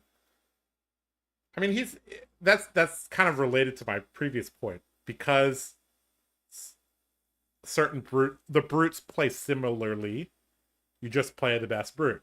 Because the assassins play similarly, you just play the best assassin. So Arachne probably needs specializations. I mean, Regicide, doesn't cut it. I mean, the new one, what was it? Coercive Tendencies, it's really good. The new blue Arachne specialization is really, really good. Will you guys make a bingo card for HK Nets? Okay, let's do it. That's a great idea. When Nathan gets back, we're gonna do it. I love that idea. We're gonna do it live. I'm just gonna make a Word document and we're gonna do it. We're gonna do it live. Base Illusionist would be a cool new hero armory deck. Yeah. So currently they've had a Spectra focus, they've had a Herald focus, they've had a Ward focused illusionist, so I don't really know where they would go. What would your dream warrior card be right now? So several people asked me this at Nets, and what I told them is that if we had a card that had two modes, let's say let's use Dorinthia as an example. This is a 1 cost +3, has 2 modes, +3 or go again. You pay 1, you get one of those effects. And it says reprise, pick 2, right? So if they don't block, you can give it go again or give it +3. If they do block, you get both. Right now, Dorinthia kind of needs modal attack reactions. That's actually something that's pretty important because the current builds of Dorinthia they're a little frigid. There we go. Look at that. It's a briar bug. And what does it say on the back, Nathan? What does it say on the back? It says go again, Dennis. Oh my Okay, what God. questions did I miss? Okay, we got some good questions, and we got a request to make a bingo card for HK Nats. So I think we're gonna make a bingo card live on stream. We're gonna do it. And you know what, Nathan? Let's make 2. Let's make 2 bingo cards. One for you, one for me, and we'll see who completes it first. Oh God. Okay. Well, we got time to do it. What question are you on? Did I miss any good ones? Well, a lot of them are warrior related because I'm a warrior. But what would your dream warrior card be? I said that a modal card, so something like a 1 cost +3 or go again. Reprise, you get both. Something like that, or you combine Twinning Blade and Glint, something like that. I see. What sort of careers do you guys have? Did you go over that one? Mm-hmm. I said you were in school. I said you were in school, and I have already done a lot of school. Well, I actually just finished. We're done. We're done. We got there. We got there. We got there. No more using homework as an excuse for not playing Counter-Strike or Baldur's Gate. Or Baldur's Gate, yeah. Okay. What Dawnblade need to be viable? It needs attack reactions that have modal support. That's the thing that... Okay, so let me go over all 4 warriors, what they really need.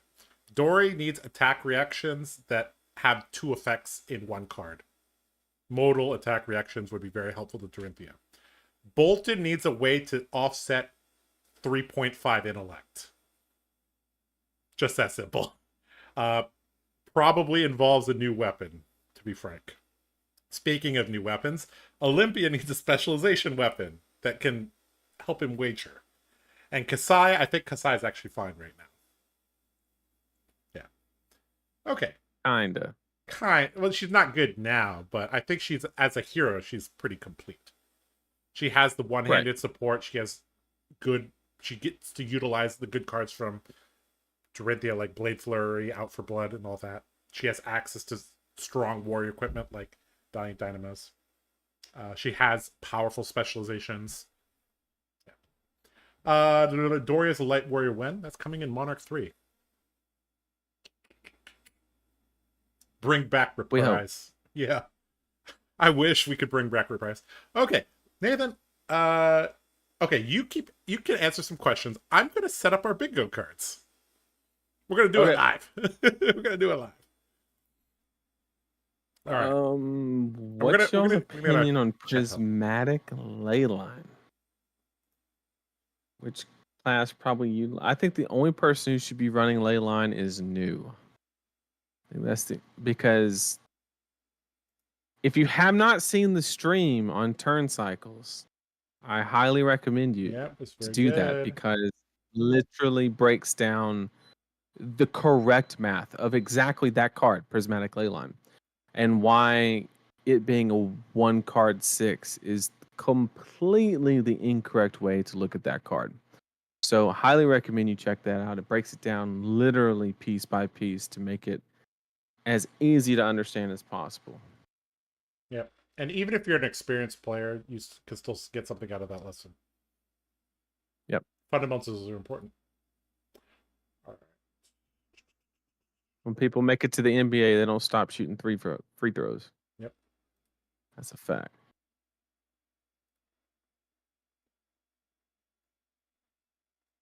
Oh, I could smell it. Smells good. How much coffee is too much? No such thing. That's what I keep telling myself. I just trying to figure out if I'm gonna die by saying it.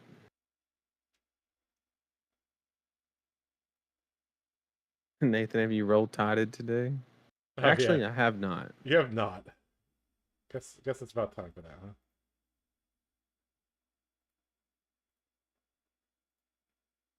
24-hour Rosetta release stream.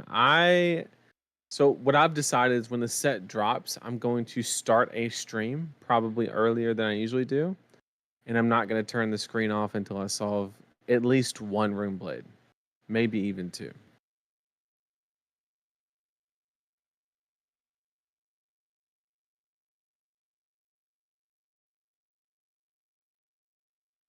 Two hours later.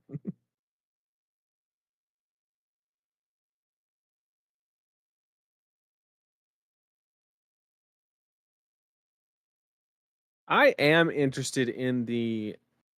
If I'm being 100% honest, I don't give a shit about the lightning one. It's just like not my thing. But the life gain, it seems cool. Well, I'm sure they're gonna spoil kind of their hero cards and whatnot at Pro Tour. So I am interested, yes, in the life gain wizard. However, when there's two new rune blades, there's higher priorities, to say the least. But yeah, that's 100% of the plan is when the set is as spoiled as it's going to be before the actual world premiere, I'm going to try and solve a rune blade in a day, basically. See what we can do. Okay. Let's see if I can do this without being a potato. Woo, Sarai. Wood Sarai? What the heck is that? Okay. No, Woo Viserai from the PTI top 8. That was one of the most fun events I've been to. It was a blast.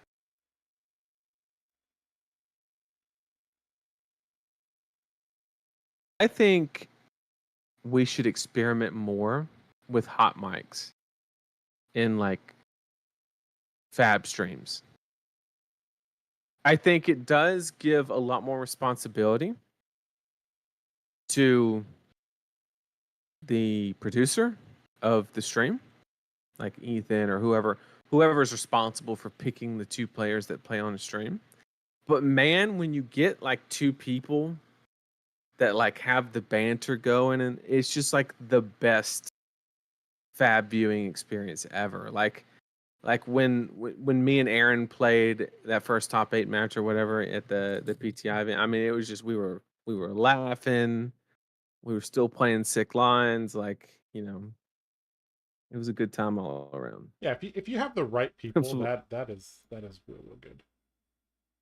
But that's the hard part is like they have to get it right, because if you don't have the right people and, you know, if they're just quiet, then there's like no point of the hot mic. You've basically rendered it pointless. And then you run the risk of people saying just stupid stuff and whatnot, and just, you know. Yep. I understand why they don't do it. It's just really cool when it happens and it's the right people.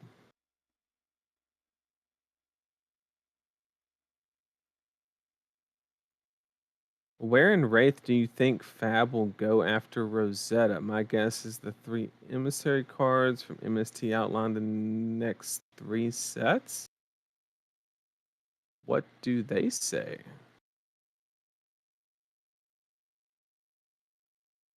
Emissary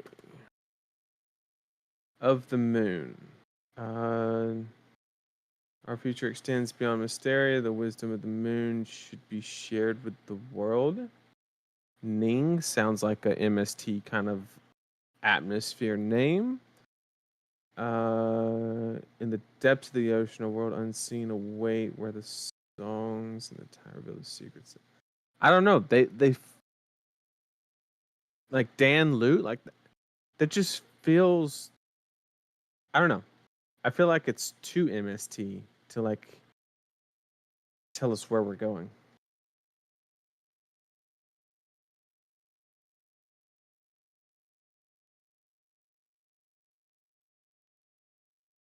Now, wind is interesting. With the guardians of these lands, encouraging darkness. Okay, emissary of the wind makes sense. I don't necessarily agree with the other two.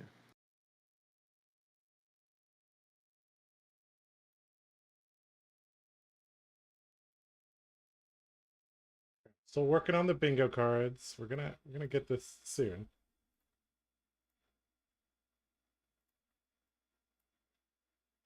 They are drafting right now. Yes. But we cannot watch.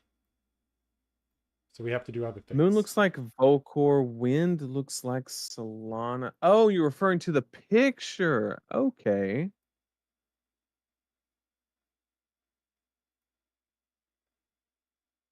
And you think we're gonna have an underwater set?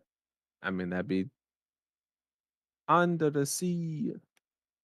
Take it from me. If you guys didn't know I had kids, you do now.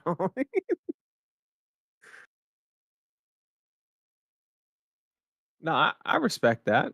Wind, Solana, Bokor, mountains, yeah, on the moon. Okay. Tides, maybe we have an underwater set. Is there any? There is water in Wraith. I mean, that's a dumb fucking question, but like, is there any like named bodies of water in Wraith? Somebody that's good with lore, let me know. There. Wait a second. Why is Ken back already? That was much faster than I thought it would be. What? Are we doing 4 rounds of CC? No. Ken, what's going on? Oh, it looks like he's trying to solve. You see the shadow? It looks like he's trying to solve the the glare. Yes. Okay, so that messes up all my frames. Okay, hold on. Okay, there. Let the man work. All right, Ken, that's okay. You can ruin all my frames all you want. Okay, that's okay. I switched it back. Okay, so I have got the HK Nats bingo sheet. All right, let's see if I can do this correctly. All right, let's increase these. All right, so let's see. Okay, so Nathan, you're gonna have to watch with like a 15-second delay. I guess that's the best way to do it. It's okay. It'll make sense. Okay, so let's see. Go here, turn this off, click this, transition, click this, window capture, create new, add crow. I can see Ken's trying to check the glare on the stream. Can you switch it to his screen real quick and let him see the cards, how they're laid out? Oh, okay.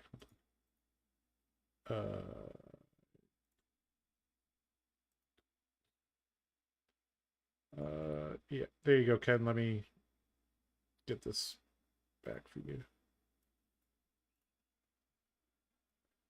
You don't have to keep it on there. Just give him a little bit to... Yeah. Well, I need to adjust quite a bit because yeah.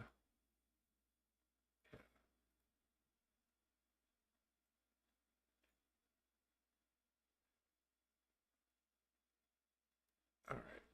Trim, transition. Put this here, make it bigger for him. Okay, there you go, Ken. Okay. Okay, in the meantime, I'm going to work on getting this up for you guys. Okay, so let's go here. So we got one good question in chat, and it's referring to us looking for a new member. What is the team looking for in a new member? We are still currently looking for somebody. Basically, we have a lot of great names that have thrown their hat in or thrown their name in the hat, and we as a team are trying to determine whether we benefit more from getting somebody that's more content based or more competitive based, and kind of like trying to weigh those options. So currently we're just trying to narrow down what we want. Or Swiss Army knives like but Nathan and I, who can kind of do a little bit of right. both. Okay, So, Nathan. we have not picked anybody. Yes. All right, Nathan. I'm going to transition us over to this. All right. Let me know when you can see it. All right, chat. Let's make something together. Oh, no, that just ruined. Ah, okay. Okay, we'll do it over here. Okay. There we go. We're good. Okay. All right. Okay, so the left side, is this my board or is this your board?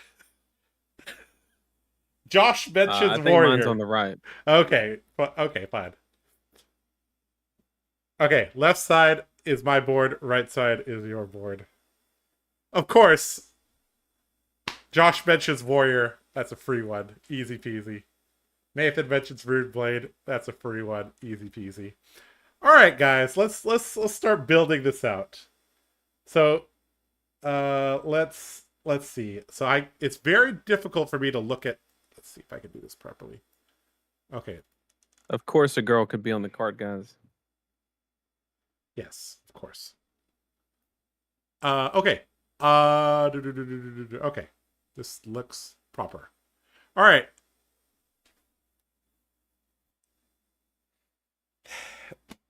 All right. I'm gonna add one. I'm gonna put it over here because I don't know if this is likely or unlikely. Dennis rolls a 6. I'm gonna take Dennis rolls a 6. Okay. All right, you come up with one. Okay, so if I'm not mistaken, mathematically, my geometry serves me correctly, it's conducive to put the higher likely stuff closer to the free space, right? Correct. I'm pretty sure. Okay. That's why I said like Dennis rolling a 6 is not like let's just have some fun with it. Don't overthink it. Yeah. Chat had a good one. All right, what did chat say? 40 damage. Well, they 40 said damage 50 damage turn? Let's do 50 40 damage in turn. Okay, fine. 50's a little high. Let's do 40. Okay, 40 damage. Zen turn. All right. Oh, let me make these all centered, all bold. And all right, which font are we using? I kind of like Impact, so let's see. Nope, that definitely doesn't work. Let's not do that.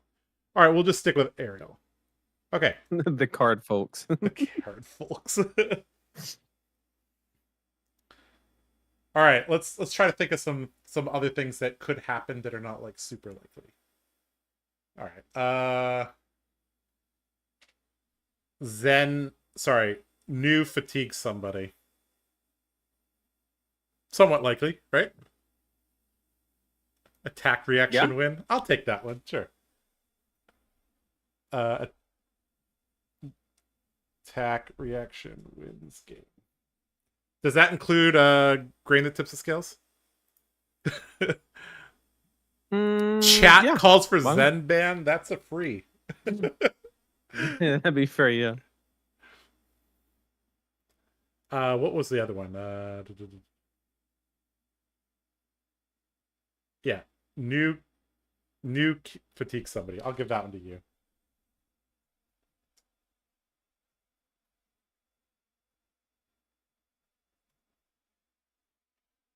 New fatigue. Oh, just let chat make it. They're coming up with some good ones. Okay, they got 10,000 reunion play, 10,000 year reunion play. They got spectral shield with 6 counters on it. They got some good ones. 10,000 year reunion play. Okay, well, I don't like illusionists. I'm gonna give that one to you. 10K. Play. Someone in chat said if there's something to do if I want. Is there something to do if I want to attend the Pro Tour sign in or something? So I'm not sure if you're asking about like going or qualifying, because you have to qualify for the Pro Tour. To play in it, you have to win a Pro Quest event, or you have to be top 75 in ELO at the cutoff, or you can redeem / buy a PTI from somebody. Other than that, you just sign up, assuming you are qualified, and you go. If you're just going for the calling, then you just buy the calling ticket like you would anywhere else. Someone forgets to DG. Oh, that's a good one. I gave that one to you. I gave that one to you.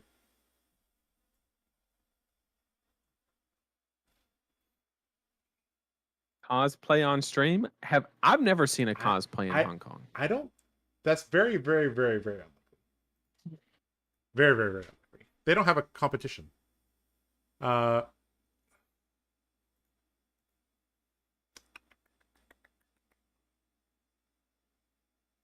All right.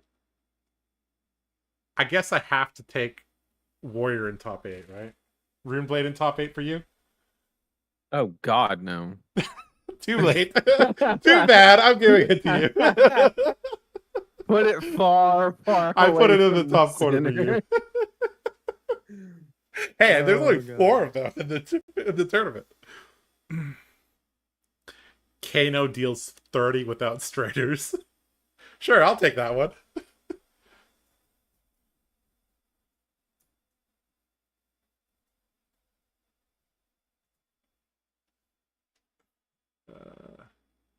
Oh, playing Cosmic Awakening? Ooh, yeah. Cosmic Awakening. That could definitely happen. All right.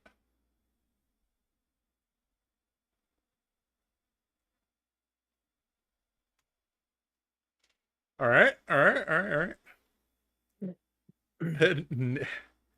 I'll take this one. Nathan drinks 5 cups of coffee. No shot, bro. Okay. 3? Dude, this mug's the size of my head, bro. Okay. That's not a good one. I got 2 in me. Tops. Two in you? Okay.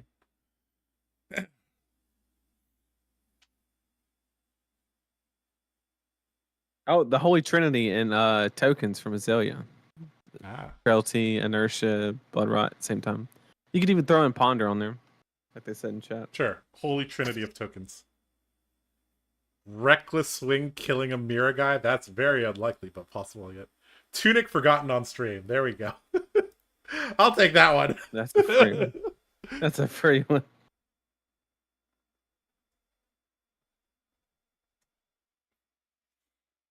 Guys, you got to think of stuff that's like somewhat likely, but somewhat unlikely as well. A mech makes top 8.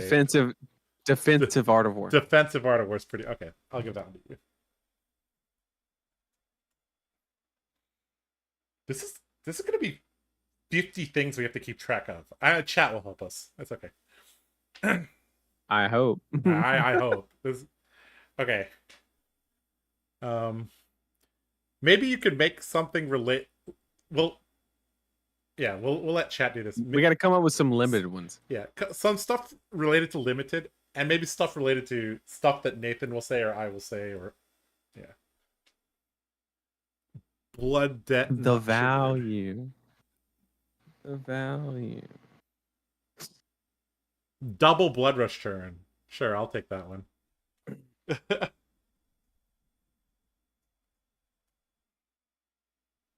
Double BRB turn.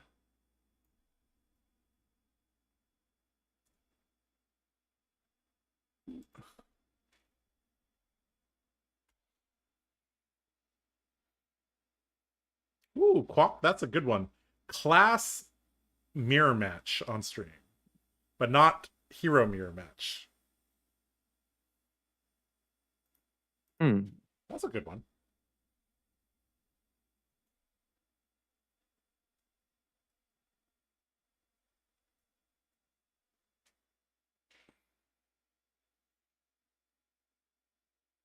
Kano combo for 100. We already put that. Art of War brick. Got to define brick is the question. Yeah. Path played on droplet mystic cards. That's almost a given.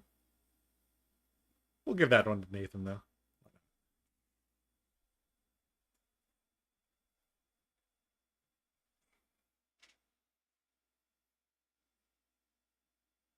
Full equipment suite in draft.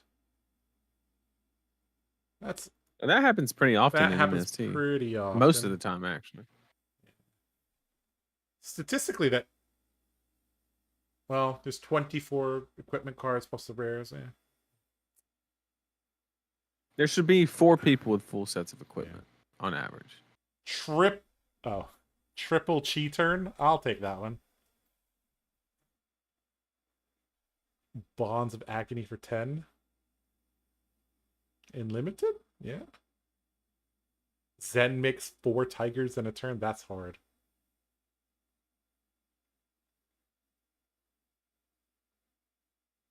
Seven or more cards on the chain for new. I like that. That's a good one.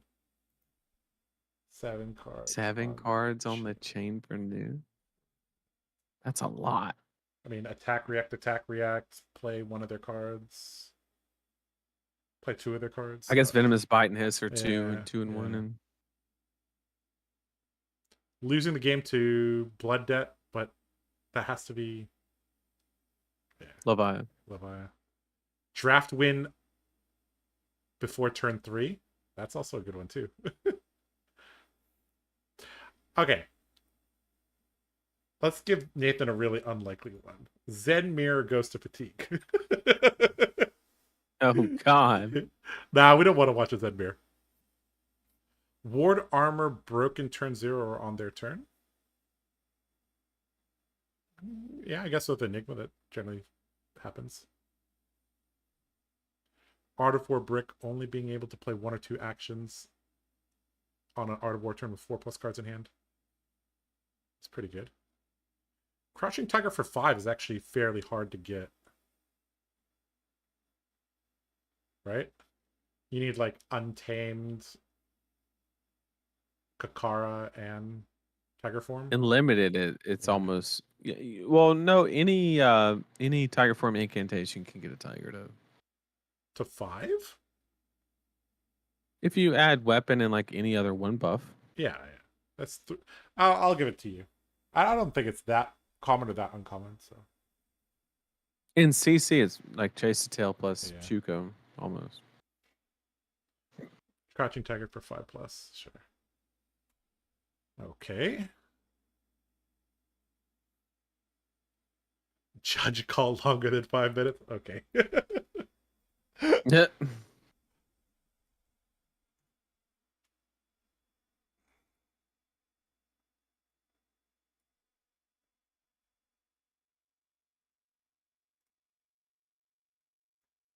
Five.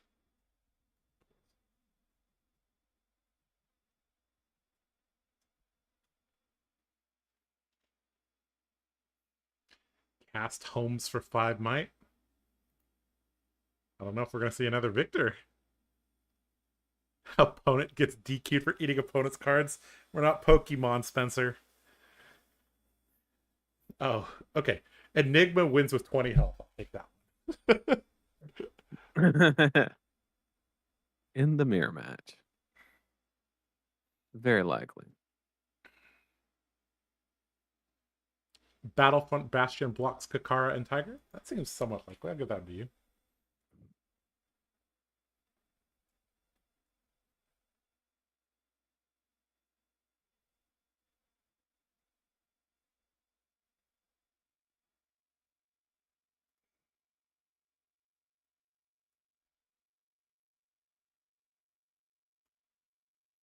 BFB blocks Stick plus Tiger. Wrong damage dice on stream. That's not going to happen. Our judges are very, very, very, very good. Assemble Nitro Mechanoid.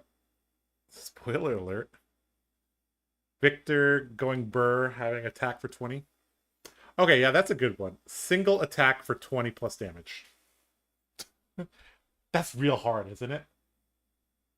What? A single attack for 20 damage?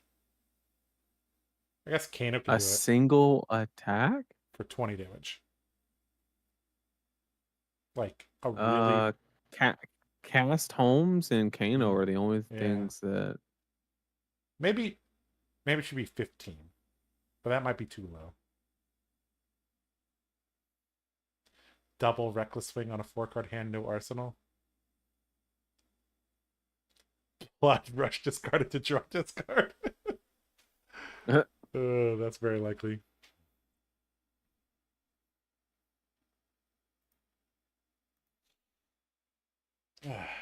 Okay, let's... still thinking.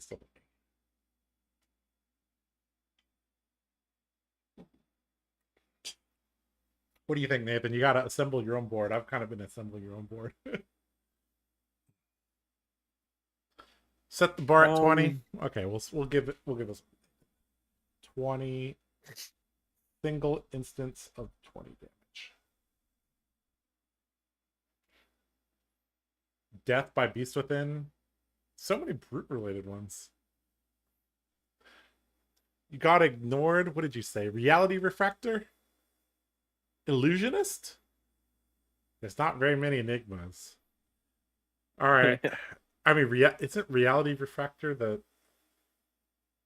expensive Iris? Is that what I'm thinking? Yeah, it's the 2-card 5. Or 2-cost 5. I don't even know if any of the Enigmas are playing that. Non-meta deck makes top 8. You gotta define non-meta deck as a thing. All right. I'm going to take this one. WTR Hero in top 8. Well, that's not very likely. Okay. WTR AR. No, that's actually very likely. ARC Heroes. Yeah, it's very likely. This is harder than I thought to make. Holy shit. Bisrai is the worst hero in Arcane Rising. What the fuck? Well, you know, because Rosetta Thorn LL'd. That's the most depressing thing I've ever thought Zen uses D-React in match. I'll take that one, sure. Zen plays a D-React.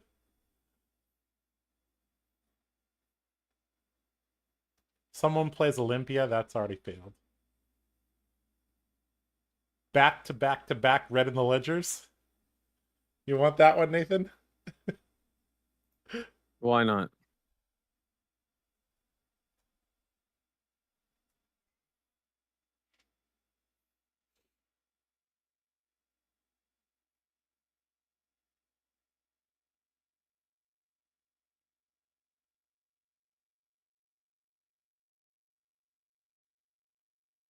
Custom sleeves from 3 different animes. I'll take that. Anime sleeves on stream. Oh, I like that. Azalea draws a non-arrow hand. That's a good one. Azalea does what? Draws a non-arrow hand. And just has to pass. Well, to meet that criteria, she draws the all arrow hand and she doesn't find one with the opt or the blind Azalea. So she's got to go through 6 cards and not find it. Azalea passes turn without attacking. Without attacking. That can happen at the end of the game too, but yeah. Well, I mean, without blocking. Yeah, without blocking.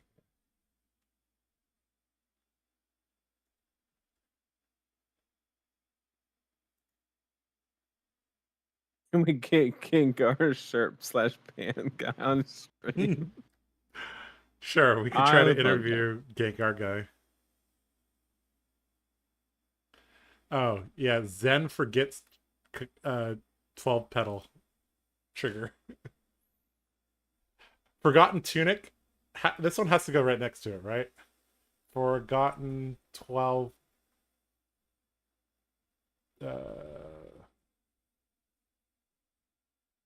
Forgotten 12 petal trigger. Sleeves that match the hero being played. Okay, I'll take that one.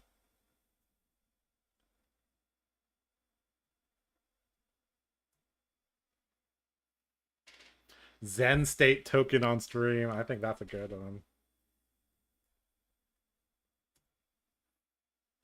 Zen State token created.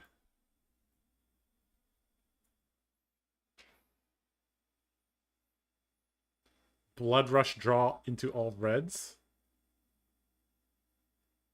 I think we've already seen that, haven't we? Azalea bricks. Yeah, we could just make that. We'll let chat decide what is a brick. Player uses different equipment for each sleeve they have. I'll give that one to you, Nathan. I think Blue Pitch is very likely to do that.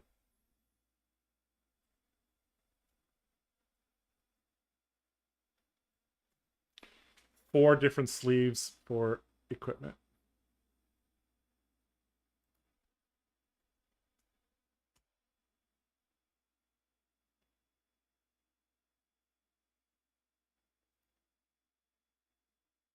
Nathan, you disconnected there for a bit. You okay?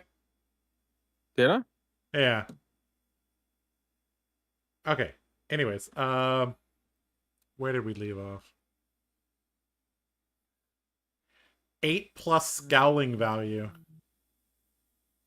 That's a lot. I mean, that's real hard. Talisman being played. D-React wins game. That's also hard to. Handshake refusal / pop off. That won't happen in Hong Kong. We already saw missed 12 pedal. Yeah. Prism player has to swap foils for judge box. Oh, is Will still here? I hope Will's not here. Okay, Zephyr Needle destroyed. I'll take that one.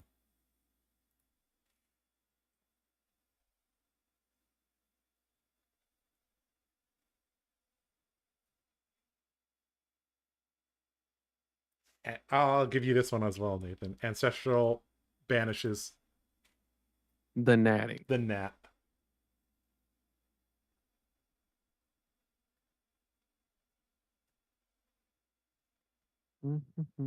So today we're doing draft. Mm-hmm. And then that's it for today? Yep. 2 drafts. I'm going to take gold foil opened on stream. Oh, we're doing 2 drafts today. 2 drafts today. Okay. Gold foil opened on stream. CNC Pummel. I'll give that one to you, Nathan. That's a classic. Awkward handshake. I love that one. I'll give that to you. Yeah, I love that. That was so good. Awkward handshake. Awkward handshake on feature. That's so good. Graded cards for equipment. We saw that one already, but we won't count it.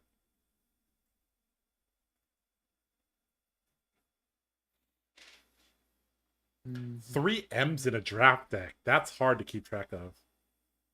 But sure, I'll take it.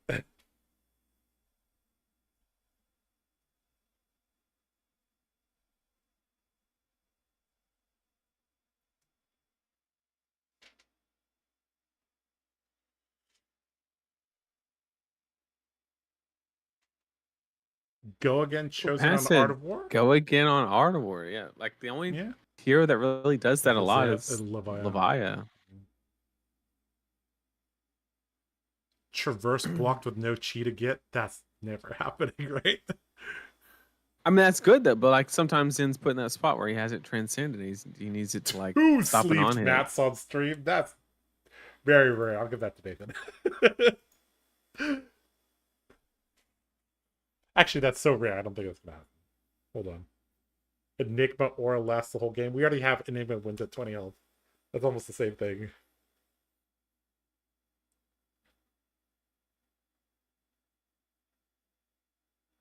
Scabs roll 1. Scabs roll 1. Yeah. Brute rolls a 1. I'll make it more general. New hero power for game. That's very likely to happen. Oh, T-Bone gets equipment, turn 0, turn 1. Yeah. Oh, that's a good one. That's good.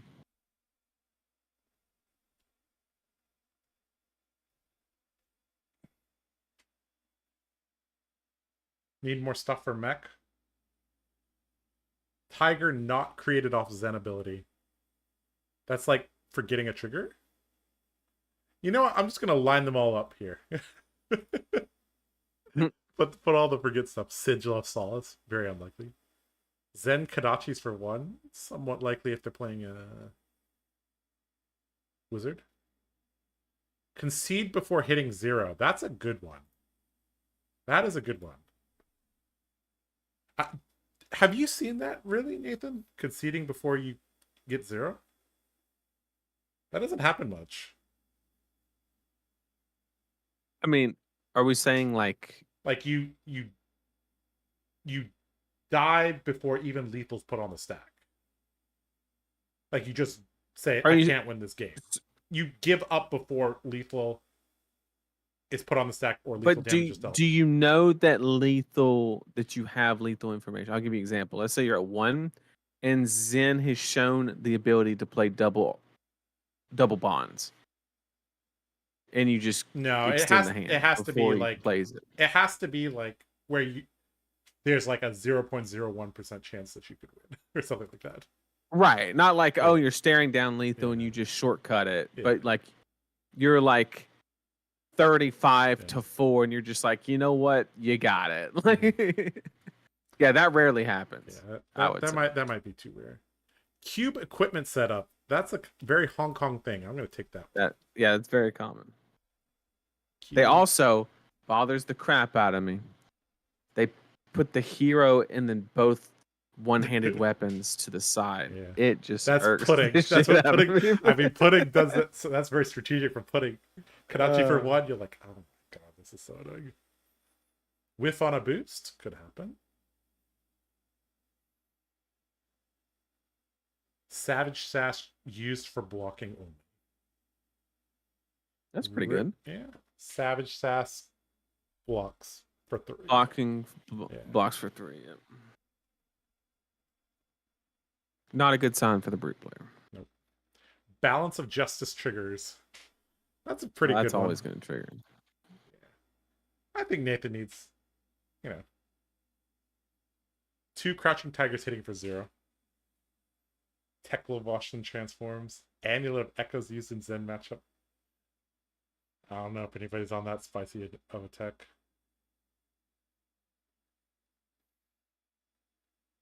Knocks over Decker Grave. Someone arsenals a tiger. That's a pretty good one. That's a good one.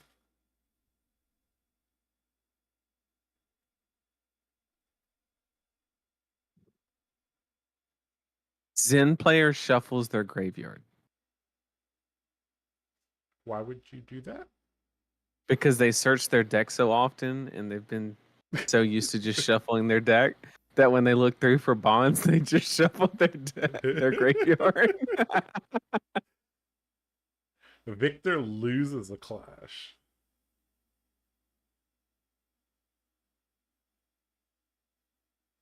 Commentators fall asleep during match. I'll take that one. I'll take that. We can see the sun. Maxx rarity deck. All right, I'm giving that one to you, Nathan. That's a good one. Or let's just full foil deck.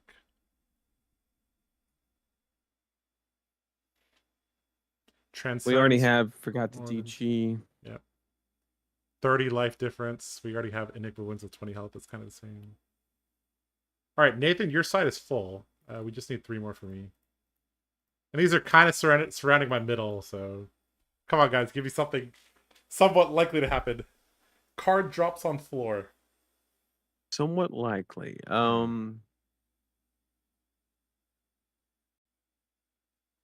Shuffled the graveyard back in the deck. Double Transcend? Is that too likely? I think we have one in. I think we have 2 cheese being played somewhere. We have triple chi turn. I Okay. took that one. Triple chi turn. Prism gets it A-list loop. I don't think there's very many prisms in this tournament. 3+ counters on Dawnblade. I already have Warrior in top 8. Brody, someone eats a ham sandwich on stream. CNC for 7. That's a pretty good one. Reaching. Okay, second cycle. How about that? Game goes to second cycle. That's somewhat unlikely in this meta, right? Yeah. Yeah. Pin on the match.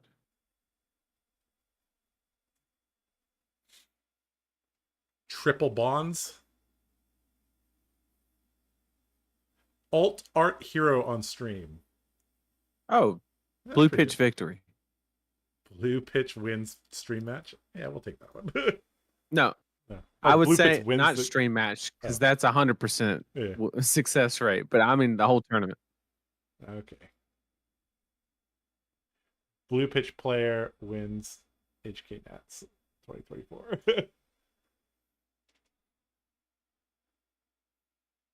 Still very likely, but All right, we need one more.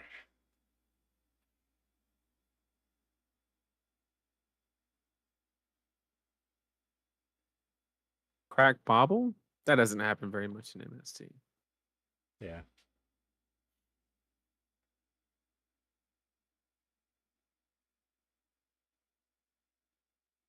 Five of one hero in a pod? No, we only get to look at 2 pods. That's very rare.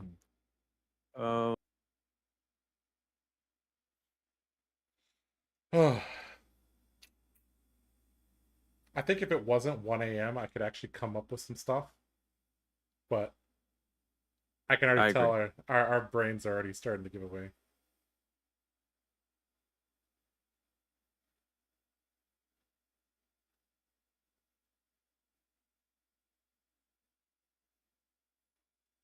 KO 40+ turn, brute smashing an item, very likely. Using a chi card without transcending. That might... I'll take that one. I think that's a good one. Play chi card without trans. Golden Sun for 7. Majestic Plate and Draft. We already have a triple Majestic. Okay. Okay, here we go. Here we go, guys. We have things completed.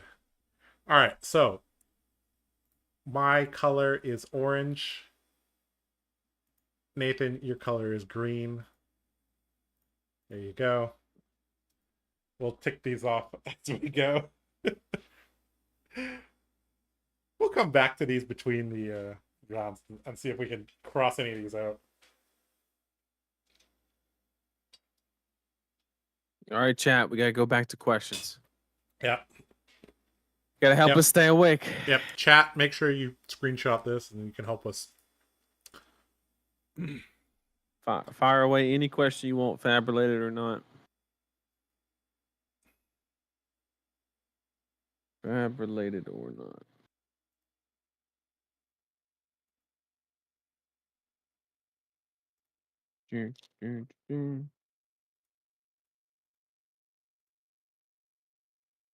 Okay, transition back to us.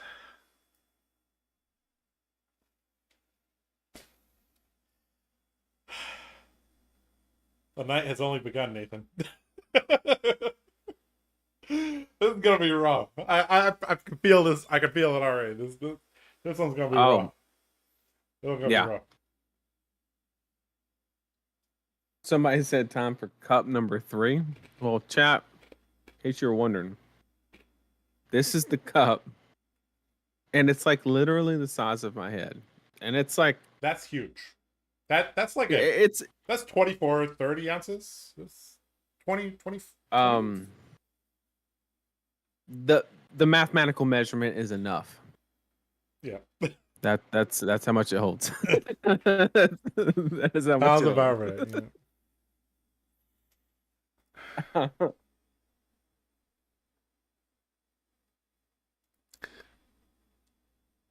Yeah. This is the one of the cool things though about doing HK Nats is that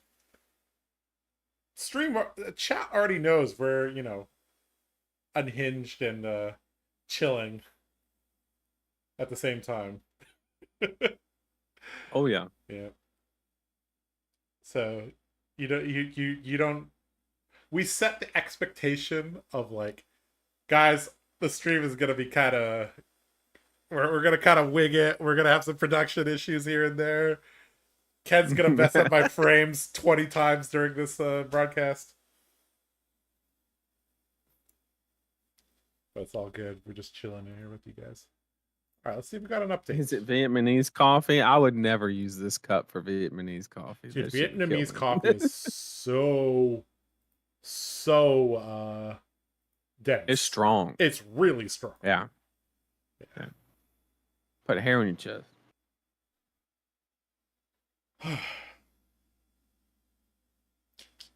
Will Olympia ever be tier 1 when every other hero LLs? He sure will be. Give him a specialization. What made y'all fall in love with your favorite classes? That's a pretty good question.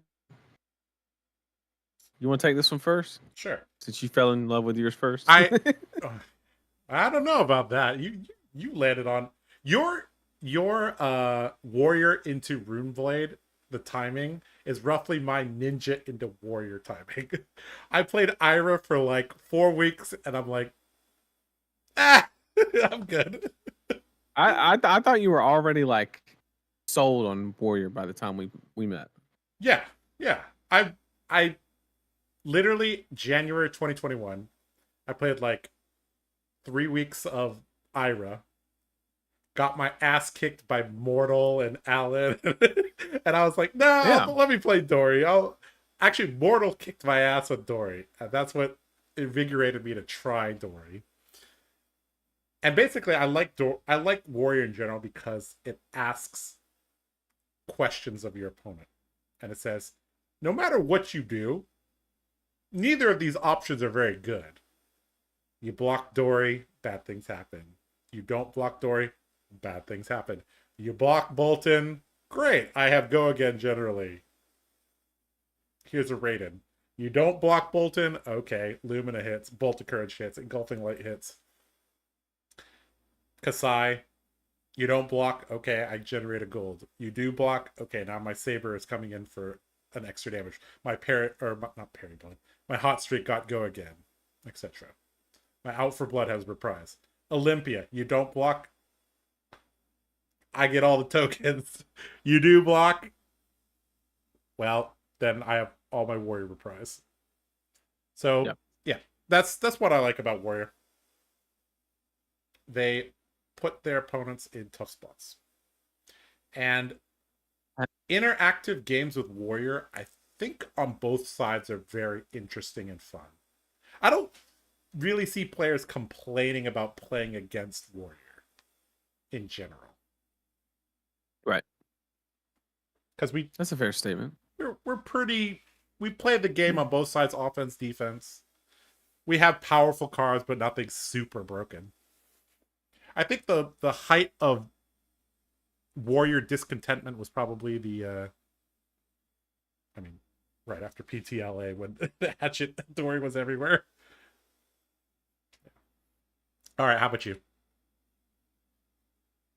So Runeblade, for those of you who don't know, I have a big like poker background, and Runeblade was the closest thing that I could find to poker. In poker, there's a lot of information that you're not aware of, and you have to make mathematical, educated guesses on what could be, not necessarily what is. And just something about the way Runeblade played, more so Briar than the others, but I still enjoy the others. Like knowing to like hold back something or take a slightly less value turn to arsenal a card because you haven't seen a Tome of Harvest, and then you draw that quad blue hand with a Tome of Harvest in there, and it's like triple Autumn's Touch, and then you play the Tome of Harvest and you just rip the nuts. It's like something about hedging risk and just interacting in that manner that really made me enjoy Runeblade specifically. And the explosiveness is fun. Um, although it's a lot less explosive with Warmongers, but we'll see how things change. I think Aurora will have a lot of ways to get around because the Go Again will not be linked to the non-attack action. It's linked to her hero ability. So as long as you're running lightning attack action cards, you should have the ability to kind of two-step the Warmonger's effect, or at least not completely nullify it, but at least mitigate it, which is all you need to do sometimes. And yeah, that's just what I enjoy the most about it.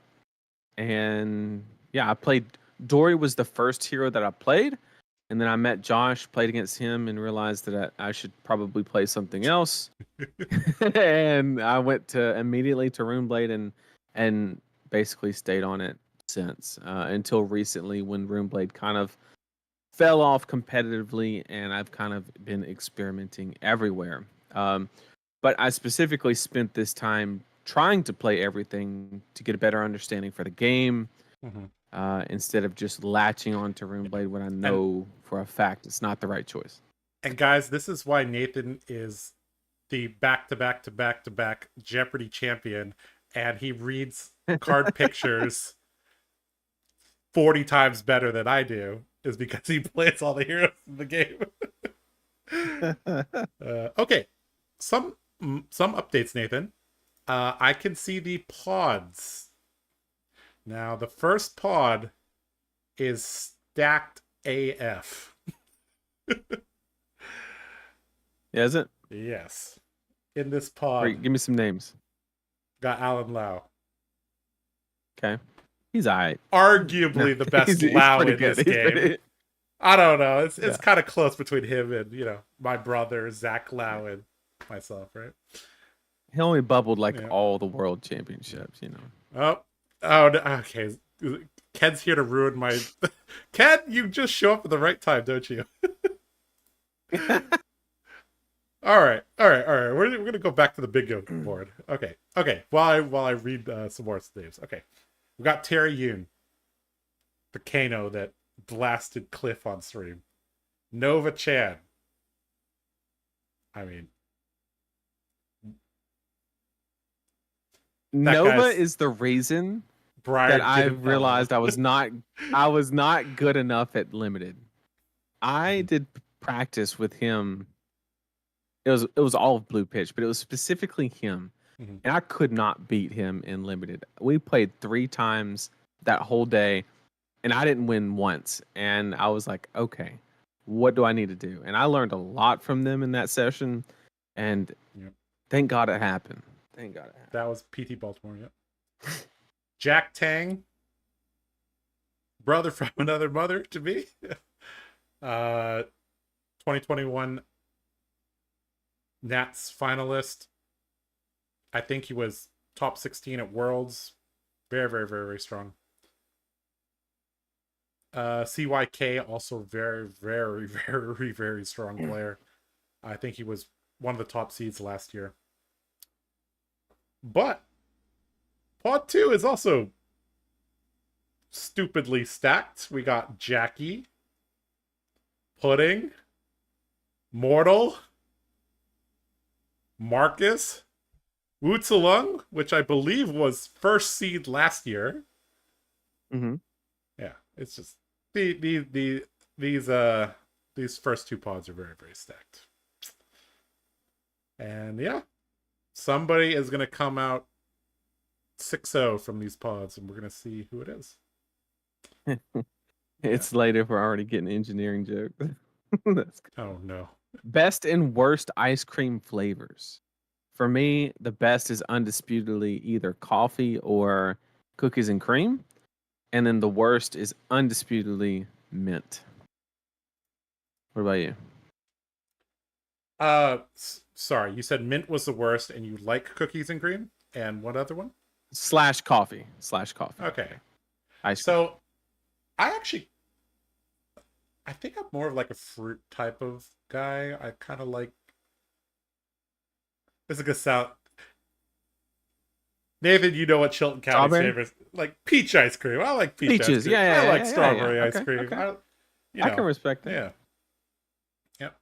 Well, I kind of like, a little bit of peach in my ice cream. A little bit of Nathan, strawberry. how long has the abacus been there? I need to know how bad I am at noticing things. It's been there Oh, for about 5 months or so. yep. Basically, it stemmed from a Twitter conversation I had with Brian Gottlieb.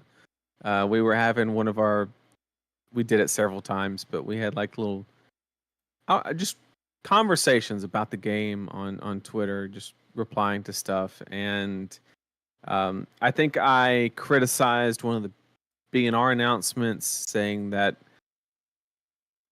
I think it was about Lexi, where he said that it was Lexi could draw all blue hand or no arrow or whatever, and I basically said that mathematically that is extremely unlikely and it should not be weighed into a BNR decision. And he said it's not really fair to bust out your abacus and say I don't know how the hero works. And so ever since that, I stuck an abacus in the back of the stream. Oh my god.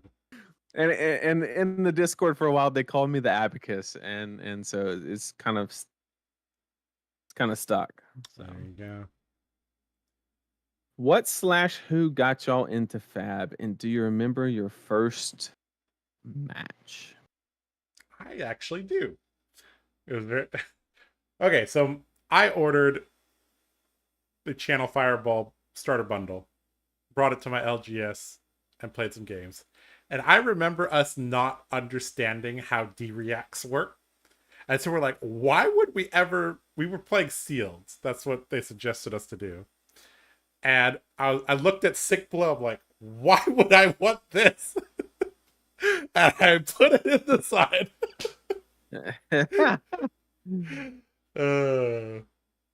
Yeah. And I opened a Mask of Momentum. And that's what I was like, well, okay, I guess I gotta play Ira. So that's why my first couple matches were with Ira.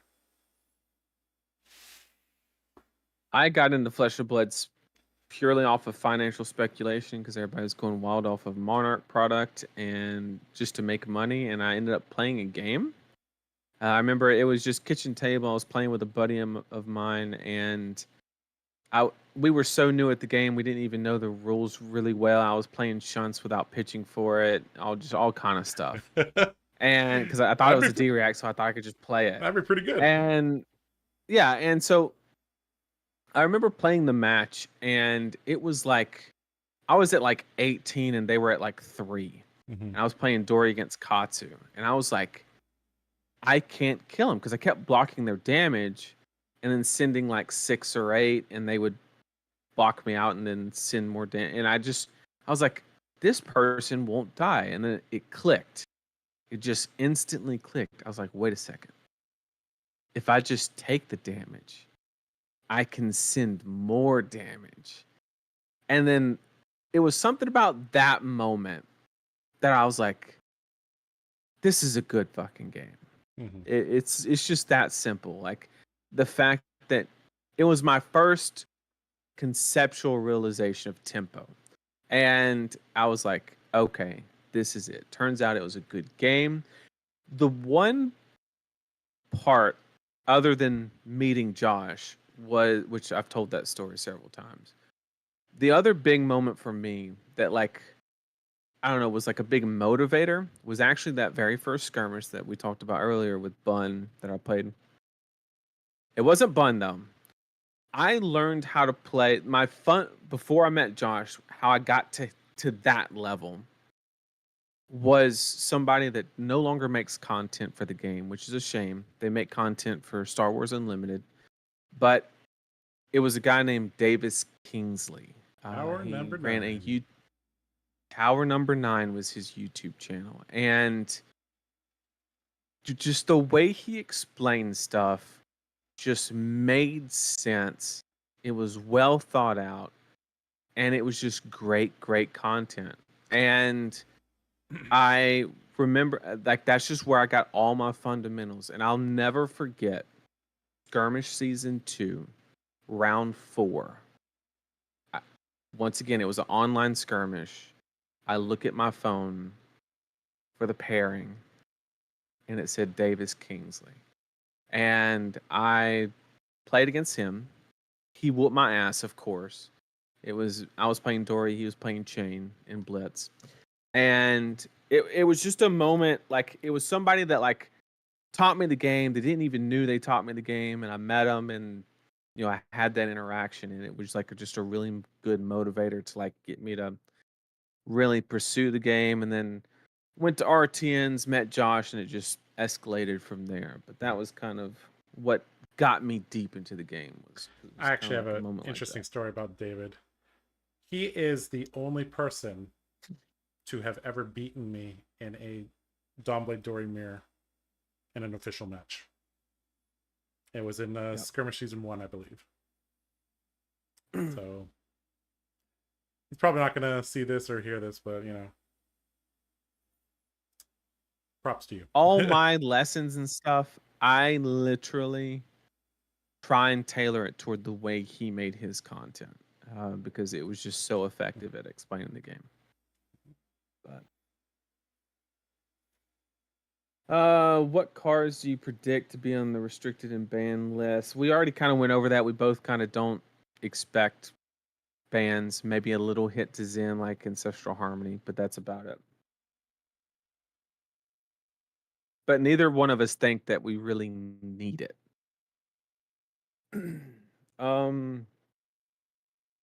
Will Fab Jeopardy return? I don't know. I don't know if they're gonna let me keep winning. We need to.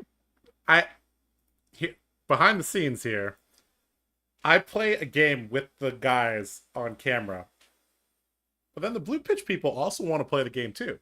So I literally run a private game with them, and they do really well. And it's not their native language either, right? So, but they still know all their stuff. So, Blue Pitch versus Card Guys Jeopardy match. We need redemption for all those show matches we lose. I can't keep losing to Shig and Jack. What's y'all's favorite TV series / Netflix series? Breaking Bad, Prison Break are the two that come to mind, because I've watched those from start to finish. I also enjoyed Dexter, but not the final season, obviously. I enjoyed Game of Thrones, not the final season either. Yeah. I would say Breaking Bad and Game of Thrones. What's the name? That sci-fi one. Expanse. The Expanse. That's a very, very good one too. It's not Netflix, but I really enjoyed Chernobyl. I thought that was a really good one. I think that was HBO that did that.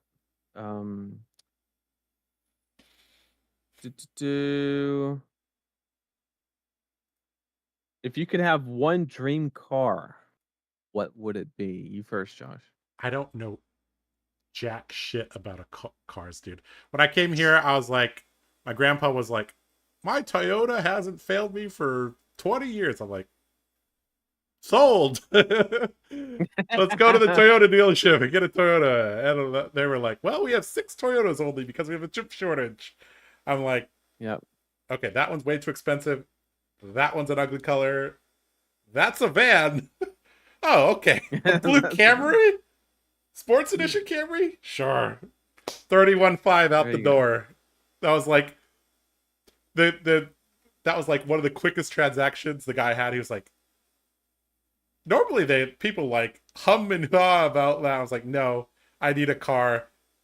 That's a car that, like, there's a chip shortage. Literally, when we went there, I was like, wow, there's so many cars in the lot. He's like, everything behind that line has already been sold. It's waiting for a chip. So I'm like, oh, jeez. So there's only those? He's like, yep. All right. That's insane. I got lucky and found one. Nathan, it's very interesting. The first RTN, I drove up in a rental car. The second RTN at Showcase, I drove my Camry there. Anyways, yeah. What were you thinking?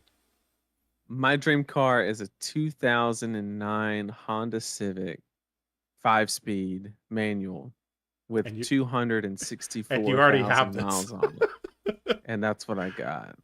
Yeah. I don't care about what other people think.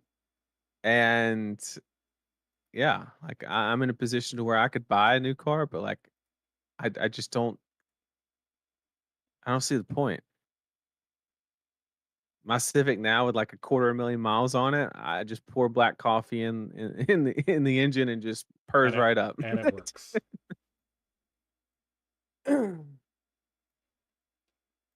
All right, looks like they're getting kind of set up now. I've already transitioned over a little bit.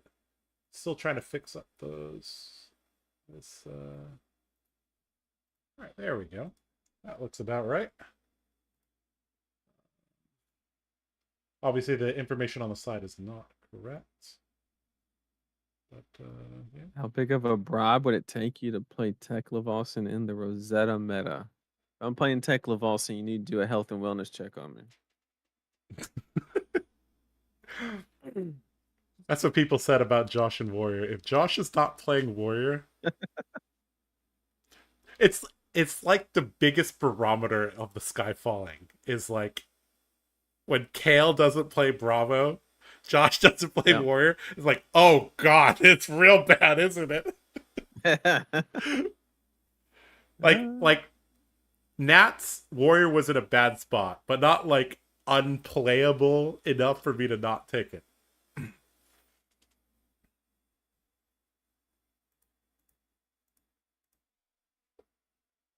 Oh, good one. Top 3 video games of all time. StarCraft. Is that easy? Yes. That is StarCraft. Oh, original StarCraft is the grandfather of esports. And I still to this day watch StarCraft 1 games daily. That's how good the game is. For those of you who don't know, fun fact about me, I used to play StarCraft 2 professionally. But now I'm older and in my 30s and my wrists hurt and I can't do that. But I still retain a lot of the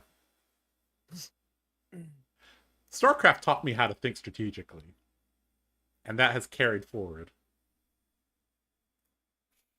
This is gonna make me sound old, and I promise I'm not this old. But it was a game that my dad played, and it was just something that I grew up around.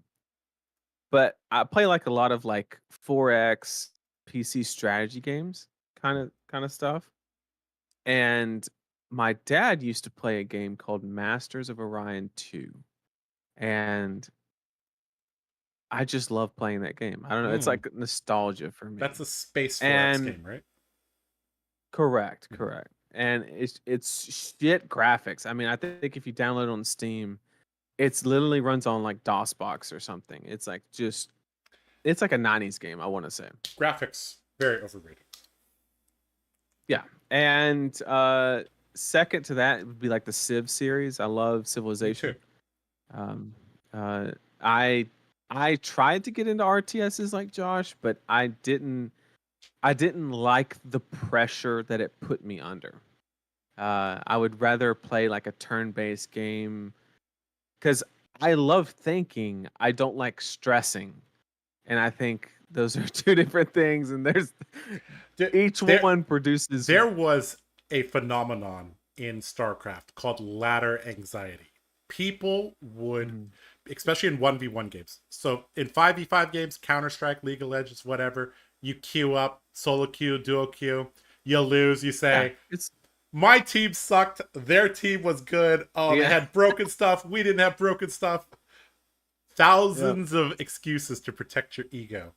But in StarCraft, in 1 versus 1, in a third of the games you're going to play are mirror matches on rotationally symmetrical maps. There's nowhere to hide. Your ego is gonna get busted up bad. If you lose a Terran versus Terran mirror match on Metalopolis and the game went 15 minutes, you got outplayed. It's just that simple. No one to blame, nowhere to hide. So this was actually a phenomenon that I faced as well. I was like, man, I'm so nervous to queue up. It's like, eventually you just had to say, you gotta just do it. Click the queue button, go. But a lot of people, that's a huge thing. They're like, it's a ranked match. It's 1v1. There's nobody to help me. It's a mirror match. So yeah. And then also my last one would probably have to be like CS:GO. I went through like a heavy CS:GO phase. I And like that enjoyed game. I it have a no lot. talent for it, unfortunately. Some people said, What's your go-to Civ in Civ 5? I played. "Yo, Masters was goated." Haven't heard. You're the first person that's ever like confirmed they know Dude, Masters of Orion. Dude, It's have you ever looked at actually our insane. channel analytics, Nathan? There's like nobody below 25 that watches our. If you're below 25, say something in chat. Hang on. We don't have. There's nobody below 25 in our chat right now. No. When did Masters of doesn't Orion happen. come out? The second one. I've never played the first one. I'm not God. Biggest punt in a fab game. 1996. StarCraft 1998. I was 5 years old. I was 10. It's just, when but like I StarCraft said, came out. it's just what my dad played. We got a 22-year-old in chat. Oh no. So I just played it, but like, yeah, it's rare that I meet somebody my age that played that game because like I just played it because my dad played it, and it's just nostalgic for me. What's your go-to Civ in Civ 5? So I had 3 go-to strats. I would do Wonder Rush with Egypt. I would do Babylonian Turtle, and I would do Longbow Rush England. Man, we're very similar. Babylon, Forest City, Tradition, Turtle. Yeah. Never settle a 5th city in Civ 5. Awful. Yeah. In Civ 6, you got to go real wide. It's completely different. Yeah. 1996. Yeah. Biggest fab punt. I remember this very vividly, and this is why I have never forgotten to give Bolton's attack go again. Because this is seared into my mind. I know what you're US Nats 2021, round 14. If you're out there, whoever you are, you Bravo player, I remember you. So I Beacon of Victory, a attack. I'm winning this game. I Lumina go Boomina comboed him, double Lumina. I got him real low. I'm in the high 20s health, full tempo. He's at like single digit life. He's gonna die. And I draw a hand. I draw Beacon of Victory. I play it, and it's a really, really weird spot where I'm like, I don't know what to tutor for because I already lost a lot of my deck. Eventually, I end up figuring out that the correct card to tutor for is Soul Food, which is extremely rare. It took me like a minute to 2 minutes. It took a standard Brody turn to figure out what to tutor for. And I was like, okay, I'm going to get this Soul Food, and I'm going to use it to pitch for my Centauri Sabers, right? The thing is, my opponent was like, all right, so I take 5. And I'm like, yep. And I'm like, okay, so, and I already had written down the thing because I was shuffling my deck, and he's like, so I take 5. I'm like, yep. I just mark it down, keep shuffling my deck, and I'm like, oh shit, I forgot to give this go again. So I have never forgotten to give attacks go again with Bolton. And whenever people say, so I take 3, I'm like, hold on. Give me a second. Anyways, yeah, seared into my brain. That memory. That's a core memory now. You have a big punt, Nathan? My biggest punt is not actually in game. I think my biggest punt is not having confidence in my own deck building. And I'll give you 2 examples. I created what is considered Blockout Briar, the 2-card 7, based off of a conversation I had with Josh. We always brew the best decks on the way back from Charlotte. So before Charles Dunn won US Nats, about a year, but 9 months before that event, I registered the first Reaping Blade Briar, 2 card 7 Goliath Gauntlet. embodiment, block 4 at the Goliath Gauntlet 2 tournament, which can be found on YouTube. And I discarded the idea. I didn't feel like I just wasn't confident enough in my deck building. And then the Runaways took that list, refined the shit out of it because mine was built for a different meta and it didn't have Anthem of Spring, it didn't have Warmongers, it didn't, there were some pieces that were missing because it was so much before its time. But I didn't stick with it. And that ended up being a mistake. It was a great deck that had a great opportunity that I had the most experience on, and I wasted it. Then it happened again.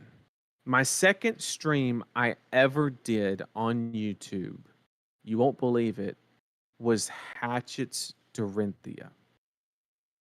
I'm talking, this was before Heavy Hitters was probably ever, it wasn't even in the design phase, probably.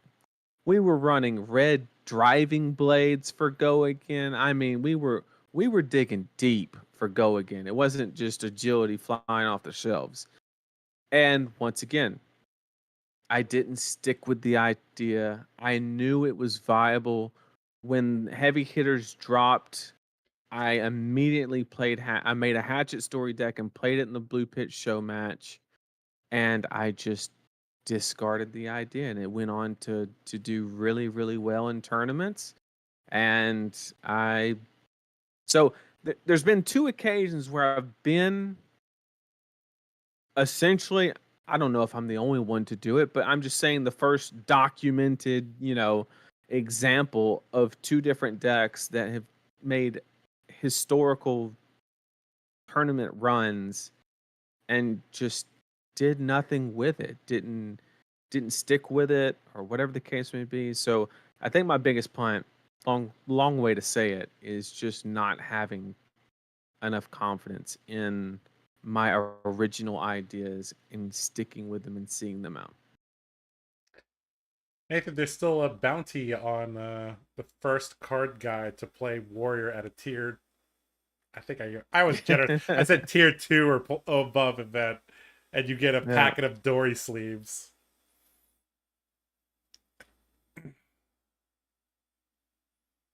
All right, looks like Ken faked this out. He set up the camera and then left.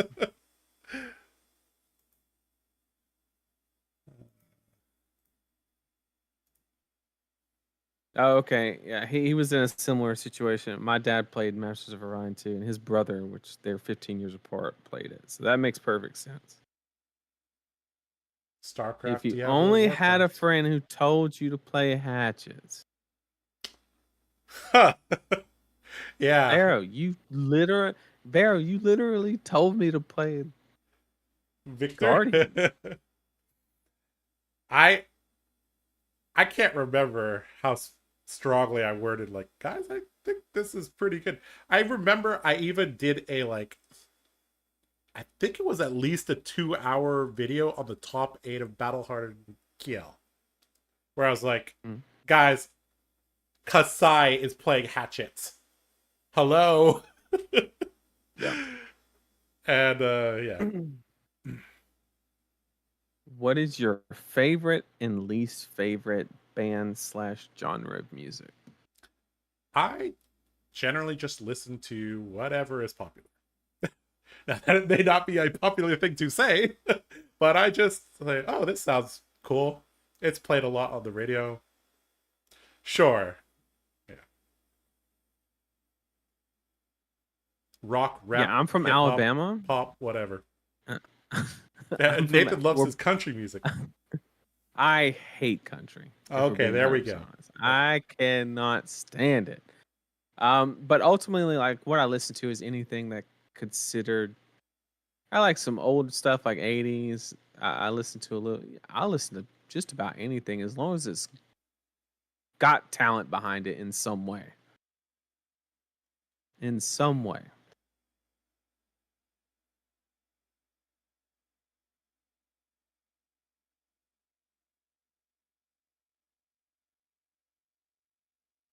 I will post some Are you going messages. to Amsterdam? And if not, what would you bring? I would bring probably Bolton with combo and Raiden with all the new cards.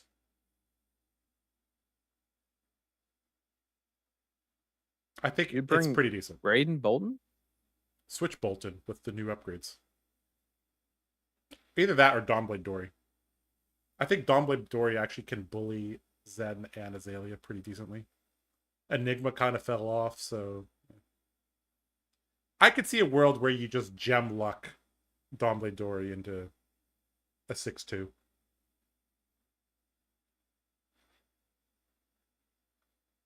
Of course, if people are trying to be smart and play Victor, which I think a good portion of people are gonna be like, Zen is 30% of the meta, let's play Victor, then I'll be very sad as Dawnblade Dory. That's why I think Switch Bolton is a little bit better, because yeah, I don't know. I think I would. Man, I'd really want to play Kano. If I was I think going to Kano's pretty Amsterdam. strong too. The issue is that if you run into the mirror and you don't have experience, you're much weaker. I think you can actually play Kano to a decent success rate against traditional decks. So not Fatigue, not the mirror, not Illusionist. I think it's actually fairly easy to do. A small known fact is that I could actually play Kano and Blitz because I literally played against Bud, Terry, all those people 150 times would not be a overestimate. So I remember when I was teaching my brother how to play the game, and he wanted to learn some stuff for like skirmish season, and he was playing Kano and I was playing Dory, and I beat him a bunch, and I was like, all right, here's the Dory deck, give me the Kano deck. And I proceeded to beat him a bunch, and then I was like, okay, do you see, let's break down all the decisions of the deck and try to go from there. Kano is actually, if you're playing a traditional match, I don't think it's that hard. Plus, you could draft decently, Nathan. So you know, you combine Kano with draft, you know, maybe you get there.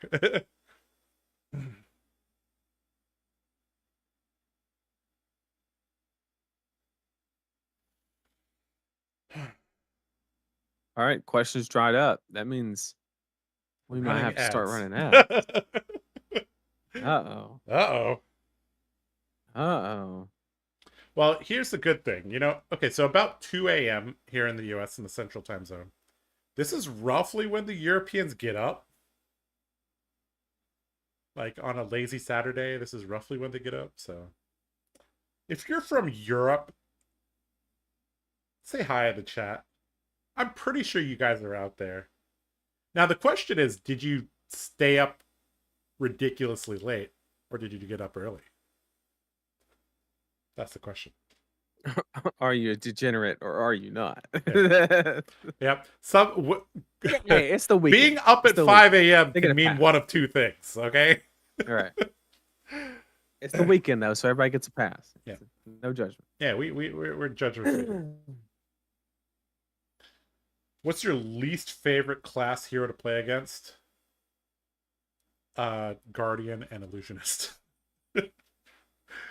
And I think you guys know why.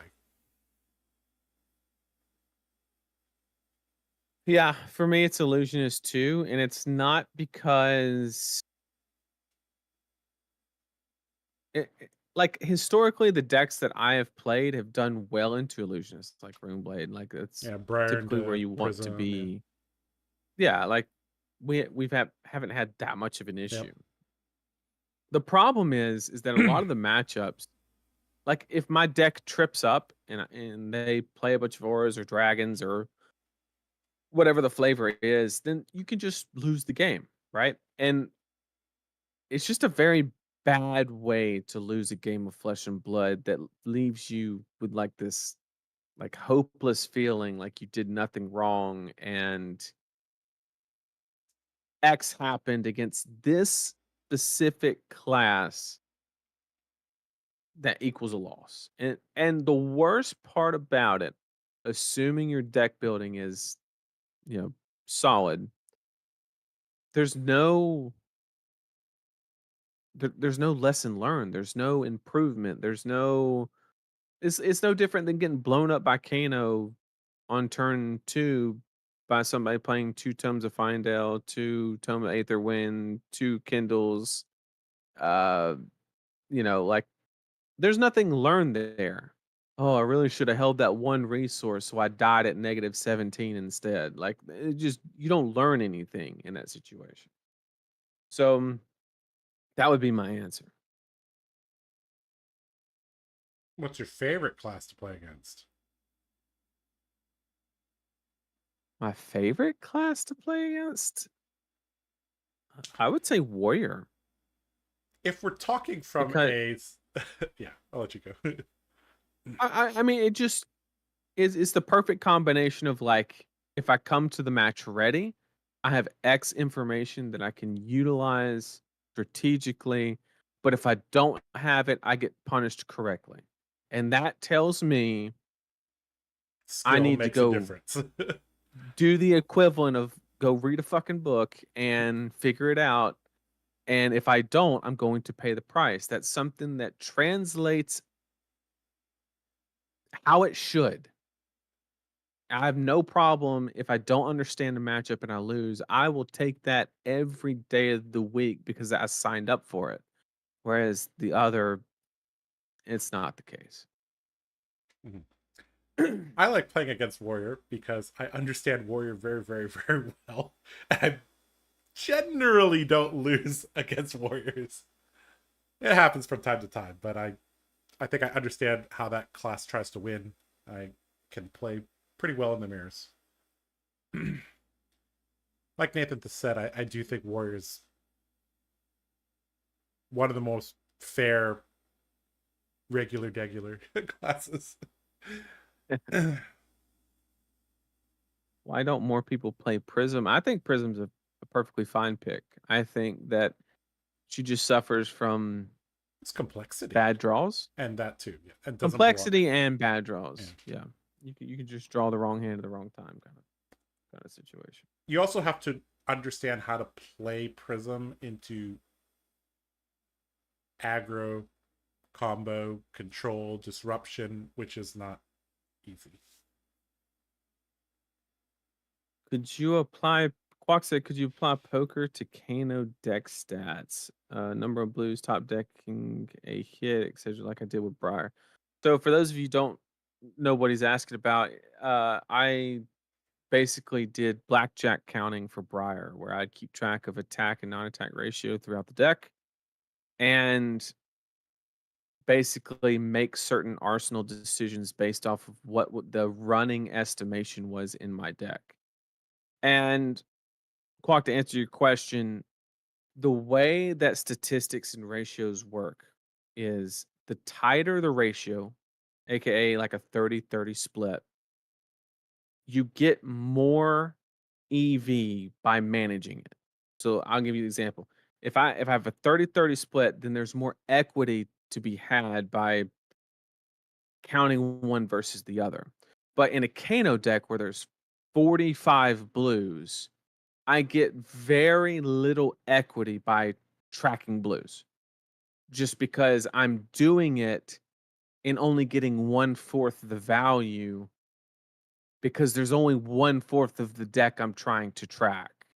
So anytime there's more of a sample size that can be tracked, you gain more equity by tracking it. So I don't think Kano is in a longer matchup, it's very important, but it's not about what you're going to see in a long Kano matchup. It's about setting up your second cycle to what you know you're going to see.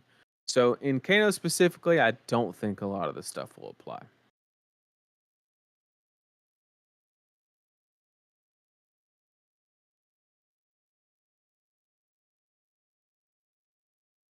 If you could ban one card from each class, what would it be? I don't know about that.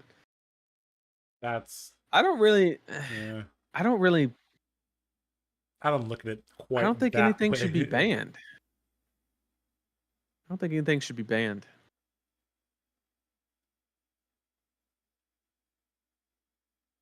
I think Lexi was the last time where something like seriously needed to be. I still, to this day, will die on the hill that LSS knew Voltaire had to go. And the avenue they went was LL to remove it. I don't know why they went with that decision, but the interaction with the game, the data, drastically proved that we were tired of her shit and that she overstayed her welcome. I think James White said those exact words, that she overstayed her welcome. And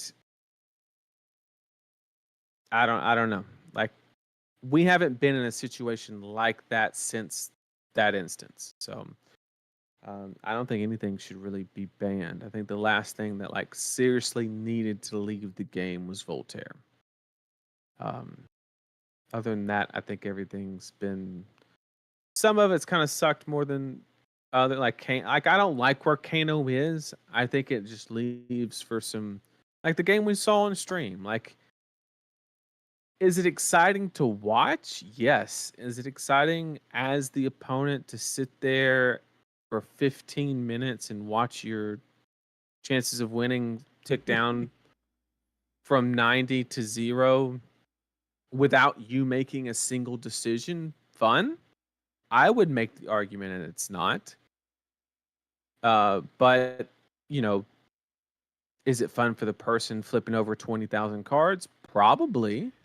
I would say it's a safe assumption. The source of a lot of the discontent or complaints in this game have stemmed from 3 sources. Fatigue, Wizard and Illusionist. Wizard and Illusionist, yes. Done.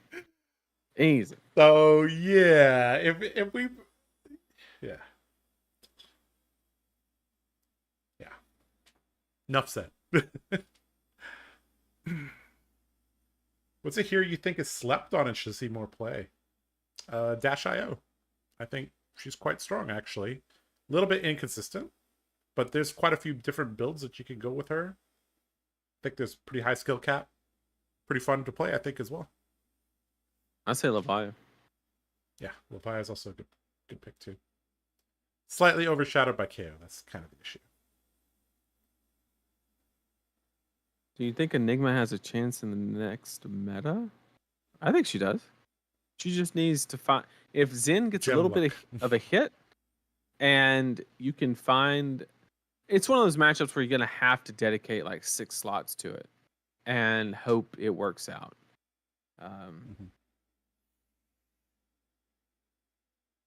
Could design a legendary for your favorite class. What would it do? God. I would love to answer that question if it was not 2 a.m. Yeah, that's like that's an tough. idiot. That's tough. Design a legendary. I mean, to be honest, literally ever since Skeleton got banned, I put this on Twitter several times. I said, please, LSS, give me a Runeblade chess piece that just blocks 2 with Battle Worn or whatever. And I just need 3 block on the chest is all I need. And the angels that they are put Arcane Barrier 2 on it. So I literally asked for that and they gave me exactly and then went above and beyond and slapped AB2 on it. So I've gotten everything that I wanted. I just hope that the only thing I want from Rosetta from a legendary perspective is I want a Runeblade helmet that tells me I don't want to play Balance of Justice, or because we have a chess piece, we have the boots, right? We have Grasp of the Arknight. That's not going anywhere. It's just too good. And yeah, I just want a helmet. Which is interesting, right? Like, if you're LSS, it puts you in a spot because, like Grasp of the Arknight, if you make another arm slot Runeblade legendary piece, Iron Song how versus powerful? Braveforge Bracers. Yeah. Yeah, but like I don't compare the level of Grasp of the Arknight to Braveforge Bracers. Like I think Grasp fundamentally is way better, just solely on its ability to dump resources. People drastically underestimate the power of just dumping resources, and the fact that you can do that turn 0 to filter your hand and create damage with it is actually insane. And the fact that you get a bunch of block out of it. So like that's just really good. But like how good do you have to make an arm piece to make it playable? Is because the last thing I don't want them to go through the efforts of designing an arm piece and me not use it. Like I'm fine with something like Shock Charmers where like, yeah, you're not putting it on every match, but it like has its use because it says Spell Void 2 on it. So basically what Nathan is saying is he doesn't want what happened to Warrior to happen to his class. We have two correct. competing arm pieces that are like competing. Bolton now has 3 head pieces that he could run, 4 chest pieces that he could run. Dory is also very conflicted. Do you want grades in your Dawnblade deck? Do you want courage in your Dawnblade deck? Do you want tunic in your Dawnblade deck? I don't know. If I'm just being forward, I just want Traverse the Universe for if we're being 100% honest, I mean, let's just cut to the chase. That's what we want. He wants to be able to tutor for any card in his deck and just add it to his hand. And block 2. With Battle Warden, of course.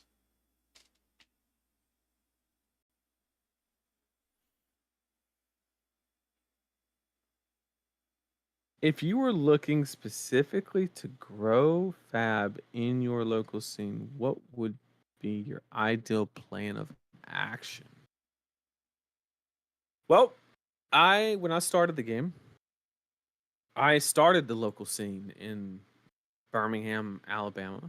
I basically spent 4 months going to an armory that consisted of anywhere between 2 and 3 players.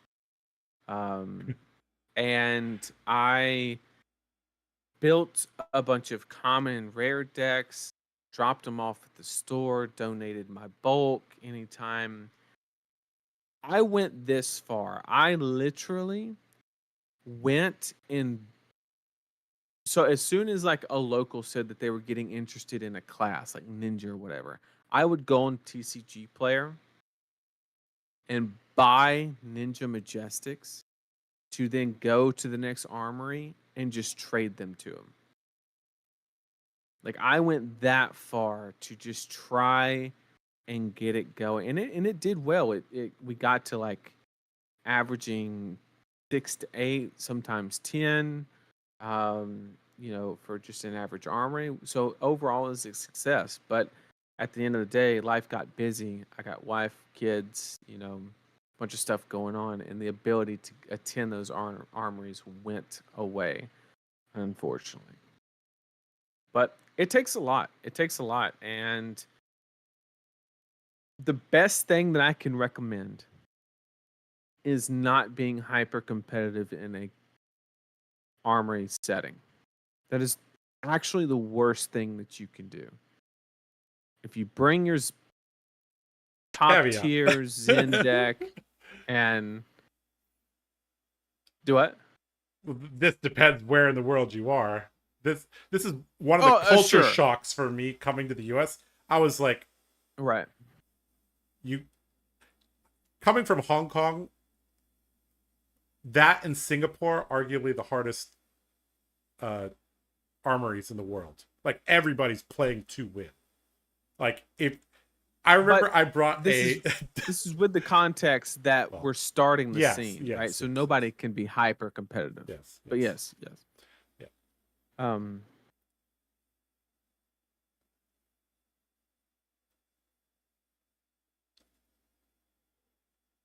Nathan 100% zoned out I'm there. zoning out Yeah, too, I'm dude. tired. Dude, I'm tired. normally we actually take a break.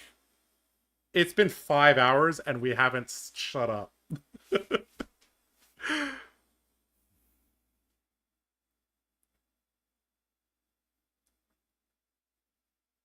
Oh, this is What is one class you wish LSS would create and why? I think Necromancer would be cool. I don't know how they do it, but it'd be cool.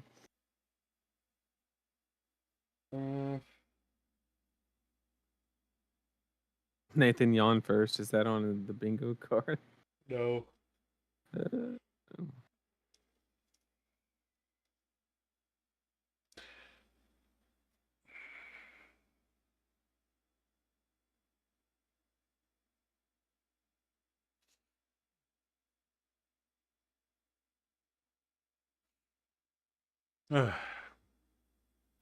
When can Guardians get boots?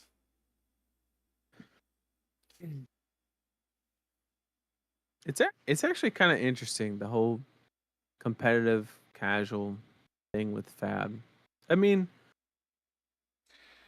the where the interestingness comes from. That is not the most eloquent way to say that, but I don't care. The interesting thing is that God, I'm starting to lose my train of thought. Okay, I remember.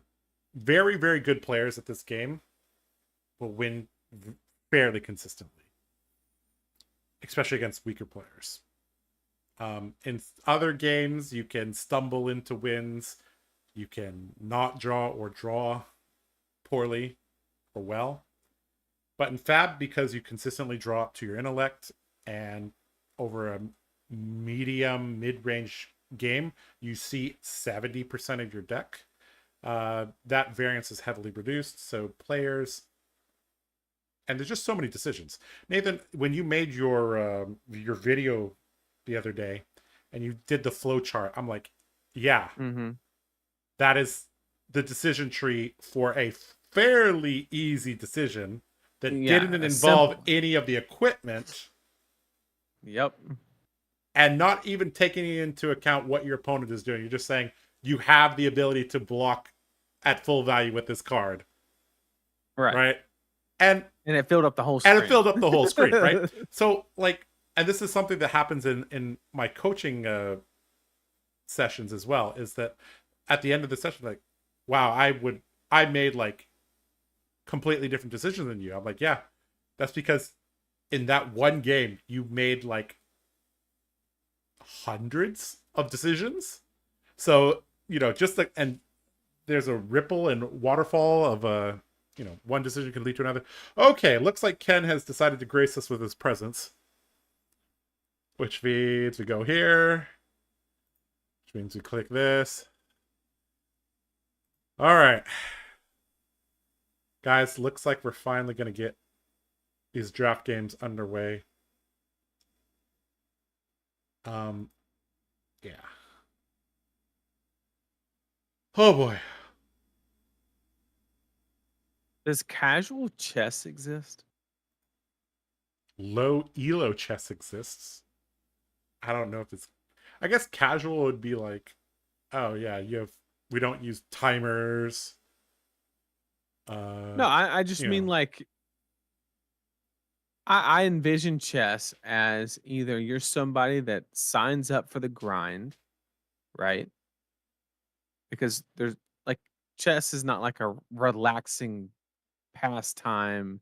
It's something that you're just like trying to dedicate mental energy to, right? Yep. So it's like either you sign up for the grind, you get burned out, you fail, you leave, or you make it to the highest level and you contend, right? And I like to compare Fab to that situation, so I don't know like where I don't know. It's interesting. On the conversation of like competitive and casual and stuff like that. Pretty interesting.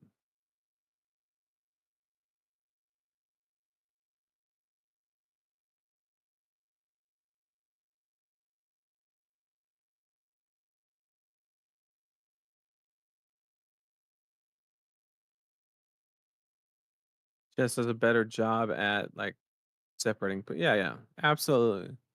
But they do that because every tournament, you're categorized into your elo and you play those, but you can't do that in TCGs. It's not viable. So a card game that has lower variance, you just create. I don't know. I think What, I what, think what, that's ultimately the what are you talking basis about, of dude? why That happens all LSS the is. time. Pro Tour, Day 2, and Culling.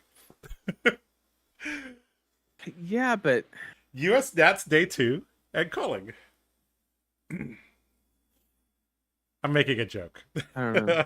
Don't take it too I I, seriously. th- I think I think that Zen versus New. Okay. I think that's kind of the basis for why Oh, you're having Mortal is more power playing. creep. Oh boy. Oh shoot! Mortal on New. All right, let's get this set up. Finally, some flesh and blood. Finally, some flesh and blood. Uh, Zen. Oh my god. Oh, everything's happening too fast. Okay. Okay, you're gonna need to commentate the game while I set this up. I gotta adjust everything. Okay, yeah, I got this. Okay. All right, so we got I New will come versus save you in Zen. 3 minutes. The fist bump is Yep. there. All right. New versus All right, we Zen. got New versus Zen. The equipment situation is a rousing wave for New and two unknowns with Stride on the other side with one unknown. So both didn't get a full suite. Kind of normal. I think there's probably at least. I guess that does kind of lean toward maybe there was a lot of Zen and New in the pod, so maybe like lesser on the.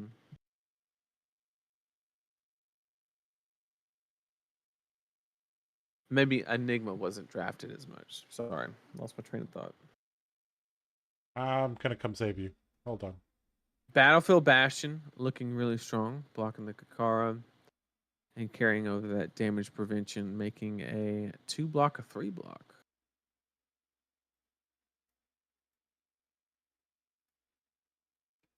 So basically, in this match, it often does come down not necessarily to fatigue, but it comes down to an end state where players are trading cards, and the net result of that transaction ends up being fatigue. Is basically how it kind of works. So card economy is very important. So is threat density. So like you see New using these battlefield bastions blocking and it does look good, but those are some depending on what color they are. I don't actually know what color they are, but if they're yellow or red, then that's a lot of like damage that could be presented, but is not being presented. Okay, I've set things up. Okay, so Cho Chu Sit is the 3-0 Zen player. Absolute Mortal. 2-1 New player. Okay. Let's get down to business. Who went first? Did the Zen go first? Zen did. Okay. And looks like Zen leaked some damage, 1 damage to be exact, and Arsenal to a Crouching Tiger, and you are caught up. Yep. Just looking at the equipment, no chest piece, no headpiece for our Zen player may indicate, some different priorities in the draft, or it could just maybe there wasn't a ninja headpiece available for taking. Not having the stilettos in New, I think, is pretty big though. That's a pretty critical piece of equipment that Mortal is lacking. Looks like the Mistblade's going to hit for 1. Zen's going to drop to 19. And we'll see what the follow-up is. All right, Blade gets +1 and go again. Did you mention that there were several Battlefront Bastions blocked with on turn 0? Yeah, 2 of them. Interesting. So that could be, we could be looking at like either a high priority to Battlefront Bastions, or we could be maybe this is what was it referred to as, the 4th archetype, or maybe he just wanted to be Enigma and kind of bailed out of it,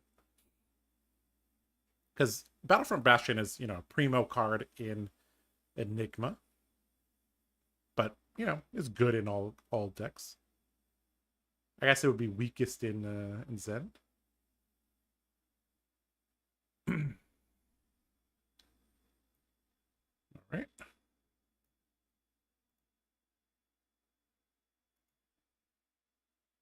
So not a very productive turn on news side. You got the banish, which is fine, but you didn't get the life gain. So you basically had a 3-card 5 damage turn that banished the top card of your opponent's deck for no benefit. Which on the value front is very, very bad. However, if New has the opportunity to kind of prolong the game and make that card off the top become relevant, then it becomes I don't want to say a decent play, because maybe it was his only option. I'm not saying that it was a misplay, but just, it makes it a more relevant turn, if you will. Mm-hmm.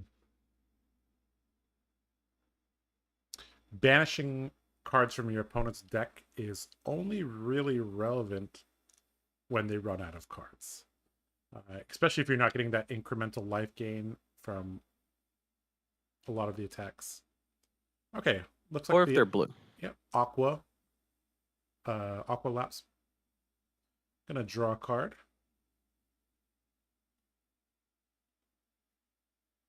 The thing I really like about this block here is if Zen had any intentions to break the chain, he now gets punished, because those pieces of equipment that physically block in MST do not have Battle Worn or Temper or Blade Break on them, so they just break at the end of the turn. So if the chain's ever broken, you can just throw it right back in front.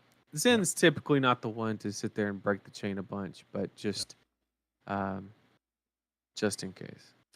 Yeah, the wording on a lot of the ninja cards is very specific. It says this combat chain on several of the cards, so you got to be careful. Like if you play a Tiger Taming, Tiger Form, sorry.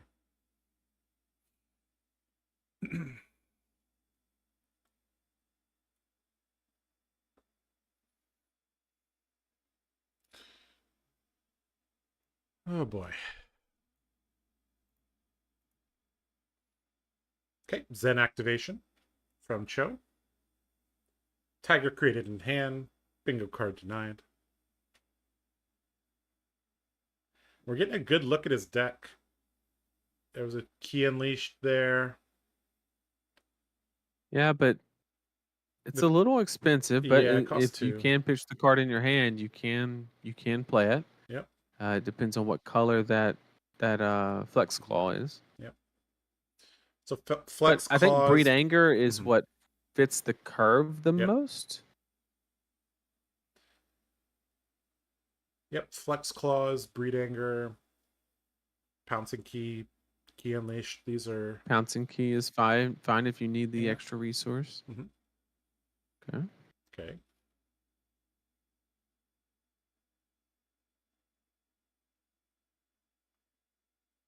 I just realized a lot of my card game habits I got from Mortal. He puts his hand down, like he keeps them in a in a waterfall. All right, Tiger coming in for 1.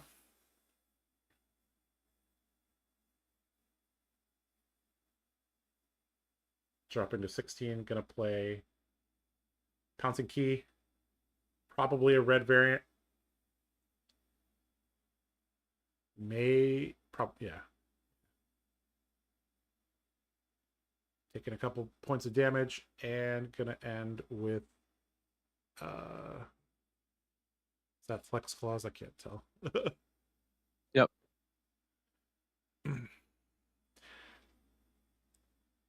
One of the downsides of casting this in another location is I didn't bring my higher resolution monitor. So I'm squinting at this 1080p monitor, trying to read all these pixels. And the chain has stayed together, as Nathan mentioned before. And so overall, I mean, Zim went pretty wide, yeah. but the turn's not that impressive. I mean, New still has a full hand, has only taken 5 damage this turn, and hasn't even blocked a card. Yep. So I think New is kind of happy with this exchange, assuming the card or the cards in hand are actually productive in some manner. Yeah, which I guess they are. Yeah. So looks like he's going to play out the Crouching Tiger because he doesn't want to keep it in his hand. So back to Mortal's turn. He has a full grip. Probably has a Slither, if I had to guess, or he's kind of hoping that this Mistblade hits. Because I believe you gotta block this Mistblade. Yes, with a 4 card, still 4 cards to come. I think at bare minimum you throw the boots in front of this. Looks like a higher level of respect going to be given to Mortal. Card from hand. Depending on what the cloaked arm equipment is from Cho. Looks like just going to block for 3. Saying, if you want to pitch your card, I'll give you a card. Okay.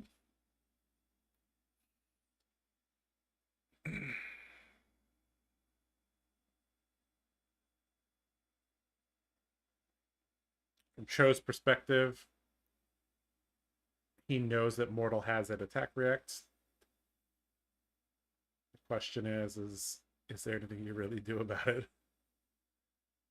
And looks like he's just going to cover up some of the damage. And there's the attack react from New. He didn't even need to go again. Nope.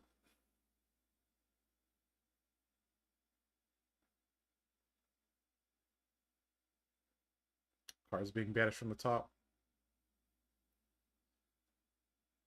And to another one. And no blocks on that. Banishing another card. Okay. So we've now seen, if Mortal has the ability to kind of slow the game down, then I think he'll be in a really good position to just kind of this is exactly what New wants to be doing. Just block 2 cards and a little bit of damage. So that's a red blanche. Get Zen down to a state to where he starts entertaining the idea of blocking. Blanche, somewhat annoying for New. I guess most annoying for Enigma. There's still, I guess, Beckoning Mistblade, specifies a color. Looks like 2 cards going to be given, and Mortal going to take 1 damage. We've seen Mortal with quite a few of these attack reacts. I think very likely he could be a 2 of. Gonna send 6 back across the table.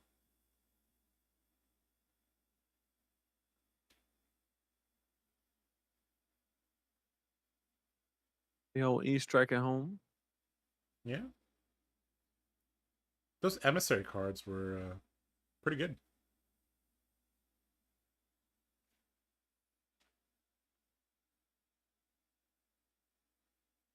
Extracting 6 value in limited.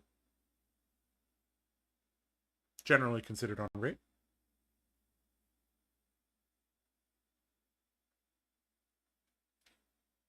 Good point in chat that some of the attack reacts do care about what was pitched.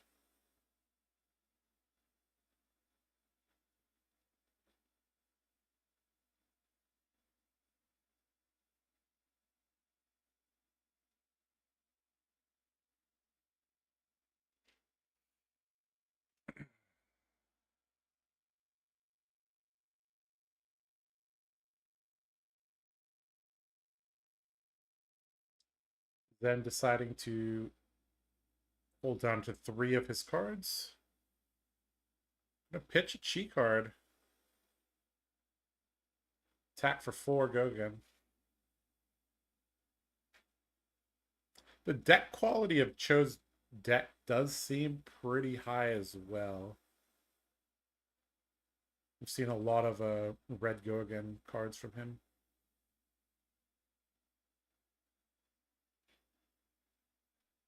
Armor being committed, along with Desires of Flesh.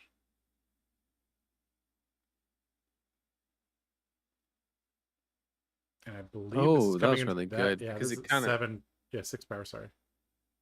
well, the flex call basically like baited out the Yep. blocks because you know that the Crouching Tiger is still in the arsenal, but if you let the flex call hit, then you basically allow him to carry over the tiger and swing weapon basically. But he faked out the 2 resources into the fact finding mission, which has a relevant on hit. Now he knows whether that's the prevent or the koi. Yep. And Zen, to some degree, can, if he has an arsenal and a little bit of extra pitch, can kind of manipulate how forceful he is on particular turns to play around that. Passover is a good one. Yep. Filling up those blues into the banner zone, trying to get that one turn that really forces Zen to block. Are those all blue? Yep, here we go. I'm not sure, but looks like yeah. Well, we'll find out together, I guess. New activation. I don't know if that hit anything. I think there's still 5 cards in banish. 5 is kind of where things start to get kind of tricky, right? Because obviously if you have like a third of your deck in banish, you probably have lost the game. And we're okay, looks like the Stride gonna block the Mistblade. And Mortal going to attack using that makes a tiger, which will turn on the pouncing key. Yep. And then does he have any more? I guess we'll find out. So was able to turn that 1 chi into what, at least? But that's a 2 and a 1, so 3 value. But having to use the other chi for just a Mistblade is not ideal. News hero ability is once per turn, so yeah.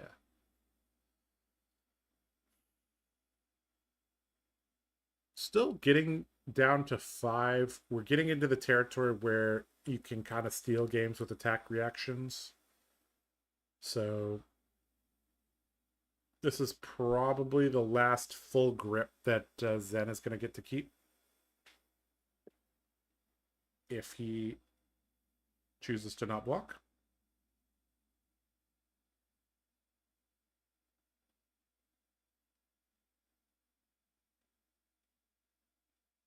One floating as well is dangerous. Yep. Okay. Oh, really good. Wounded and blow. Then you can go ahead and pop the arousing wave. Yeah. Now, he doesn't know if the arm piece is a Kakoi or not. So even if Mortal brings us up to 5, that may not kill Cho. Nose hero ability isn't once per turn? Oh, man. Today I learned. Oh, boy. I guess he wanted more value out of the Mistblade than the second new activation. Well, the second new activation, all you get to do is look at the same card on top. Exactly. So there's no actual. Yep. Yeah, it wasn't a blue, so it makes no sense. It's effectively once per turn. Although I guess there would be corner case scenarios where you would want to if you hit the top card. Yeah, if you hit the top card, then you could activate it again. Yep. Yeah. Cho mapping out his turn. Does have the tiger in hand. That does tend to unlock some plays. Let's see how he wants to proceed. I think because he's taking so long on this block, that may not be a... Well, I mean, he's committing a card, right? So that basically tells you that that arm piece is not Kakoi, or he can't use the whole hand. I think it was a prevention arm piece. He would have used it on one of the misplays on the earlier turn. Correct. So that is very likely the lunging press. Aqua Lapse, I think, is the arm piece. I think, isn't it?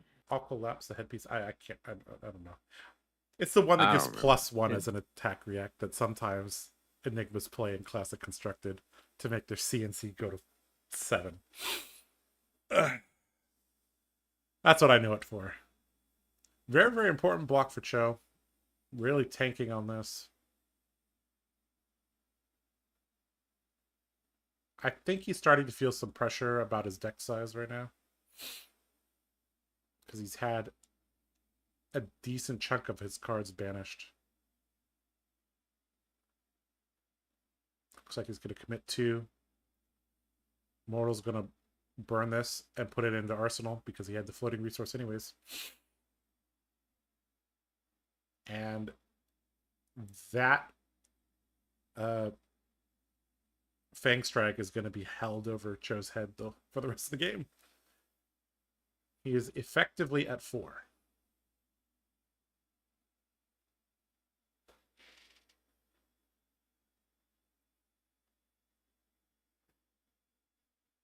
I think New is just trying to basically kind of grind the game out here and kind of block out, and then just play a 0 for 3 card with stealth that just kind of either mills or forces them to block, or you gain life kind of situation.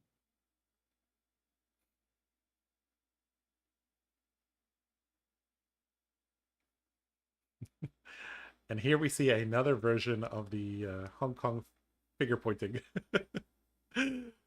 This into this into this into this.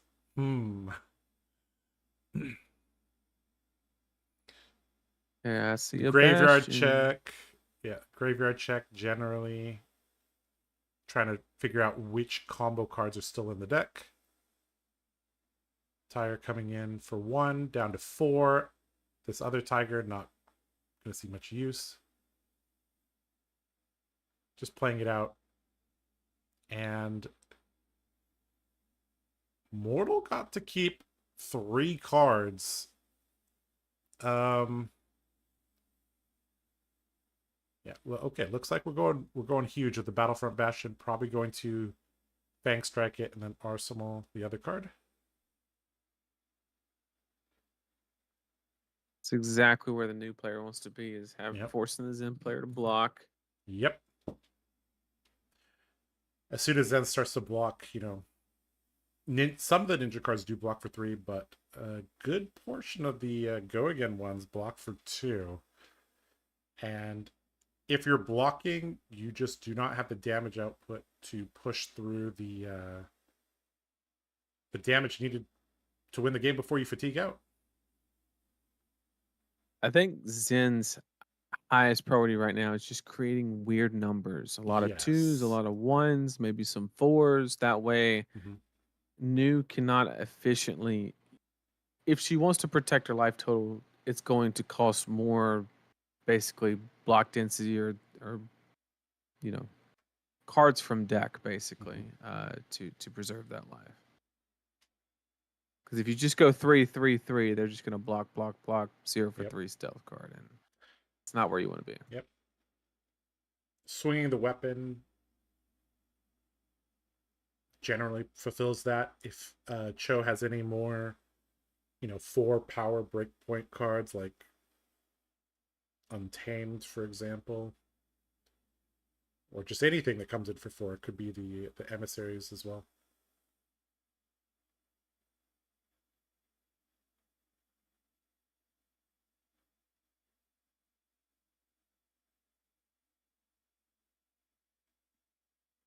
3 unknown variables right now to Mortal.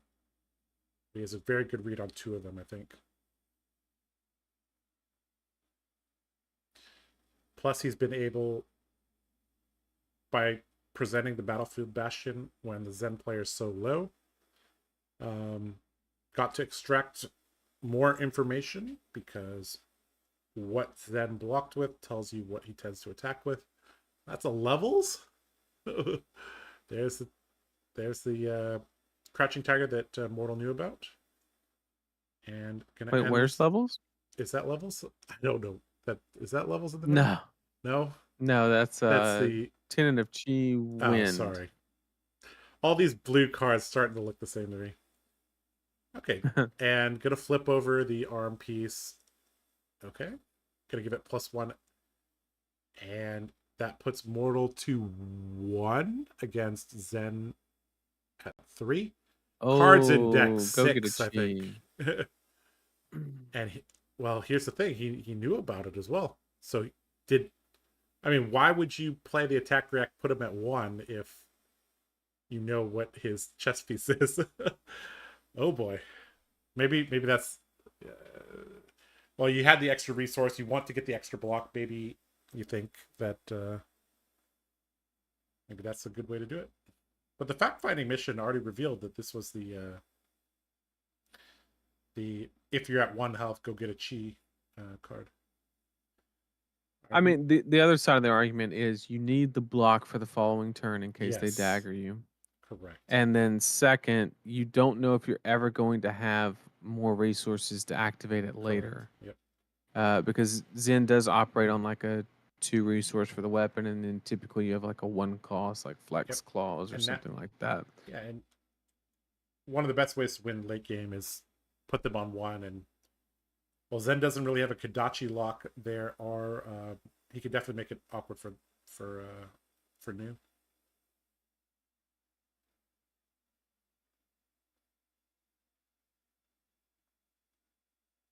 And if I think Mortal has an attack react that looks like a Slither in hand.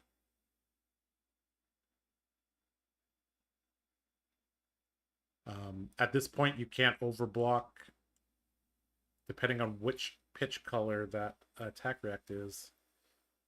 Cho could be dead.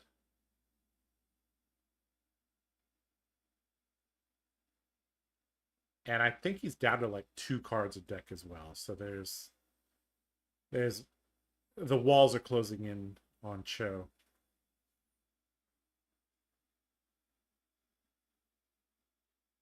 Gonna fight it out though. Does he have 2 cards? It looks like he's blocked it. Oh.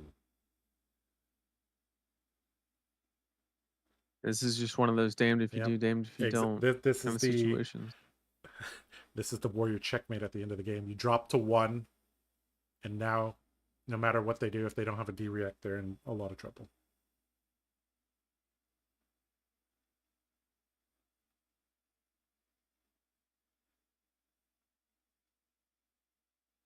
If he overblocks this, I mean, you're gonna die to fatigue. Mortal's just gonna arsenal his attack react and move on with life. Those 2 cards get banished because of New's ability. And playing around it, unfortunately, just digs right into the fatigue game plan. Yep. Although, if that's a red, then this is really strong because it'll get 2 cards, plus the weapon will get 2 cards. And if you catch him on 2 no blocks, if he has 2 no blocks, then he has 5 cards left in the deck. Sorry about that. 6 cards for Mortal, 5 cards for Cho. And this could get awkward. Inner Cheese have gotten people killed many, many, many times in MSC draft.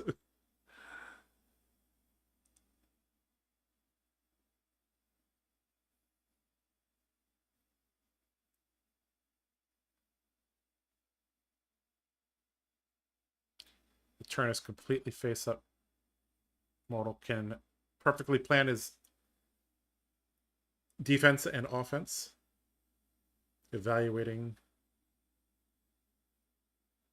the correct line.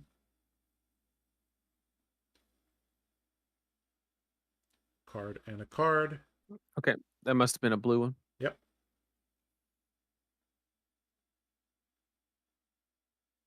And now we have Zen being caught with a chi. And the crazy part is, if any of those are Mystic Ninja attack actions, the Venomous Bite can be played on those. Yes, there's a careful distinction between Ninja and Mystic Ninja attacks in this set.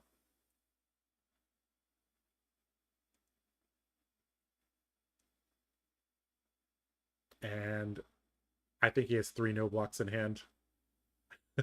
2 unflipped chi and 1 flipped chi. And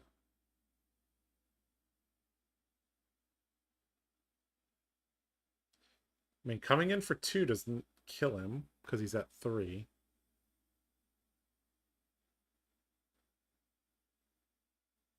Does he have a homage?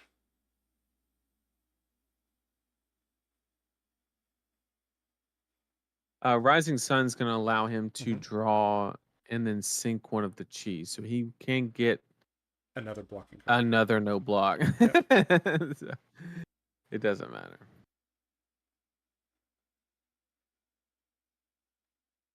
Two more cards to remember to D-Chi. And any amount of damage. Gonna drop to 1 and gonna finish him off with his own cards. 3 cheese. No way to block that out. And Mortal takes the game over Cho, moving to 3-1. I mean, that Mortal took his Breed Anger. Can you let Ken know that Mortal took his Breed Anger? Oh, okay, sure. Oops, sorry for hitting the mic there.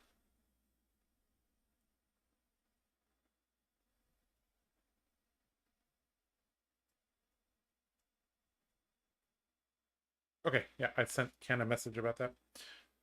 Okay, that was a very, very, like, a textbook, but also, like, very, very clean play from Mortal. Oh, they caught it, yeah. Yep, they got it.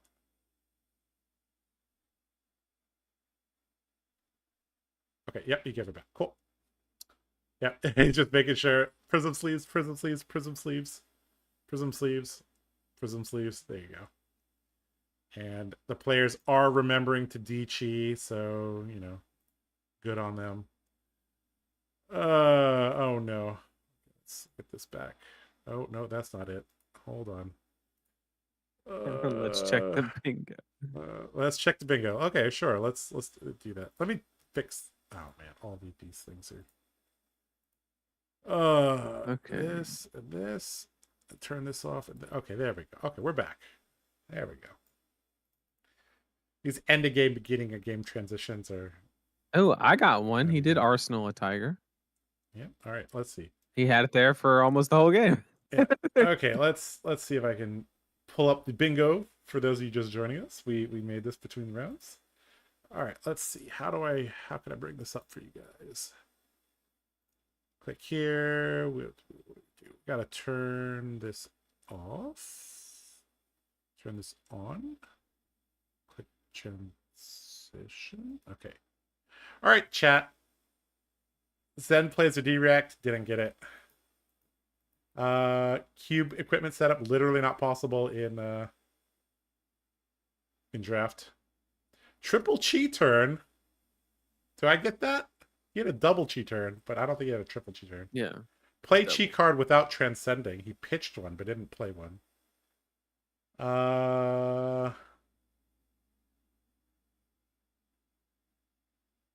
Sleeves match hero. Definitely not for Mortal. Attack reaction wins the game? Nope. 3 Majestics in the draft deck? Nope. Okay, so I didn't get any. Did you get any? Let's see. I got Tiger and Arsenal. Crouching Tiger and Arsenal? All right. Nathan's on the board. 7 cards on Chain for New? Don't I think don't think so. it was just misplayed. Yeah. Attack is like the biggest thing. New fatigues opponent. I don't know if that counts as fatigue. That was he still had cards left in it. Well, he had one card left in deck, right? He drew and bottomed it. Yeah. Yeah. I'm gonna say that I don't think it counts. I'll say that doesn't count. Okay. Path on Mystic card, no? Nope. Someone forgets to D-Chi. I guess we're gonna have to ask Oscar about that. Mhm. All right. Okay. Nathan, you're on the board. All right, let's go back. We got one. You got one. All right.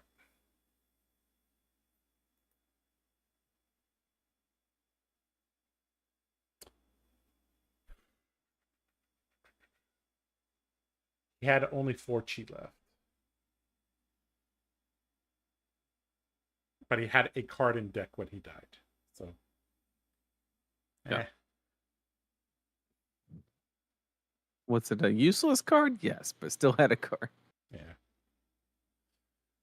Okay.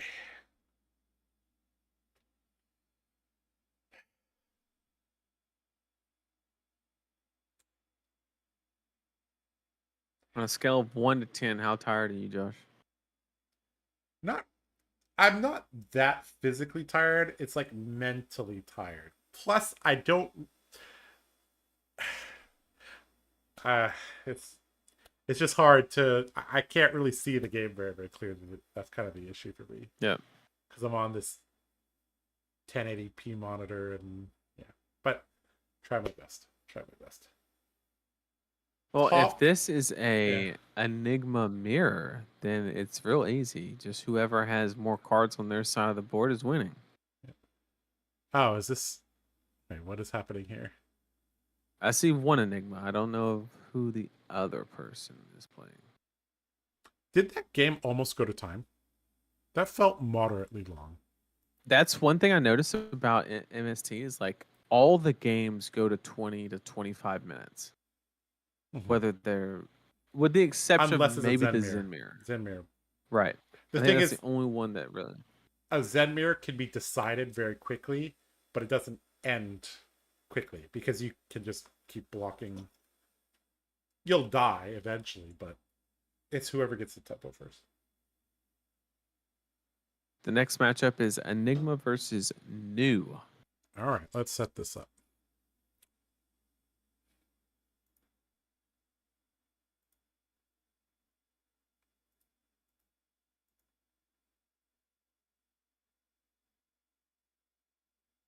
Top 5 Fab players?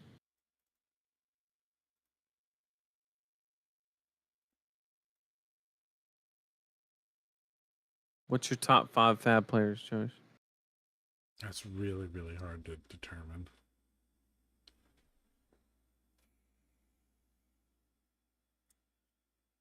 I mean, I guess you have to put Hamilton on there because he had a ridiculous string of victories in 2021, 2022. Yeah, I think Hamilton and Pablo go in anybody's top 5. Very safe picks.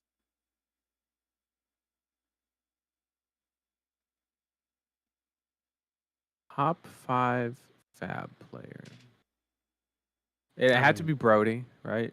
Brody, Pablo, Hamilton, and then this is like a I'm gonna say it because I believe it, but I don't want him to hear it because I know he's got a little head, he got a big head on him, and I want to fuel it. But I think Lucas Oswald's up there.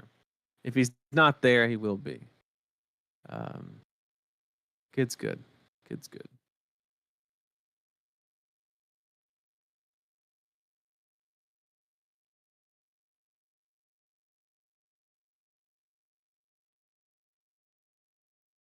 All right, we have an undefeated Enigma against a new. So, Wu Tselong and Ian Chen. Oh yeah, Fang as well. Yeah, that'd be my 5. Double Michael, Pablo, Brody, and then like that last spot would go to like I don't know, Lucas maybe, but like it's not really like results oriented.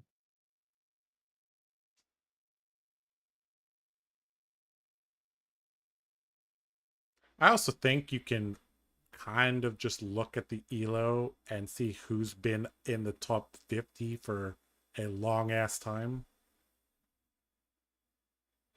That's also pretty safe. Oh, we're going. All right. Okay, so this is going to be a very interesting match because the new is basically naked except for the arms, and Enigma has a full suite. Yeah. So I wish this new the best of luck because they're going to need it. Yep. This could be a big beatdown. And This might be your bingo card. yeah, this could be a 20-0.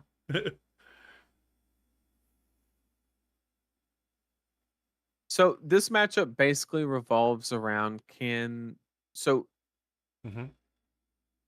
the bad part is like Enigma or new has to have a couple of pieces, right? Specifically pick to pieces. But more importantly, just having them is not enough. You have to draw them at the correct moment in time. Like we just saw, he drew one and pitched it the first turn because it's an absolutely useless card. And you need to be threatening the deck or the life totals until they build a board, and then you need to try to clear with pick to pieces. But then you have to have a reaction to go with it, like a meaningful reaction, not just an arousing wave, because they can very easily play around that. And So generally, it's a combination of multiple attack reactions or the attack reactions plus the arousing wave, because if they have a single D react, that also kind of messes things up. I guess Fang Strike, going to +4 does help quite a bit.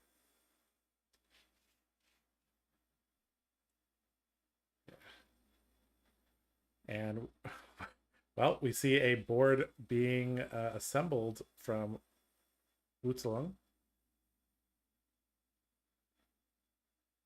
Azalea sleeves, not waifu sleeves, unfortunately. Waifu adjacent sleeves. All right, Beckoning Mistblade. Going to be blocked by Battlefront Bastion. Good Bastion. Yeah. Good Bastion. And I mean, this is the start of the snowball. If we don't see, I mean, if he doesn't clear the board, our Enigma players getting at least 2 value out of the Spectral Shield. In addition to the previous. There's no way you can clear the board. Yeah. I mean, all we're gonna see here is another dagger to absorb the one floating, and then play a little cheeky stealth card that's just gonna get blocked. And then the worst part is Enigma just has the full suite of armor. I guarantee at least 3 of those pieces are block 1, probably prevent 1, either ward or prevent 1. And so Enigma just gets the agency of saying, okay, I either think your turn is going to be weak because of what you're doing, or like I've said this in a couple of my streams. In this specific situation, it applies. The speed at which you make a decision is more important than the actual decision you make as far as giving information away. And the fact that after misblading, he's taken this long means he had every single intention to swing the second one, and it kind of got quote unquote shut down. So now he's looking for a way to kind of like improv the situation. So that should tell the Enigma player kind of like what to expect. The great tradition of Hong Kong players not respecting the zones on the playmat continues. A rousing wave going to be utilized. Gonna grab a +1. And we're just going to wash it away. Yep.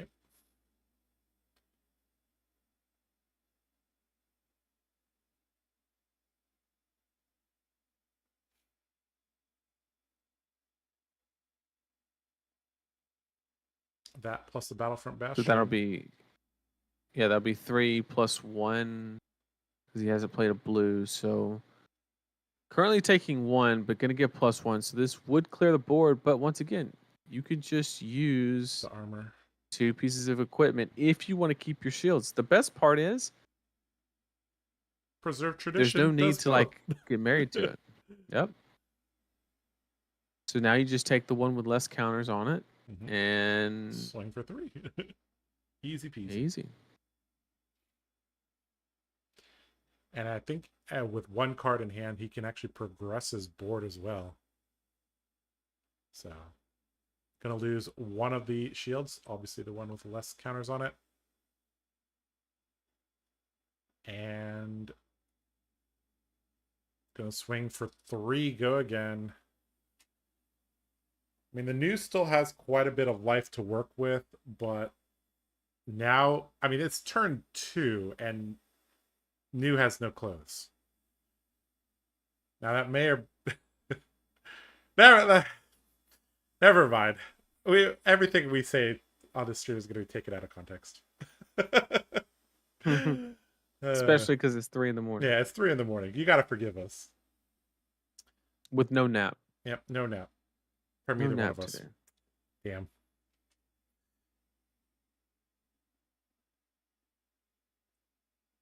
And, well, if you commit a card to defense, that's 1 less card for offense, which means this just gets worse. So why is it coming in for 5? It has 2 counters on it, right? It has 2 counters on it. It should be coming in for 3. 3, yeah.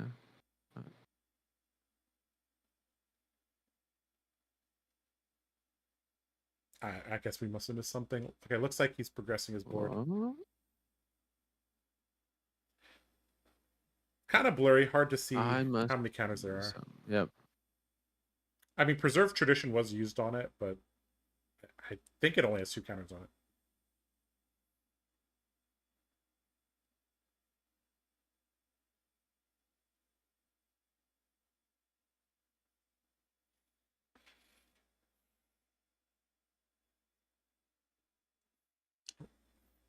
Maybe we're just in an illusion, Nathan. Gonna start with Mistblade.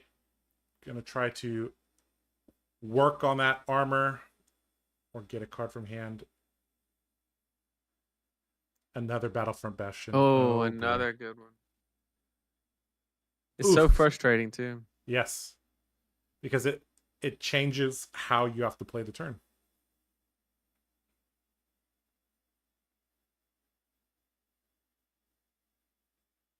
If I'm not mistaken, Enigma is still at 20, right? Yes. 21. Oh.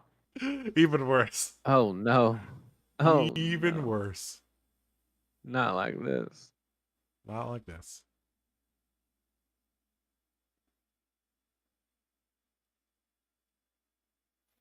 Oh, I didn't even see the manifestation get played. That makes perfect sense. I thought he double transcended, made 0. 1, and did it again. I didn't even see the manifestation. I mean, that's I mean, some games are lost or won in deck construction, or in this case, in the draft. And if you don't have the correct pieces as new, or you don't see them in a timely manner, the game can really run away from you. I think this is the only matchup that I did not enjoy in MST Limited. From the news perspective? The Zen Mirror, well, just as a whole, I feel like I don't feel like a limited matchup should be that bad, but it feels pretty horrible. Like a Zen Mirror is fine. It's just your traditional aggro. You know, you're always going to have that. Zen into new, there's a lot of play like we saw in the last matchup, and then you know Enigma doesn't necessarily get dumpstered by Zen by any means. So, but for just some reason, the new into Enigma matchup just feels horrendous. I Yep. mean,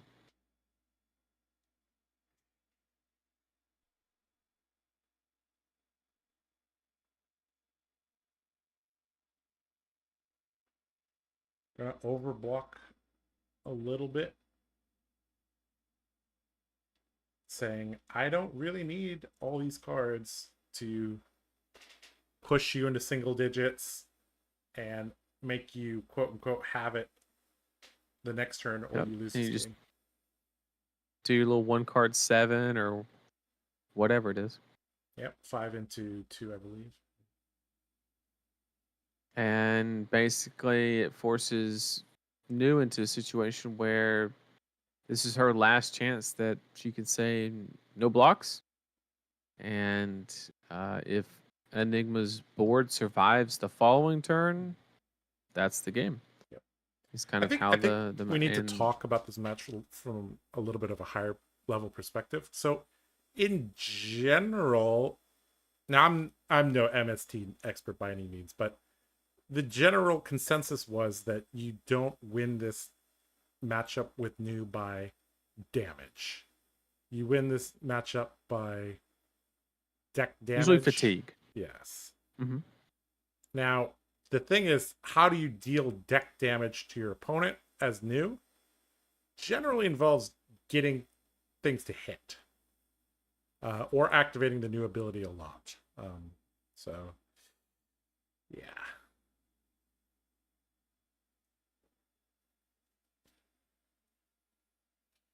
And we just see the same cycle repeat. New attacks. Enigma gives New 3 cards. New can't punch through. Even when they attempt to punch through, they're met with armor. So it's blocking 5 with the 1 prevention. That's 3, and then a moon chakra. Moon chakra.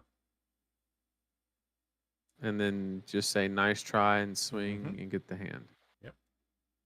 Oh. Yep. Brutal play pattern, but this is why I guess the other matchup that feels really rough is the Enigma Mirror. Yes, because you can battle for control of the board for a while, but if you draw incorrectly or inconsistently, you just lose. Right. I feel like there's a lot of kind of advantage in the actual drafting to kind of make that less significant, but at the same time, I feel like the match is heavily predicated on the order of the cards that you draw and what they are. I'm not saying it's all that. So, I'm just saying that I've seen a matchup just end 20-0 just because the wrong hand was drawn at the wrong time. Yep. These of note in MST coming in for breakpoints, for example, this Nimble Strike coming in for 4, there's no clean way to block 4 in this format. There's no sink below. The D-Reacts block for 3. So you basically have to commit armor or multiple cards or ward plus a card. And yeah. We're basically seeing the little spectral shield that could, Nathan. Kill your opponent with 1 spectral shield. Achievement unlocked. Yep. I will say that this is kind of an exaggerated example because this new deck is obviously missing a lot of pieces. Yes. No armor except for 1 piece, and we've seen so many of the Tenet cards where, I mean, I think half of the hands have been like 2 Tenet cards and like nothing really to do. So some of this is deck construction. Maybe New is just a little too contended. But it could also be maybe they didn't know what to prioritize or what not to. Could have been they just got put in a rough spot in the draft, Yep. Sometimes you're in those situations where you're just in a rough situation no matter what you do because you send a signal that nobody reads, and then just put you in a rough spot. Yep, you just respect it and fatigue with free damage.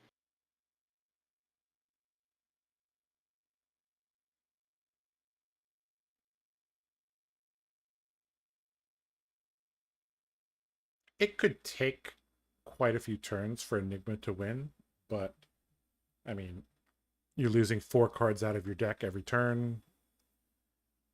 3 or 4 turns of this, and your deck is going to be depleted. I think this is not the last turn, but like this seals it because now there's just one card. There's absolutely zero situation where you just double drop it and then Oh, jeez. you make a shield and you go 4 wide on the next turn. 3rd chi card for bingo. Nope, just an evasive leap. The de-reactant art. Oh, that's so gross. Now you go 4 wide and you play the astral etching at instant speed. Yep. In reactions and kill. Checkmate. Well, there's your bingo card. Yep. This Enigma deck, pretty well constructed. Has a lot of the pieces that you want. Battlefront Bastions, a couple of D-Reacts, good amount of chi cards. Not manifestations. Etchings. And yep. Well, Ian says I've had enough and scoops up his cards. And well, we can only go up from here, I guess. All right, let's go back here. Click here. Yep. All right, there we go. Well,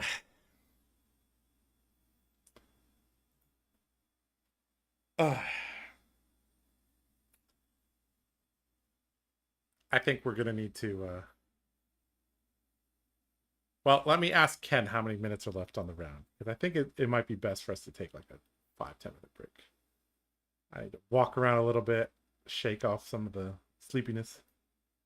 Let's ask. How many minutes are left in the round? All right. While Ken is replying, let's go take a look at the bingo card, I guess. Let's go here. Click this. Well, you got your 20-0 or 21-0. 21-0, I guess that counts, right? Yeah. I mean, guys, I wrote Enigma wins with 20 health. Does it count if she wins with 21 health? I'd give it to you. Okay, we'll take it. All right, did we get any others? Spectral Shield with 6+ counters didn't quite get there. I don't think we got any. Yeah. Nope. Yeah, I think that's all. All right.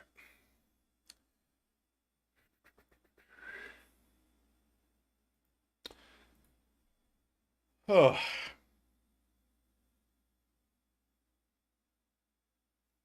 Nathan, I guess we're just getting older, huh? 3 years ago, we were 3 years younger. The wisest thing anybody's ever told me. 3 years ago, we were 3 years younger. I mean, that's what you guys are here for. This deep 3:12 a.m. analysis of Confucius Lao says, 3 years ago, you were 3 years younger. You were 3 years younger. That's the most like fortune cookie you should ever.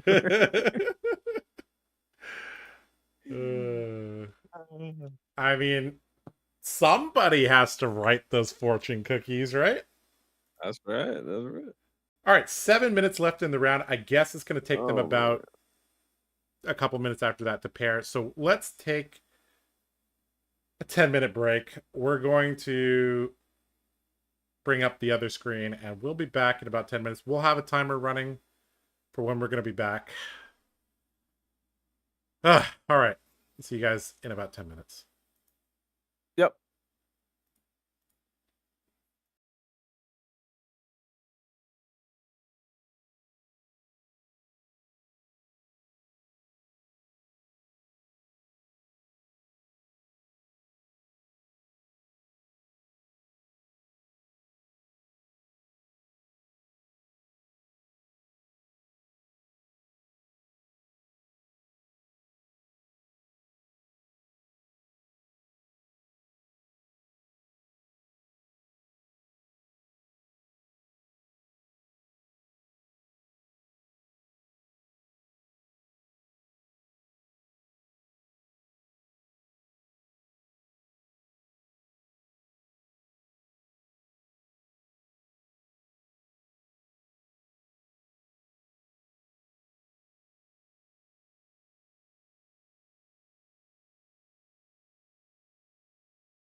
All right, guys, welcome back to coverage of the Hong Kong fabtcg National Championship 2024.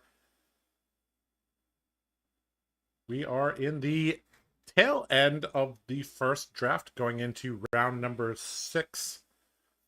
We see that our lovely production assistant, I guess this is title, Ken, getting the battlefield set up for us.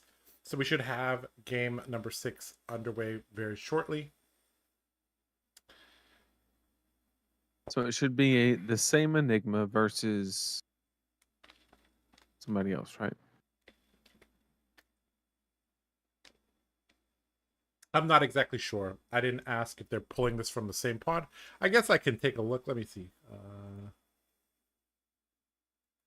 Let's see. I should have the...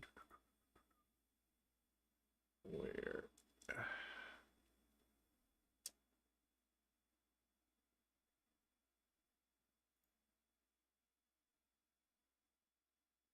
Um...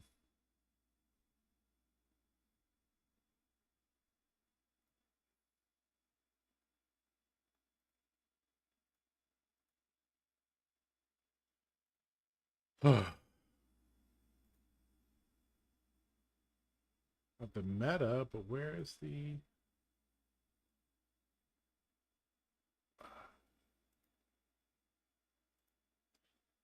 Oh, this app is buggy.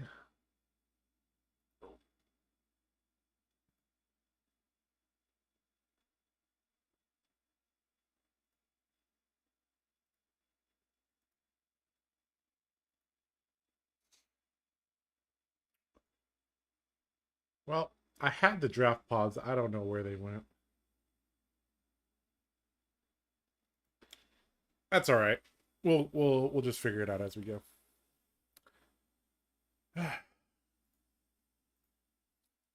Looks like chat fell asleep too. Even the people on the West Coast, about time for them to go to bed too, even on a weekend, right?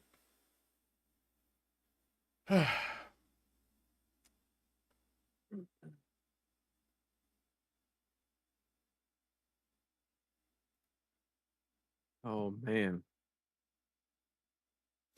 I'm beat.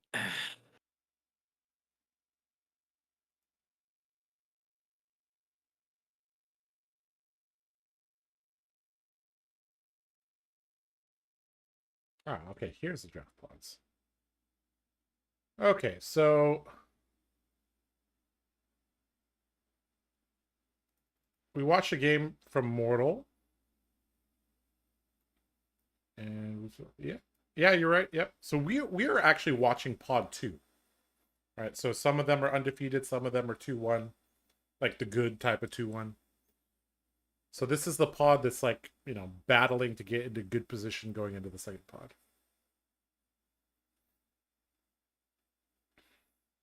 And yep, I think we're going to have the finals of pod number 2 coming up shortly. We see Utzalong again getting out his Enigma deck. We have an Enigma mirror for the pod finals, I think.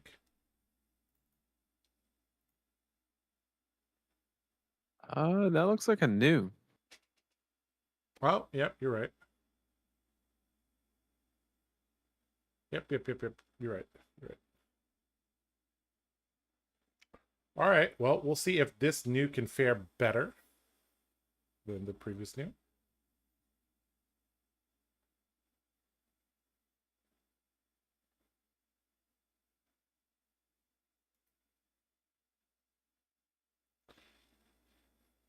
Coffee time.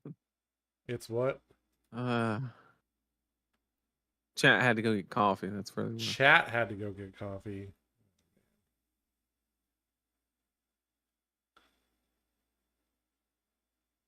All right. Let's change the round info. It is round number 6 of 12. Top player is the same. That's Boots Along.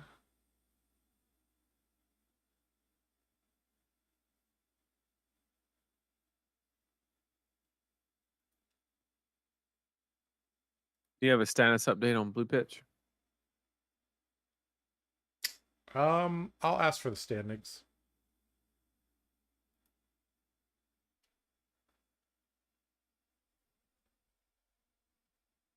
Oh, these are completely different players. Okay. I'm not sure where they're grabbing the feature match from. Are these guys even in the same pod as the first two matches? Manho Tang. Okay, looks like we're going to get a little bit of pod 3 action. Apparently.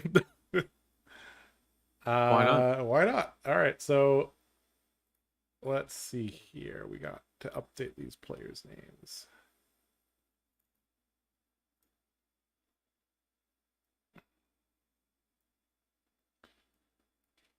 All right, the Enigma player is Clement Chung. He is 3-2. So currently, I guess these guys are 1-1 in draft.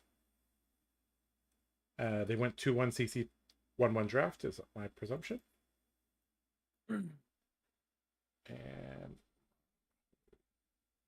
Tang 2 with new. Okay. Are those MetaZoo sleeves? What? Oh man, we should have had the. We should have had the.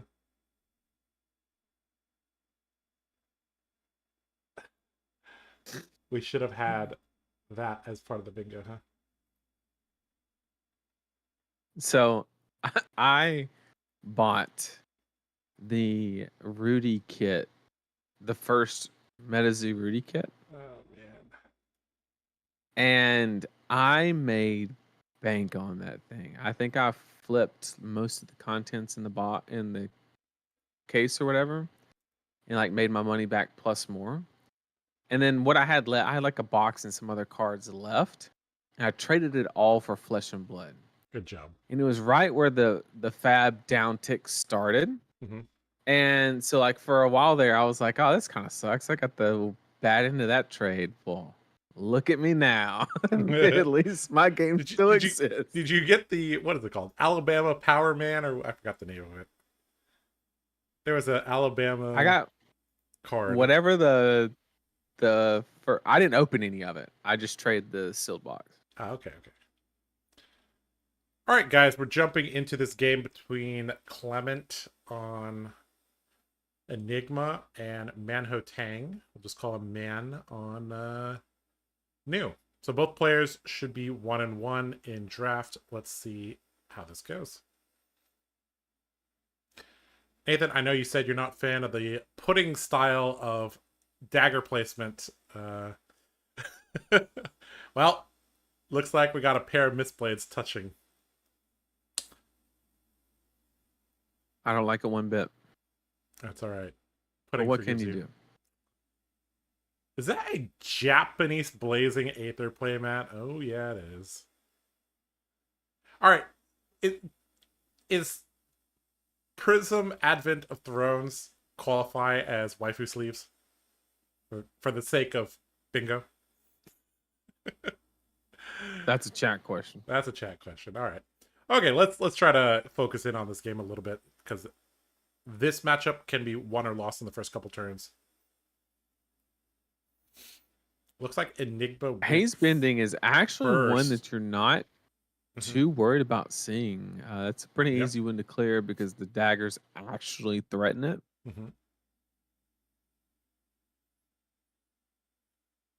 We also see a more complete armor set than we did.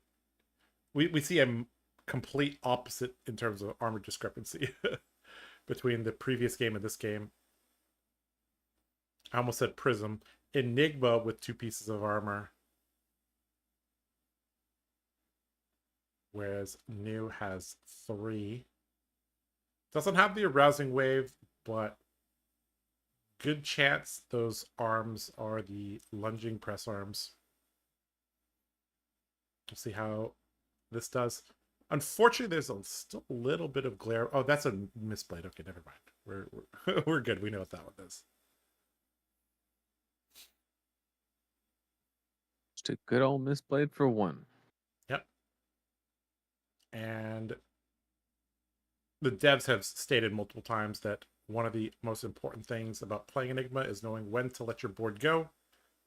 and when to fight to protect it. And often when you fight to protect it, that involves using your armor, which is kind of a one and done type of thing. So we'll see. We'll be watching closely for that.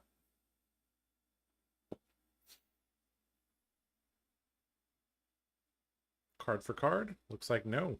Just going to block it with the Kikoi. And man says, sure, how about another one?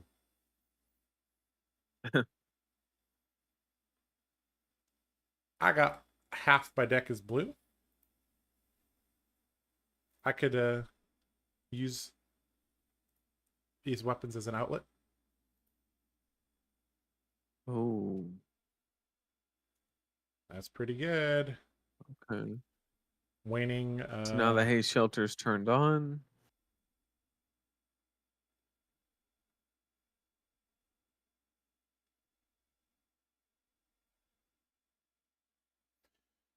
Yeah, Waning Vengeance, one of the premier cards in Enigma.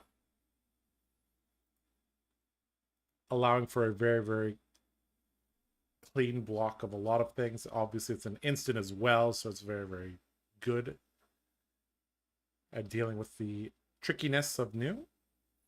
And because a blue was pitched, this will also leave a Spectral Shield around, which looks like the Preserved Tradition is going to be used on the existing aura. Picking haze shelter for the +1 counter is very interesting, because I was under the assumption that we were going to let it go this turn. Yes.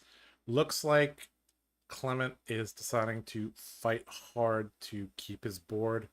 Going to use all the equipment, the Preserved Tradition, and the Chest Kikoi. And was it all for naught? Still one floating, one card unknown. Potentially another. Looks like he's gonna get. Oh.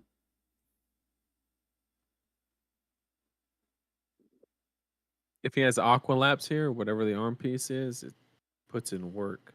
Yep. Just the threat of it is strong.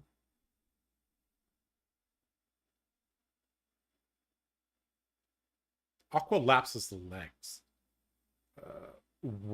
Waves of Aquamarine is the.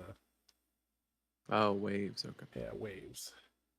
There's shell, lapse, and waves. Lapse, giving it go again for a resource. Waves, giving it +1 for a resource. And Aqua Seeing Shell, basically getting another blue card into your pitch zone. Or just shuffling around your deck a little bit. So you draw a block card. Gonna add a couple counters to the Spectral Shield.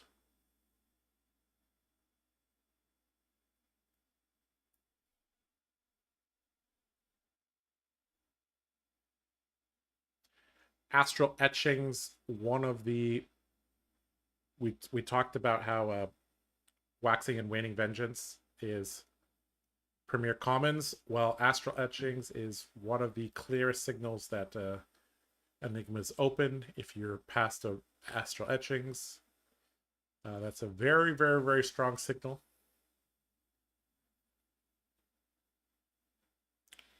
So looks like we're in a similar state to the last game. It's going to come down to, can New remove this growing problem on the board? The Spectral Shield, I believe, has 3 counters on it, so this is yeah, pretty annoying to deal with.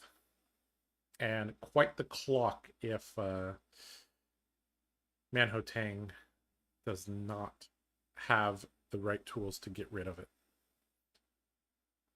Maybe he can survive 1 turn, but yeah. Definitely want to get this off the board ASAP. I think the difference between this game and the last game is really the fact that the Enigma has already blown all the armor. Yep. So anytime you present any type of damage, it does threaten, And oh, there we go. Something on the board. There we go. The shield with a bunch of counters has fallen off.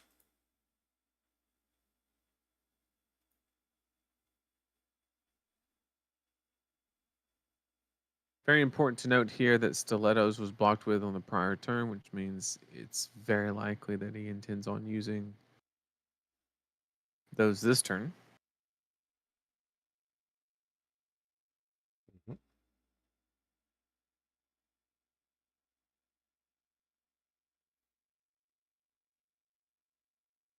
New with 3 cards in hand and 1 floating.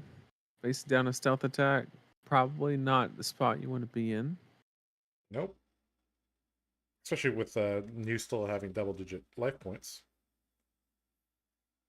I think if you're the Enigma player, you have to come to the realization that you are going to lose your board.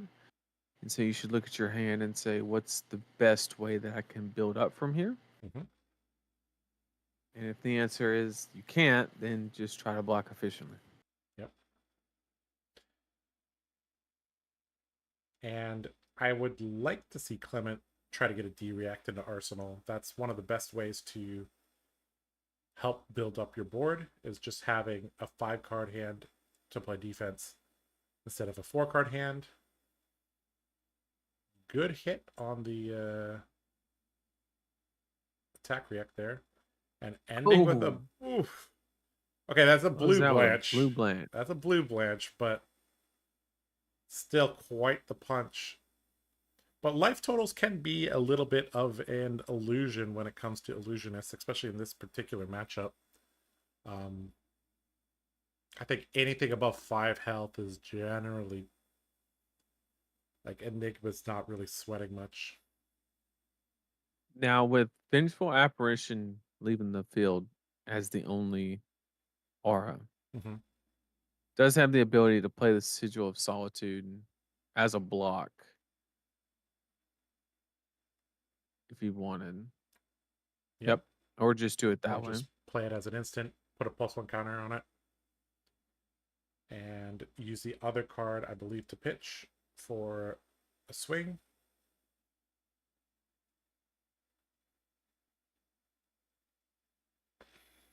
The only problem here is it does... So at least there's no other aura on the field, because you have to be careful with that card specifically while you're playing Enigma. Because if you get a little greedy and you try to play more auras while you have that, your opponent always has the opportunity to just pass turn and blow up the Sigil of Solitude if you have more than 1 aura.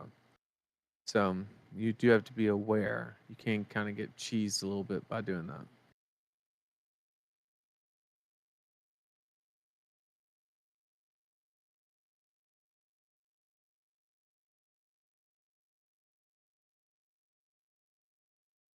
It looks like Manhotong has transcended.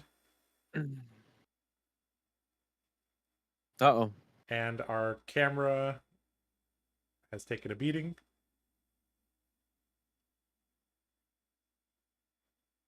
Bringing down the house. Yep.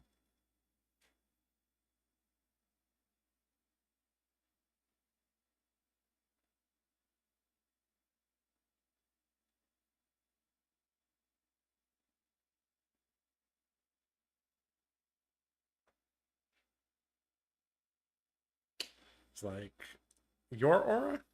My aura.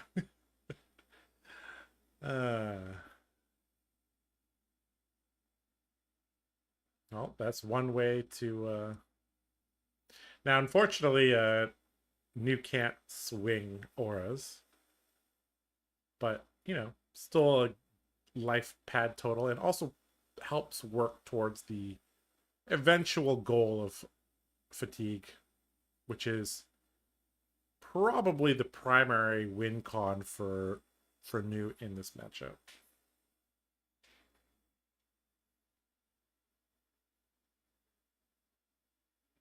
think you just have to let your sigil go here. Yep.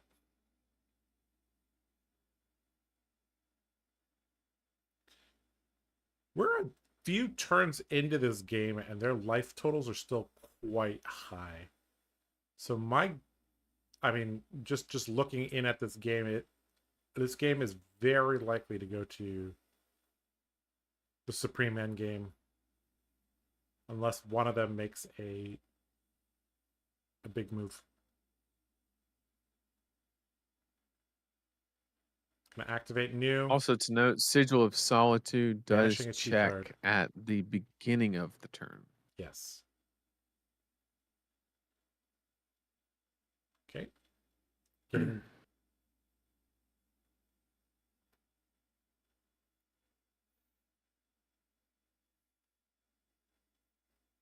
all right, pitching a blue. All right, we got Spec Manny. Yep. Another indication that Enigma is open.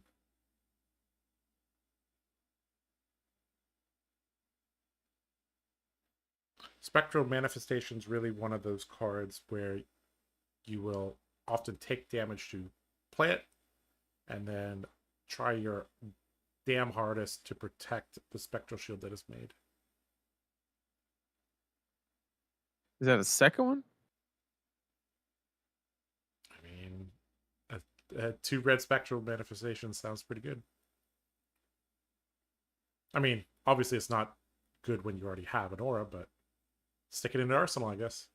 Looks like we're going to shuffle and transcend. Gonna make a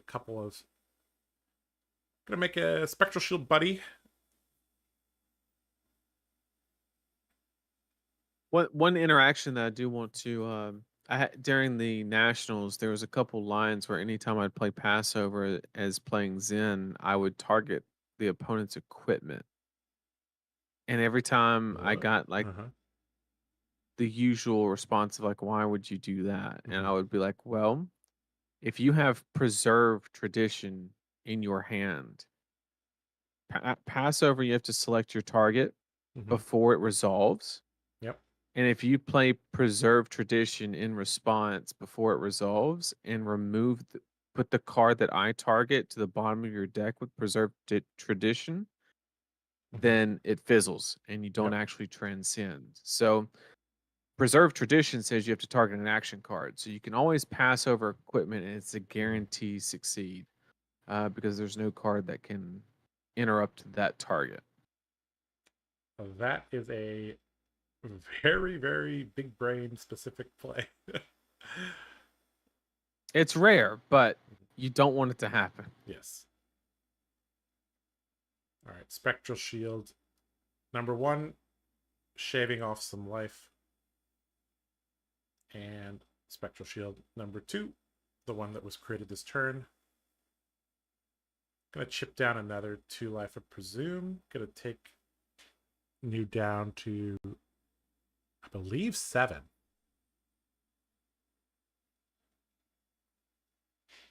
Manhotang has not put up much defense this turn.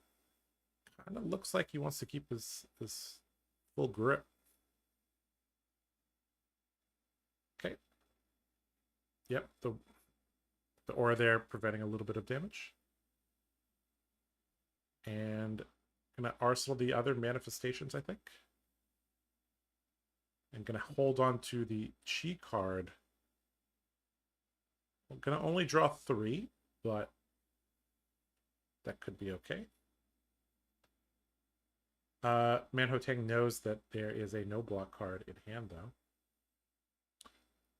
Gonna start off with a Mistblade and Clement making a pretty quick decision saying, yep, we're not defending that.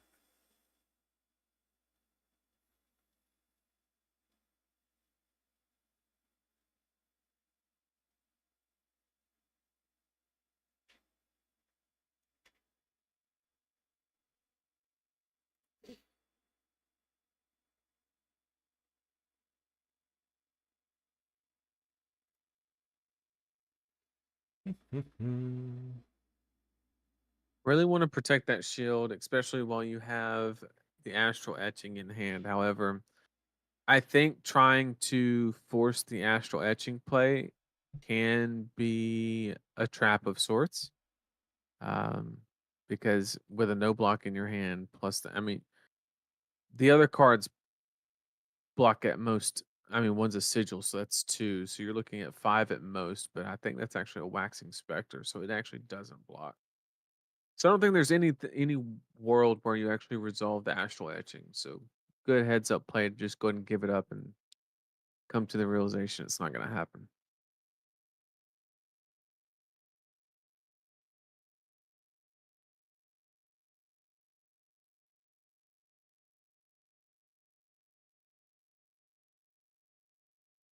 A little bit of disrespect here as well.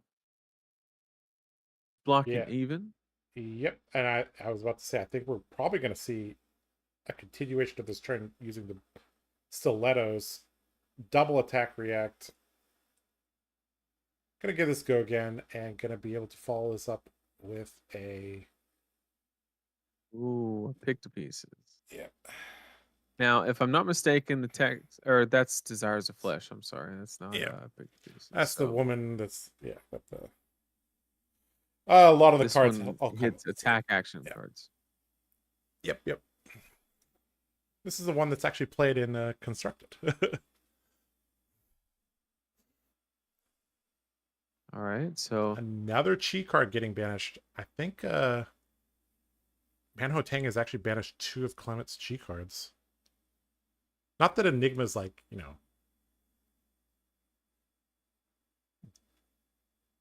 dying for chi cards in general. Most of their decks have, 6-ish copies.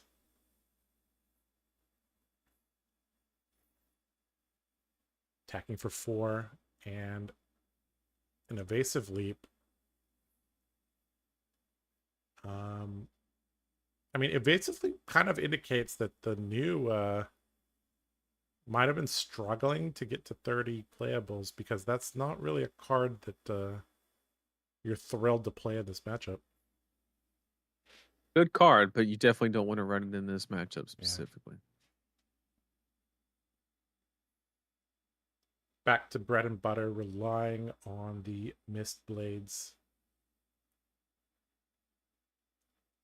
I think we're going to get to this endgame state where both players' decks are very low, filled with chi, and we're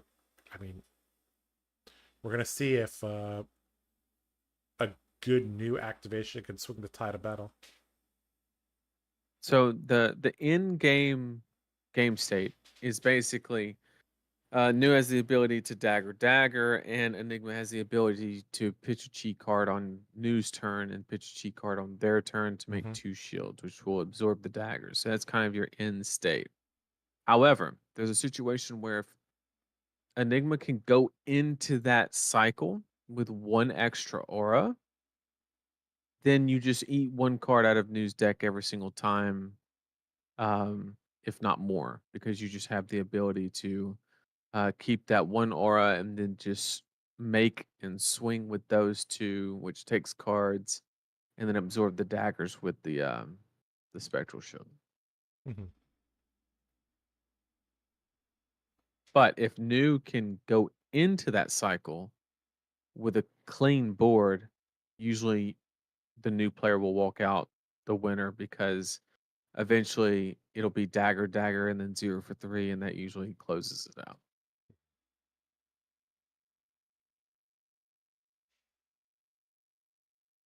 I guess theoretically there is the possibility of a tie, but I have not seen it so far in MST.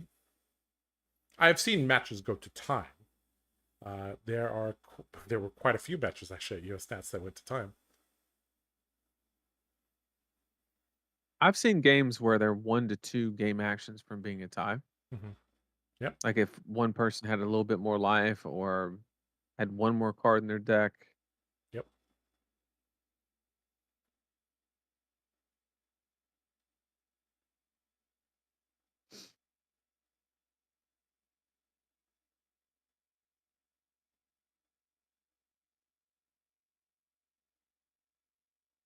Looks like Enigma's kind of establishing a little bit of a board. Also putting some pressure on the life totals. Still at 9, but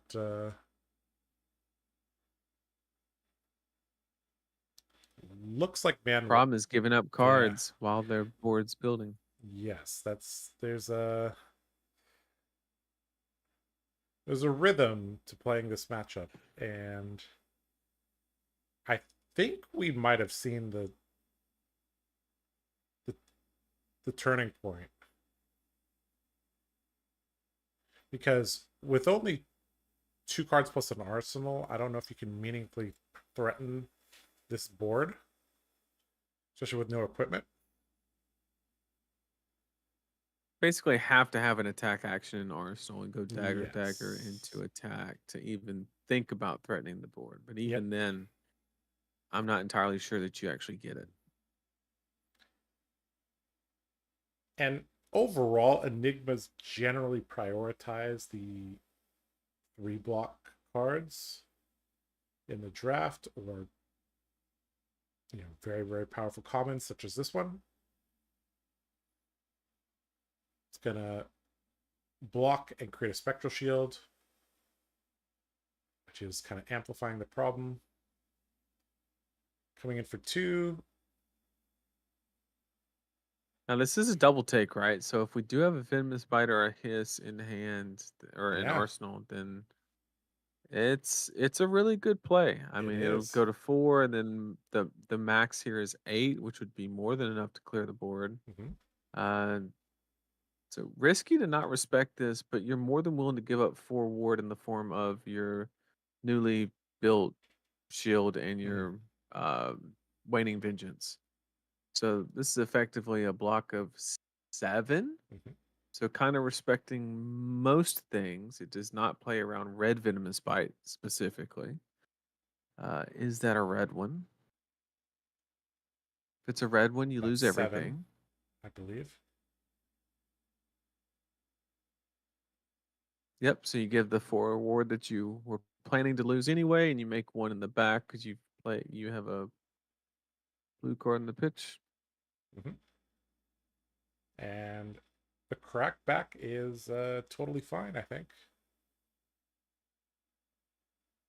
Like, this is kind of what Enigma wants to do anyways.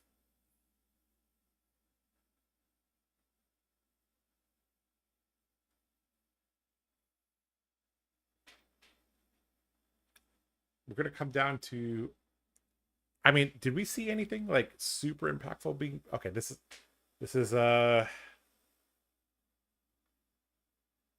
mean, is this the play pattern you really want to get into again in this matchup?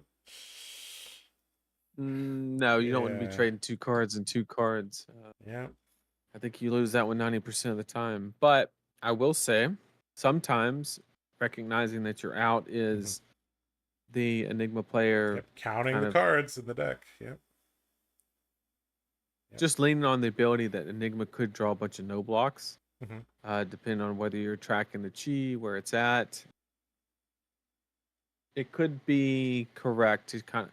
The most important thing is New just has to fulfill the win con of fatigue. You have to keep that life total high, because if they start, swinging for 4 and getting 2 cards, that's ultimately when you start losing.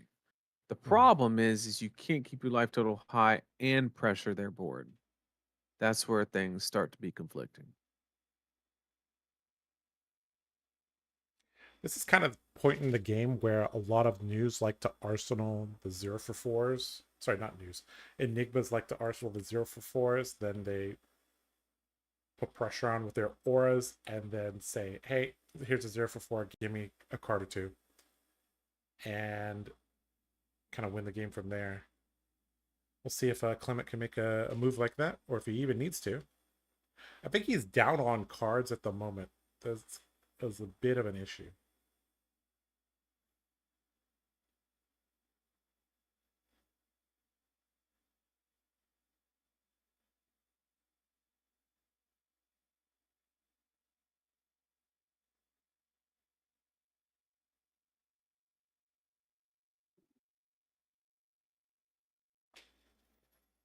Chipping away with the spectral shield.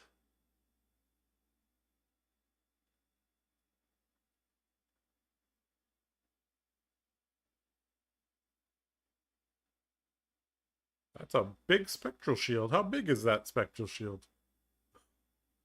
Kind of hard to tell. All right. Misplayed. Just gave it up. I mean, it looks like he has several chi cards in hand. At least one. I think we're at the point where he has...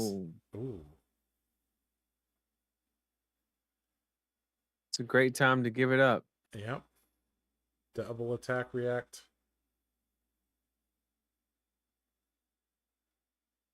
Dropping to 7. Gonna gain a life from the chi card. Gonna activate new and see if there's any goodies to play with. Or just, you know, banish more cards from their deck. Yeah, I think you have to be hitting those chi cards. That's the most important thing. Oh yes, that I guess is also an endgame breaker. I guess it depends how many inner chis the new is running. Okay, another spectral shield enters the fray. Gonna come in for 2. Looks like Manhotang takes 2, goes to 5. 5 to 7 at the moment. Such a strong play to be able to play Sigil at the end to help defend, assuming there's not another attack.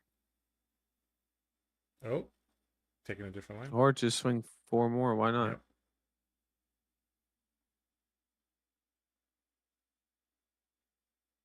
Blocks for 2, drops to 1. Banishes another card.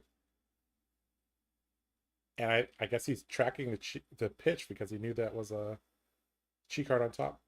Banished 3 chi cards that were not flipped. Obviously, he doesn't want to... I guess Grains, maybe you do play, even though it gives them a chi. There's a possibility. And I think the new has fatigued the Enigma. Or just fatigued him enough, though, that he gave up. Is that what happened? I thought the new lost. Very confusing. Because the new was definitely down on life. I guess maybe there just wasn't anything useful to play in the Banish Zone. And if there's nothing There's powerful, one spillover, yeah. I believe. Yeah. Huh. Okay. Well, GG.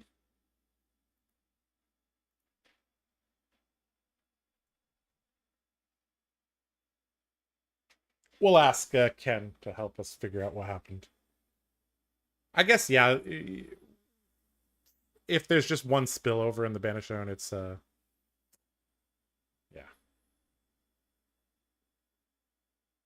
Oh, Ken says it's a draw. Okay, that game was lasting quite a bit, so you know. Yeah. Does this count as? Does this count as awkward handshake? He just got up and left. Yeah, he was like, "Screw this." Left his mat. Yeah. All right, let's go take a look at our bingo cards. Oop, no, that's not it. This one. All right.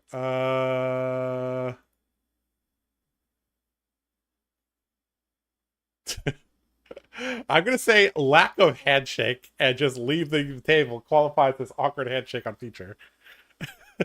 I'm gonna give that one to you.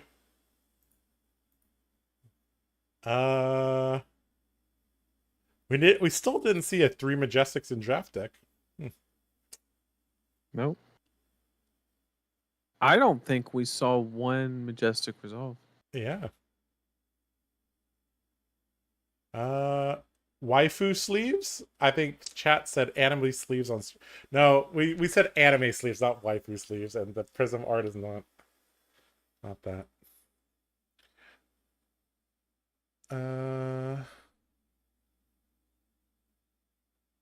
Yeah, I think that's it.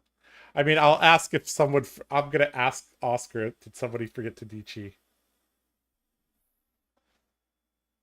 Did someone forget to DG?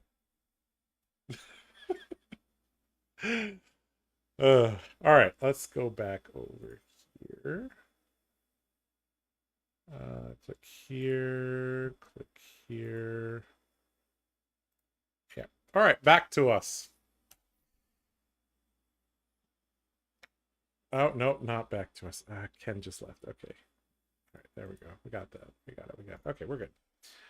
Okay. Unfortunately, I don't think Ken can just leave his phone there because it'll overheat. All right, draft pod. I got the second draft pod PDF here. Let's see. Well, I mean, this pod 1 is absolutely stacked.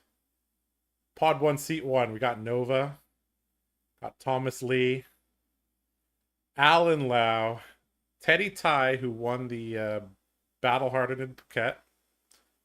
Wu Lung was the first seed from last year.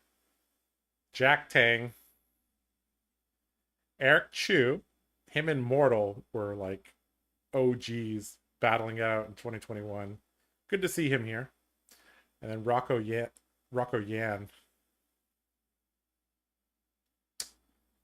Pod 1's pretty good. 3 blue pitch and Yep. Pod first 2. pod, no surprise. Yeah. Yeah, Nova, Alan, and Jack. And Wu Lung practices with them. So like 4 of them are. Yeah. Pod 2, we got Terry, the Kano player. Cho Chiu Sit. Not sure who that is. Ricky Lung. Ray Lam, runner-up of last year. Marcus Mock. CYK. Absolute grinder. This guy plays a ton. Pod 2 seat 7, we got Mortal. And pod 2 seat 8, we have Kaiser. So that, that pod. Anybody in the top 3 pods, probably at 4 and 2 at this point. So. And then we got Pudding, Xing, and Wen sitting in pod 3. So. Yep. Just scrolling through here a little bit. Looks like Galaxy's having a pretty rough tournament. He's in pod 6 going into the second draft. And yeah.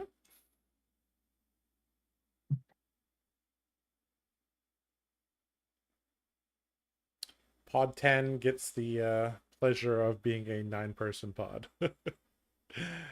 The way that they updated the algorithm, right? Where they're like, okay, we're not gonna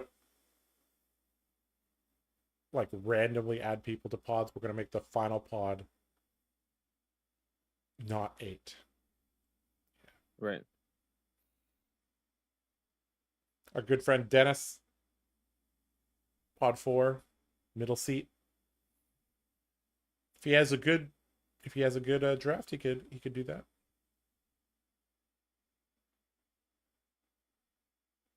Bun having a real tough tournament. He's in pod 8 at the moment. What about Kelvin? I haven't heard you say Kelvin. Kelvin?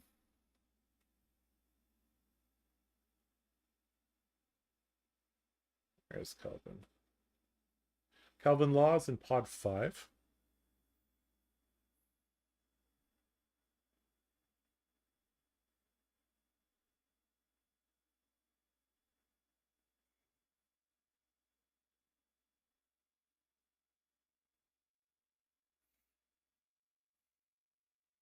Gene in pod 7. So that's a rough one. He's the only one with a 5-digit gem ID. because he's Mr. Worldwide and likes to travel all over the place. He went to Japanese Arborist to get a 5-digit gem ID.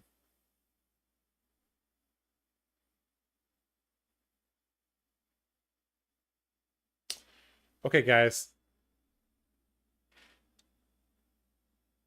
Pod 2 draft has draft number 2 has started. I anticipate this process is going to take about an hour. Unfortunately, we cannot watch any of the drafts.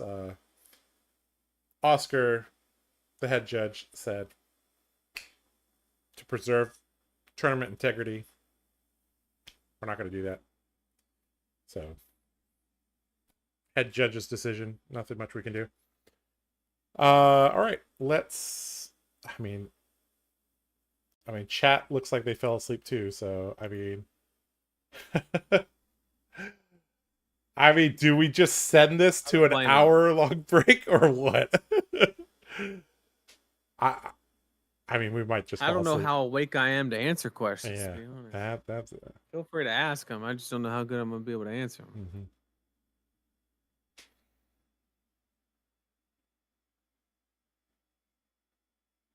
Shall we brew a Bolton deck, given the new cards? I don't know. Chat, what do you want to see? It's 4 a.m. Nathan and I've been up, what is this now? 22 hours? I normally get up at about 6. I should have started adjusting my sleep schedule a bit, but you know. What can you do? The one good thing is the first day is always the worst. Not because it's the first, but because it's the longest. Yes.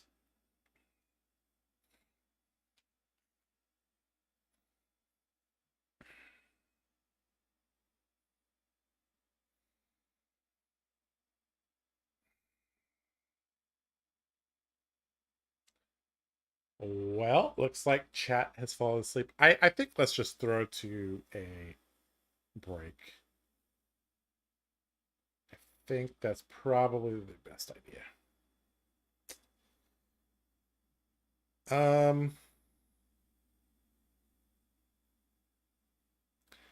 Yeah, I anticipate this is going to take about an hour. Sure. So I'm going to throw a timer for 45 minutes up. And okay. We'll be back in about 45 minutes. All right, chat. Don't fall asleep. We'll see you later.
All right, guys, welcome back to coverage of the Hong Kong Flesh and Blood National Championship 2024. And they have just wrapped up the second draft. Well, the draft process. They are almost done registering their decks, and we should have the next round, round 7, paired in the next 15 to 20 minutes. So I guess we will start another counter for about 15 minutes, and then we'll be back. And yeah. All right. We'll see you guys in about 15 minutes.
All right, guys, welcome back to coverage of the Hong Kong fabtcg National Championship 2024.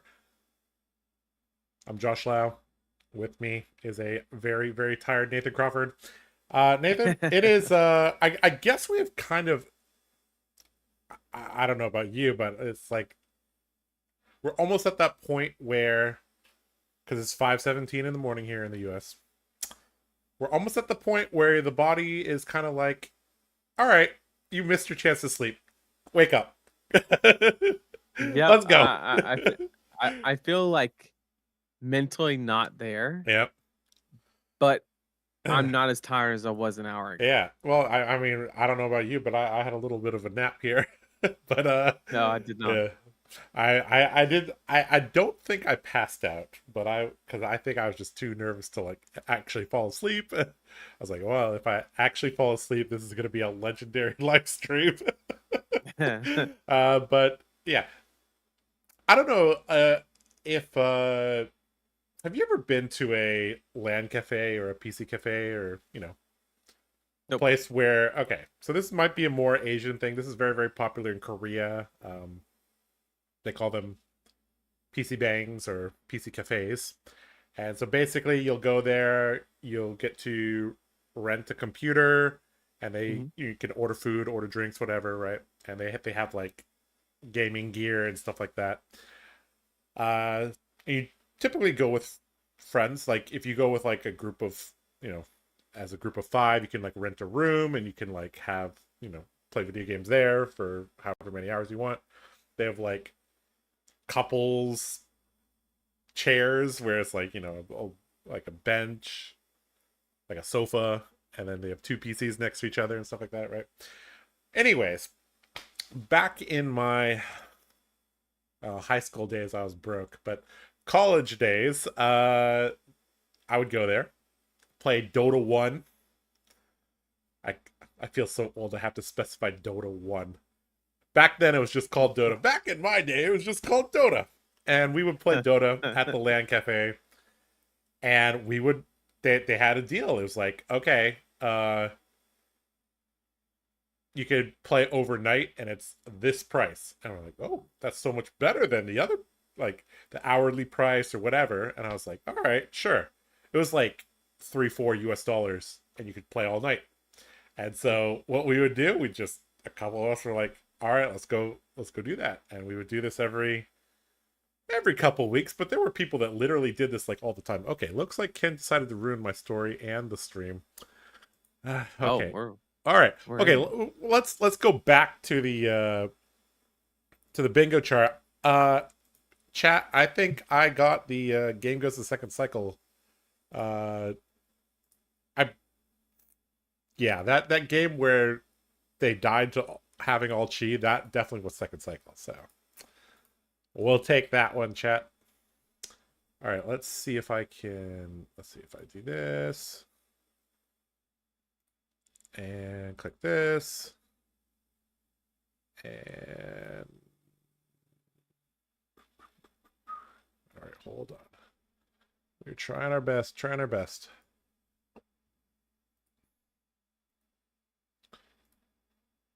All right, guys, looks like if once was good, twice was good. Let's do it 3 times in a row, guys. We got a nut. Wait, is this a new mirror? Okay. Yep.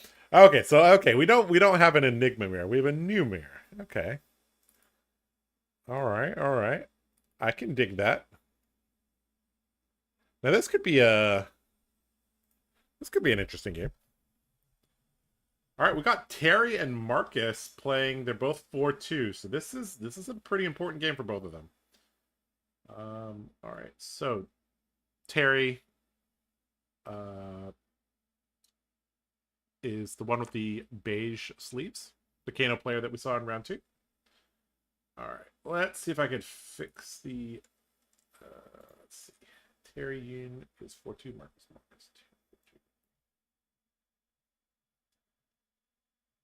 All right. Well, chat. Let's see if the theory holds true where Kano players can't draft. So right now, history would indicate that Terry is unfavored. Let's Put it in reverse, Terry.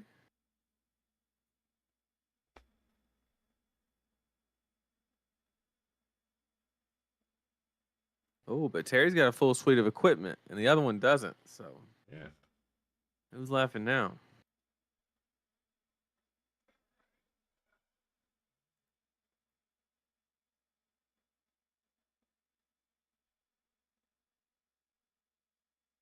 Right. I think I got everything set up. Oh no, the round info is not quite correct. 7 of 12 transition. All right, guys, welcome to round number 7, draft number 2. Sorry to keep you guys waiting. All right, we have Terry against Marcus. Marcus is on the left-hand side of your screen. Terry is on the right-hand portion of your screen. And Terry, full set of equipment. Generally a strong indicator of a stronger deck. Would you agree with that, Nathan? I think that people undervalue equipment in this set specifically. I agree. And I really hope that this game really goes to show literally how much it, I mean, let's just assume that the 3 pieces that are flipped down are prevention pieces, which is not a wild assumption. Mm-hmm.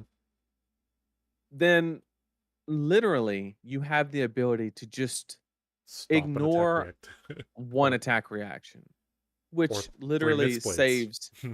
Yeah, it just heals you because you don't mill, and it saves you a card, and you can also use it to stop misblades. I mean, you can do so many things with that equipment. It'll be a different story if the chess piece is like I forget, the snake hide or whatever. That one's a lot more situational. Yes, that's an extremely situational. But in this matchup, having the Battle Worn 2 or Temper 2, I forget which one it is. It could be useful.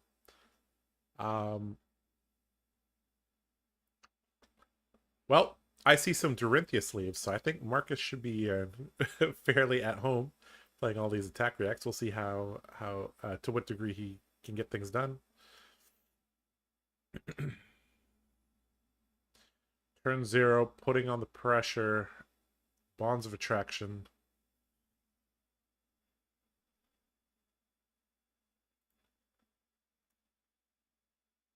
No possibility for life gain because there is no card in the graveyard. Yep. Just some min-maxing. I guess there's a theoretical situation where you should break the chain to put at least a Bastion in the graveyard. Mm-hmm. So that way, if you were to hit, you have the opportunity to maybe, especially in a situation like this. Yeah. Especially with the intimate inducement.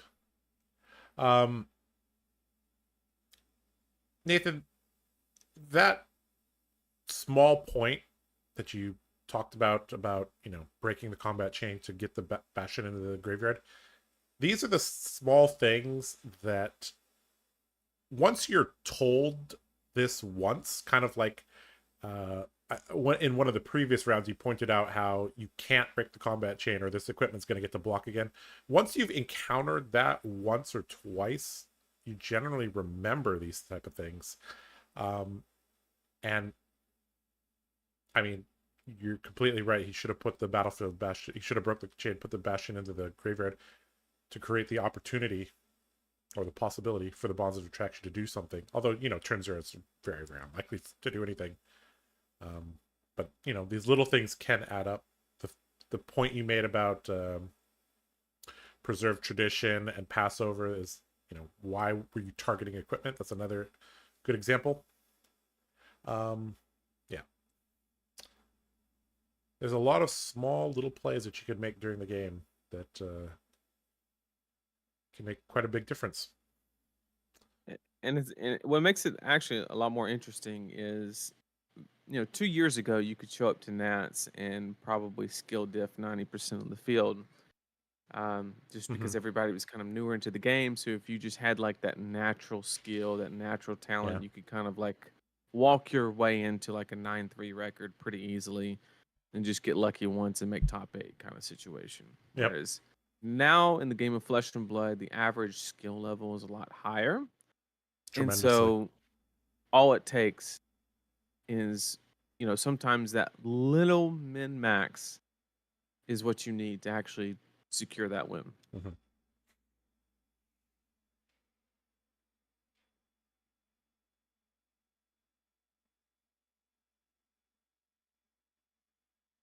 Right. Couple points of damage getting in there. Marcus going to be operating on a 4-card hand, maybe a 5-card hand. Sorry. Going to open things up with a card from Arsenal, Nimblism. One of your favorite cards, I know. Oh yeah. Yeah.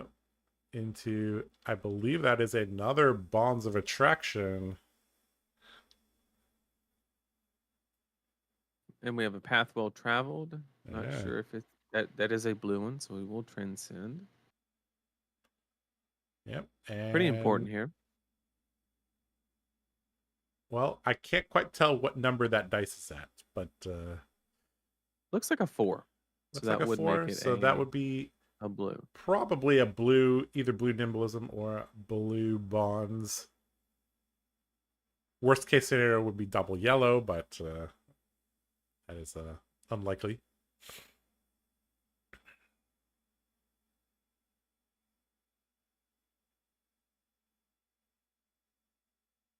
Terry going to block for 4.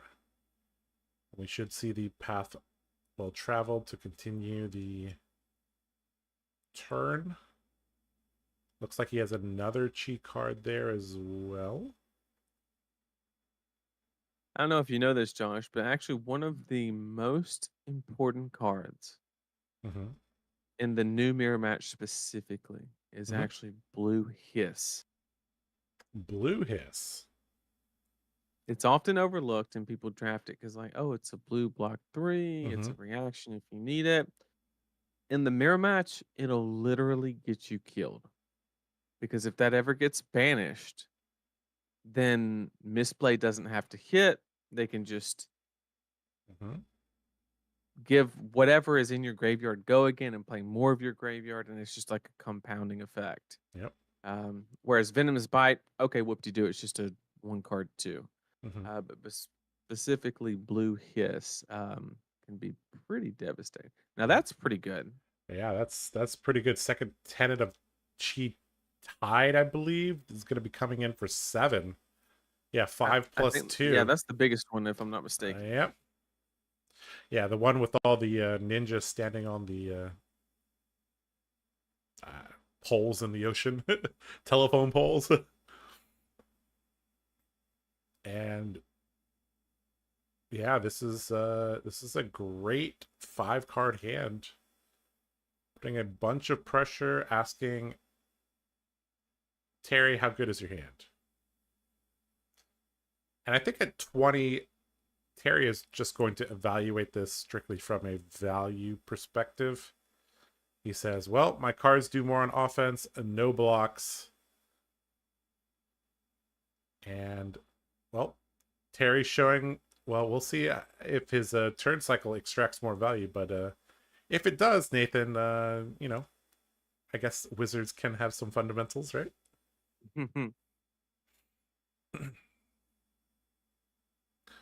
like, is that a Nimble Strike? Looks like a Nimble Strike going to possibly start the turn. I don't think Terry's played a Nimblism or Yes, I even don't blocked believe he component. has. Marcus has. But Terry, I don't think he has.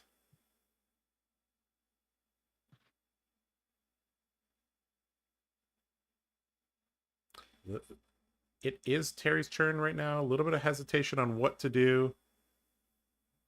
Looks like he's gonna open with what is that one? The one with the mask is Bonds of Memory. Right. This is the one that comes in 3 different shades. No, sorry, that's Art of Desire. Yeah, Bonds of Memory. This is the one that's looking for things with the same name. Yep.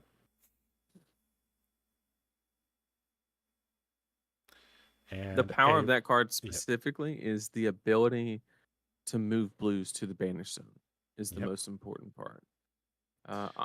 And it has a guaranteed way to banish a droplet, which is always a solid card. Yeah, and this Intimate Inducement red is very likely to move another key target into the graveyard.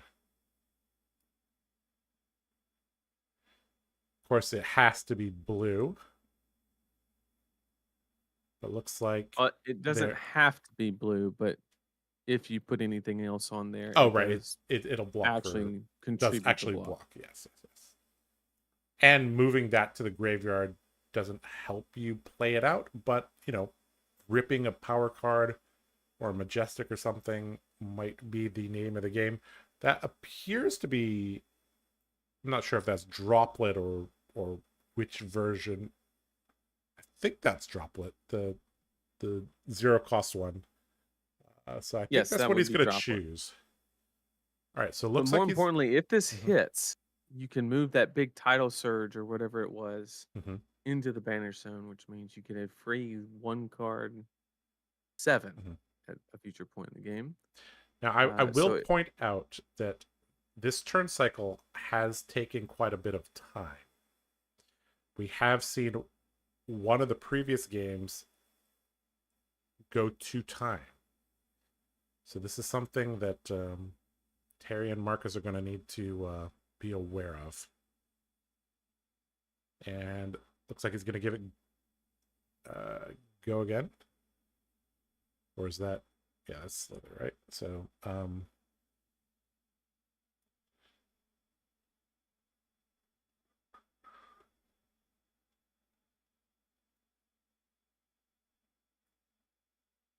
or maybe that was Fang Strike. It's kind of hard to tell. All right. Mark is going to start off his turn with a Mist Blade. And we talked about this at the beginning of the game. Extra equipment equating to just a better deck, more flexible play patterns, and being able to capitalize on strong hands. Let's see if let's see what Terry can do.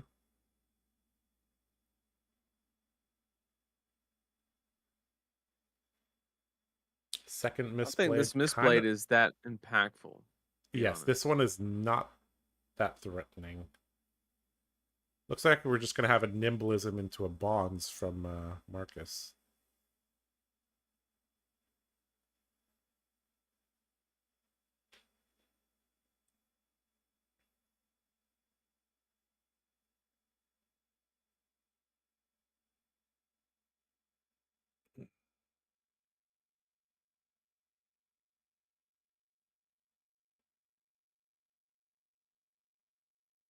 Choosing to disrespect it, or choosing to respect it anyway.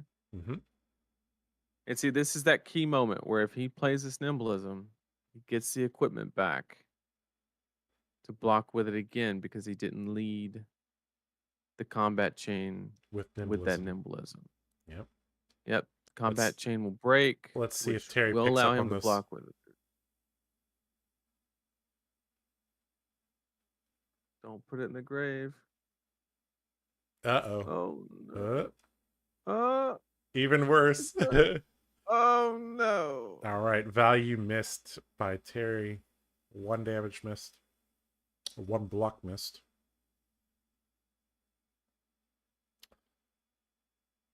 Kano players aren't used to having armor that blocks. That's the reason, right? All right, it's gonna hit, and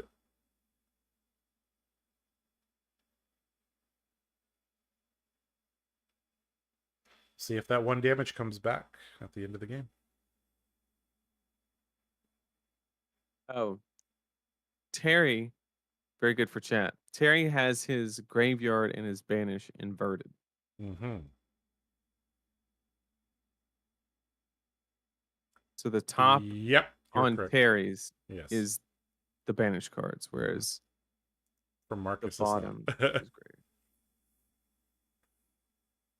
For stream games, they probably should not. Correct. They probably should not be do doing that, but it's okay. You know, they're just LSS was just, you know, testing to see if we were paying attention.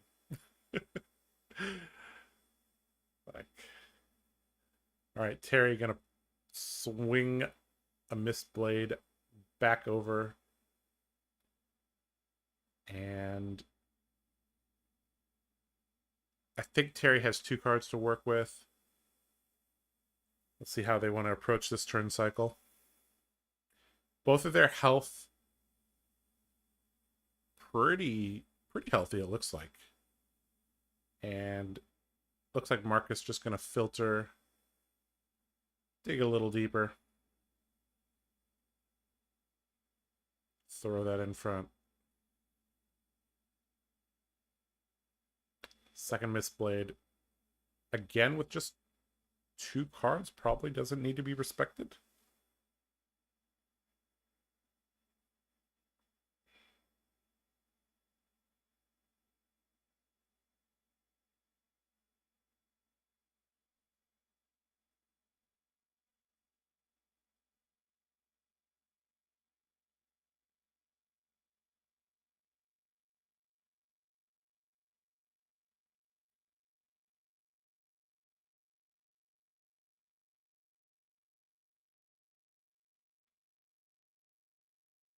Looks like no blocks. Oh, that's a rough one.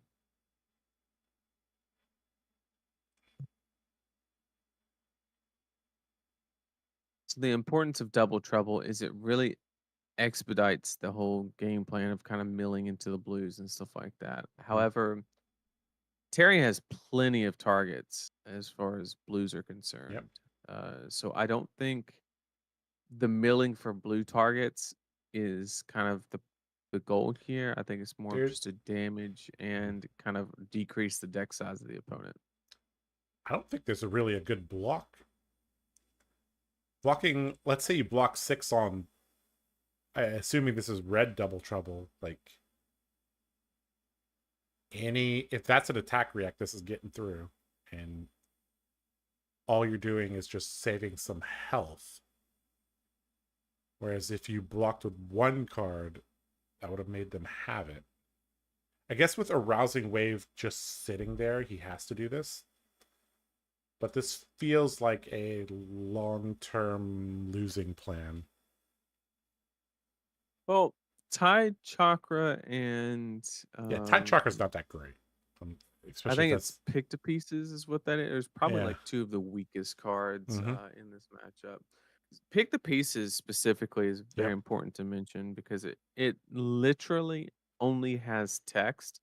Yes, you get the +1, but like the relevant part of the rest of the text is just for the Enigma matchup. Yep.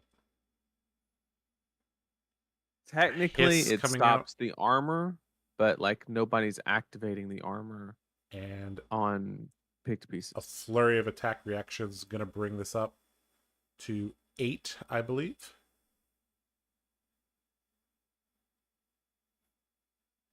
Maybe 9.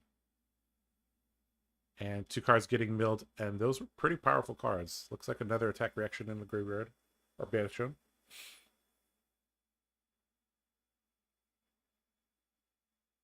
All right. Back over to Marcus. And is that... I can't tell what that is. Fact-finding mission. Fact-finding mission. I don't know how you can read these cards. They're just a blur to me. I just see a little bit of the image, and I can kind of get there. This is why you're really, really good at the playback game. We'll have to try that tomorrow, maybe.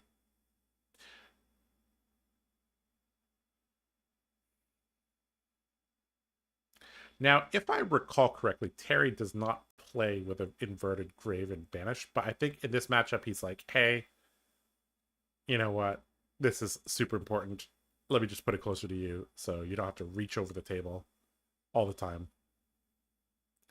Because this table does appear to be like wider than most tables.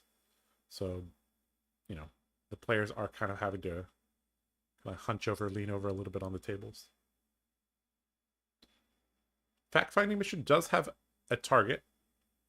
Could go and investigate what that chess piece is. That could help Marcus navigate the end of the game if that is the, what's it called? Heirloom of Snakehide? The one that's Battle Worn 2.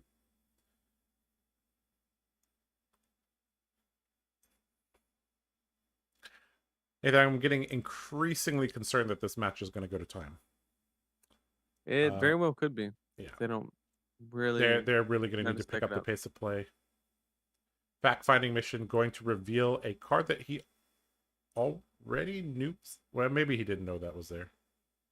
Because, yeah, he played out the token. Didn't he play out half the token? I can't remember. I think he should have known that was there. Okay, anyways.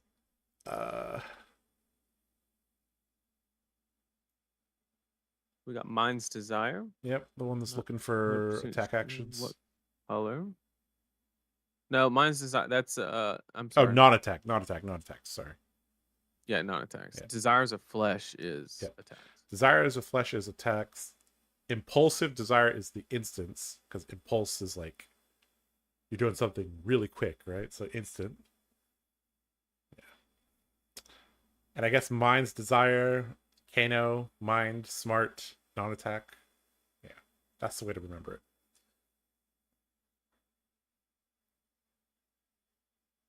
All right. Speaking of Desires of Flesh, that's on blocking duty. Looks like we're going to be transcending a little bit. Oh, sorry, that is that. Yeah, sorry, that is Pick to Pieces. Pick to Pieces and Desires of Flesh look kind of similar. They do.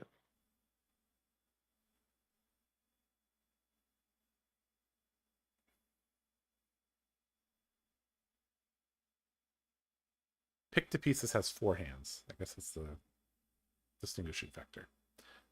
All right, so all right, we have transcended.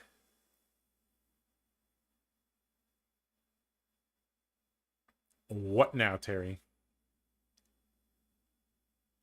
Is it 14-3?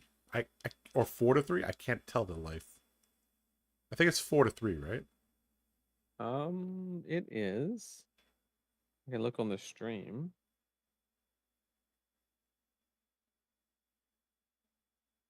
It looks to be 14-3. 14-3. Maybe it is 4. I can't tell. It's really, really tough. I wish they would use a black... Like, we don't need to see the hero pictures. A black thing. A black background with white text would be easier. All right. Try to send that to Ken for tomorrow. Yep. Yeah, we'll ask Ken to do that tomorrow. All right, Droplet going to be the card of choice to follow up. And 4 is going to get a card from Marcus, blocking and taking some damage. And looks like it is not over yet. He says, hey, time to go snooping around the top of your deck again. Here's 2 cards. And another card that he can banish. And we can't quite see what it is, but presume that it is blue and it is not blocking for anything. And Marcus drops to 1.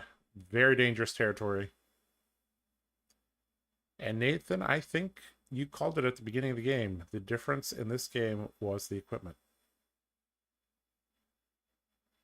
It's a massive difference. Yep. Allowing the double trouble to hit. And just, being a nuisance the whole game. Just on board. And this Mind's Desire with no cards to back it up, Terry is gotta be totally fine. Now he could also drop to 1 if he wanted to.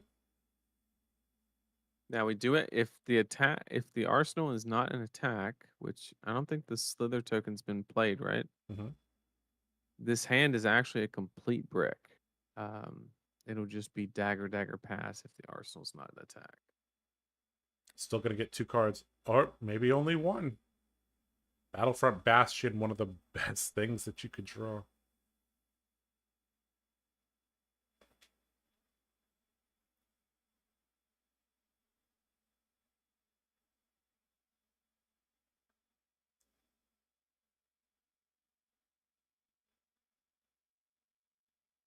Can't even move the slither out of arsenal because I think it has to be on a attack action.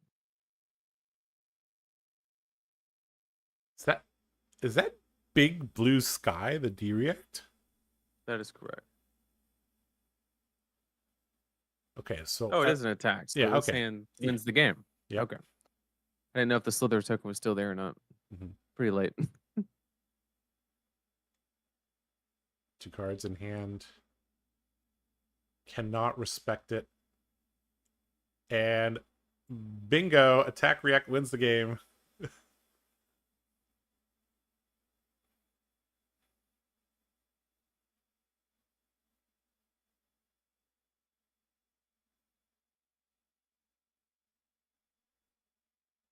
Good game.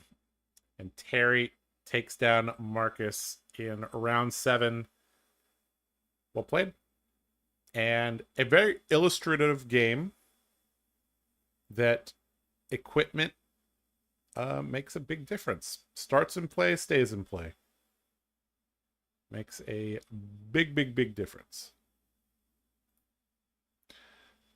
All right. Well,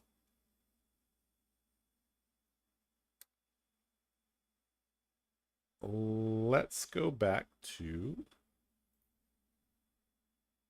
I guess we could go back to the bingo card. All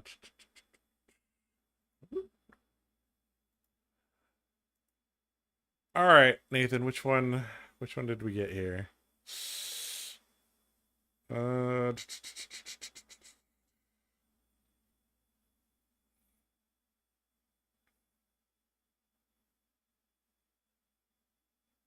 We still haven't seen Path Well Traveled on a Mystic card yet, surprisingly. 7 cards on chain for new. Did we get there? This one? I have no idea. Yeah. Well, you got to keep track of that. That's yours. Okay. All right. Well, the attack react won the game, so we score another one. We got some lines now coming together. Pretty cool. All right. So let's go back to here. I'm sure Ken is going to turn off the iPhone and ruin everything. That's okay. We still love him. All right. Well, 2 more games for today, Nathan. Almost there. Almost there. I believe chat has decided to go to bed. Nobody said anything the whole game. If you're in chat, say something so we know you're still alive. And that we don't have 55 people just that fell asleep to the stream. I think that's at least 30. Yeah, at least 30 of you guys fell asleep and said, hey, you know what? We'll watch ads while we're asleep. Which we appreciate, but we haven't been showing ads. That's true. Yeah.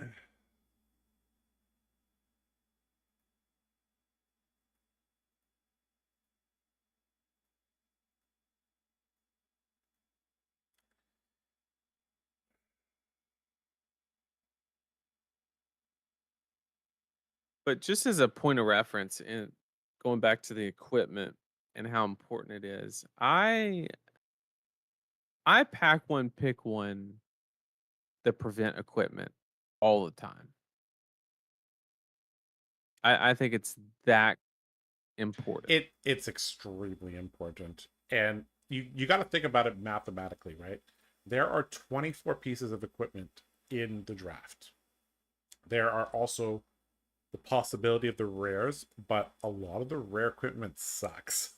So you put that together, there's also a chance that people hate draft equipment in your class. There's a chance that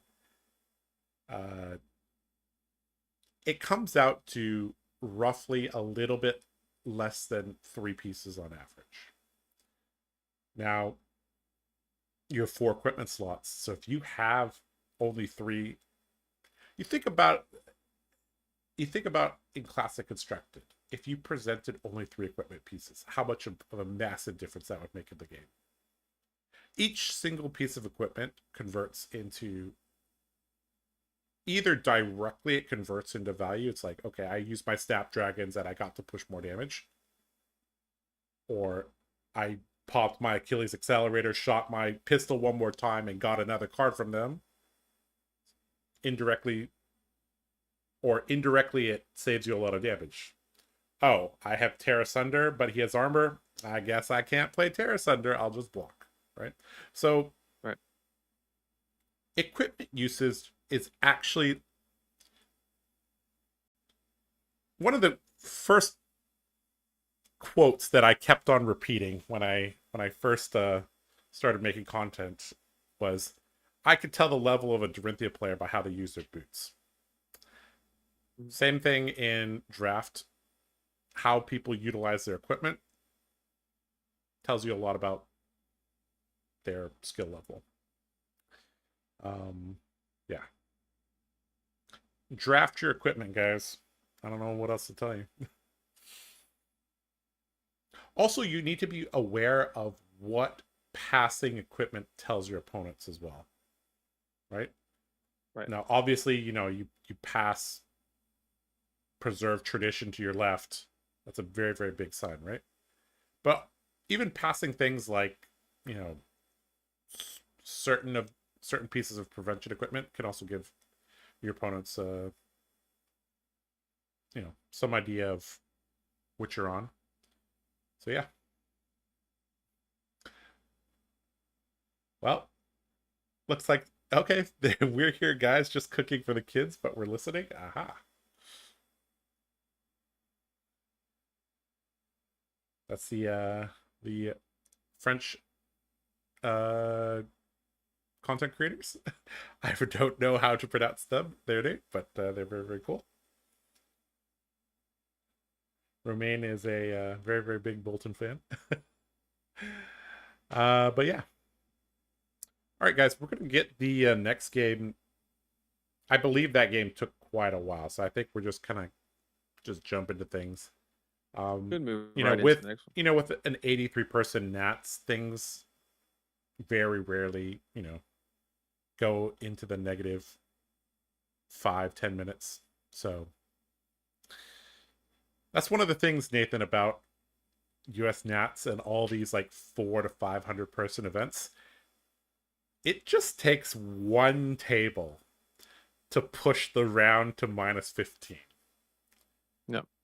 And imagine you have a deck check and then a judge call at a higher level table, so lower number table.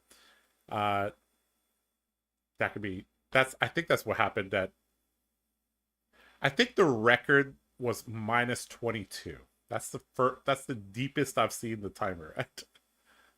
And that was because it was a deck check into a judge call in a fatigue match at the top level table. So perfect storm of hour-long rounds.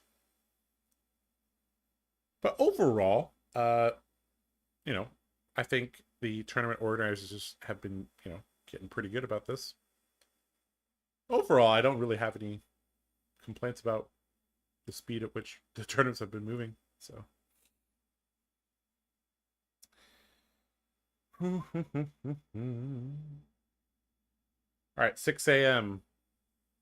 I can see the sun. Don't tell me that. Oh Oh boy. no.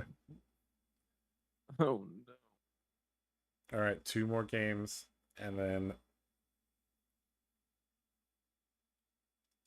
time to go to bed.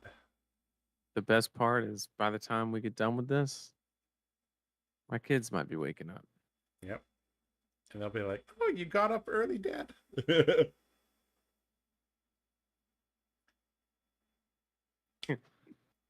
You seen that video where the dad's playing like Call of Duty or whatever, and he Mhm. comes out of the room. And they were like, "We didn't think you were gonna be back for another month." Like he was on deployment or something. That's what I feel like. All right, we got an Enigma. Okay, we don't have anime sleeves, but we got 2 anime playbats. Does this count, Nathan? We'll ask chat. All right, so game being set up. Looks like we have an Enigma versus a Zen. This is a matchup we haven't had so far. That's pretty cool. All right, let me go change all the stuff. Let's see. Let's hide this, allow this. And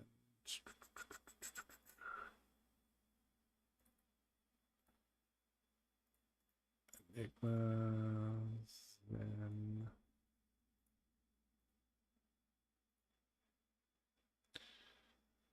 and we got Ray versus Mortal. Both Oh, at 5-2. Ray, the second place finisher from last year. Mortal, the guy right after Bun that I had the worst record in Hong Kong against. Both very, very, very good players.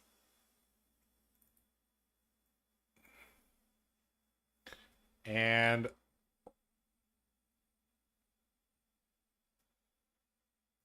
I'm interested to see how this goes. so this matchup specifically, from the Zen point of view, is all about knowing when to throttle. And what do Yes. I mean by when to throttle? It's say you have a go again piece or just an extra card in general. A lot of the times, what you can do is save your whole hand, right? And that'll tell the Enigma player, okay, you're going to give me your board. Because if Zen keeps a 5-card hand, Enigma has to say, okay, you can have the board. So the first attack or two, they just give you the ward because they know they're not going to be able to keep it. So as the Zen player, you can kind of play into that strategy and say, okay, I'm just going to choose to arsenal one of these cards instead of playing them out. So that way, the next turn, when you try and just keep doing that until they don't give it up. And then when they don't give it up, you just play the whole hand out. Having a solid arsenal piece is one of the most important things in this matchup for, frankly, for both players, because basically when your opponent plays with 4 cards, you want to play with 4 cards. When your opponent plays with 5 cards, you want to play with 5 cards. And yeah, let's see how this goes. In terms of equipment, Mortal has 3 pieces. Ray has 3 pieces. Let's see how this goes.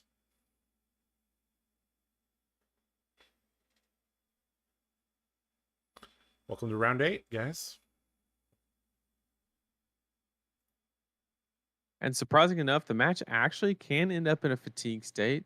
Typically, when it does get to that game state, it usually, believe it or not, favors the Enigma player. And that's because you can get into that kind of rotation where you poke with the shields, with the chi cards. And so that's probably why on turn 0 we're seeing, them trying to apply pressure. And Transcending's not bad either. Yep, transcending on turn 0, pretty good. Gonna activate Zen, get a Crouching Tiger into hand. And let's have a quick look at Ray's deck. Sebastian pulls the pouncing key to the front.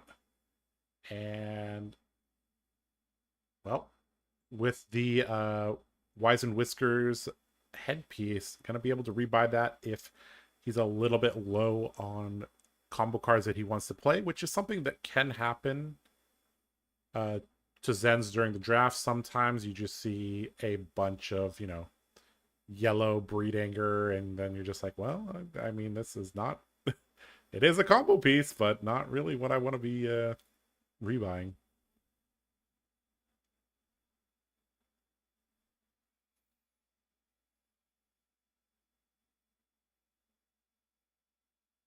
All right, Mortal also saying, hey, I heard Transcending's pretty good, and he has the tempo. This is I would say the Enigma's first turn when they're going second is one of the most important turns. So did Zen draw a hand that can pressure? And did he arsenal something that can help push damage? Because this whole turn, you basically say you're taking damage, and Mortal coming in with a Blanche going to be potentially extremely disruptive depending on the texture of the hand.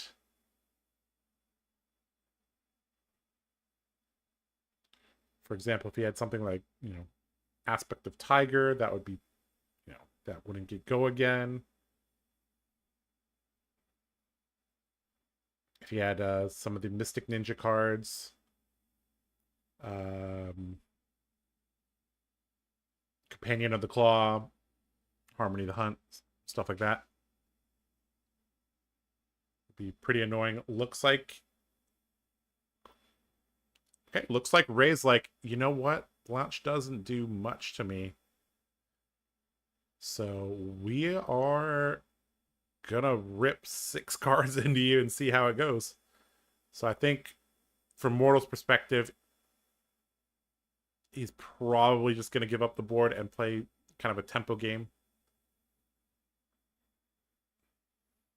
I mean, you just have to, right? Yep. Like, that's what I was talking about earlier, where Zen has 6-card hand. In what world do you think, even with 3 equipment, let's say they're all prevent 1? Yep. I still don't think you keep that shield. Yeah, there's no way. Even with a D-react in Arsenal, I still don't think you keep that shield. Mm-hmm. So I think you just got to say, you know what? Let me let it go and then reevaluate. The only exception could be, obviously, if this has like an on-hit effect, maybe like Biting Breeze or something like that, where you're trying to prevent tire generation. Yep.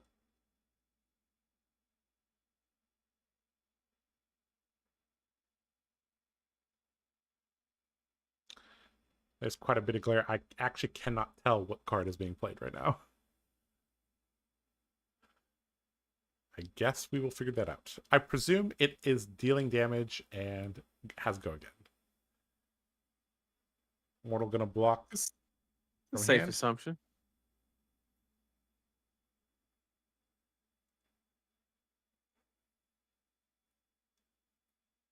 And it was a Harmony of the Hunt. Yeah, Harmony of the Hunt. Okay. That does not make a Tiger because he didn't pitch a blue card because of Blanche. Yep. And Harmony of the Hunt is actually one of the cards that I found very, very, very significantly stronger than Companion of the Claw because of the way the energy curve works. It's not even close. Yeah. All right, Kakara into Tiger for 4. We talked about how coming in for 4 is one of the best things that you can do in this matchup, because it is impossible to stop with a single card cleanly in this limited format. Gonna give this -1 and transcend, putting a card back as well. Now, That is a pretty good play because Yeah. now you have the ability to make a shield on the end of their turn. Yes, and one at the start of your turn. Of course, you're going to need to keep an Just extra card. a yellow key unleashed. Yeah. All right, just 6 damage. No other on hits. Mortal says, sweet. Just double checking that he has no floating. Yeah. And also with the mask and key unleashed in the grave, it's I wouldn't be surprised if the next Yeah. turn he Can you just get it back? throws the mask in to put it back down to the bottom of the deck. Yep. Because that is your highest priority, other than maybe a red pouncing key. Mortal wasting no time. Did you see how he played that card? He played it sideways because he's like, we ain't wasting time here. Getting in the red zone.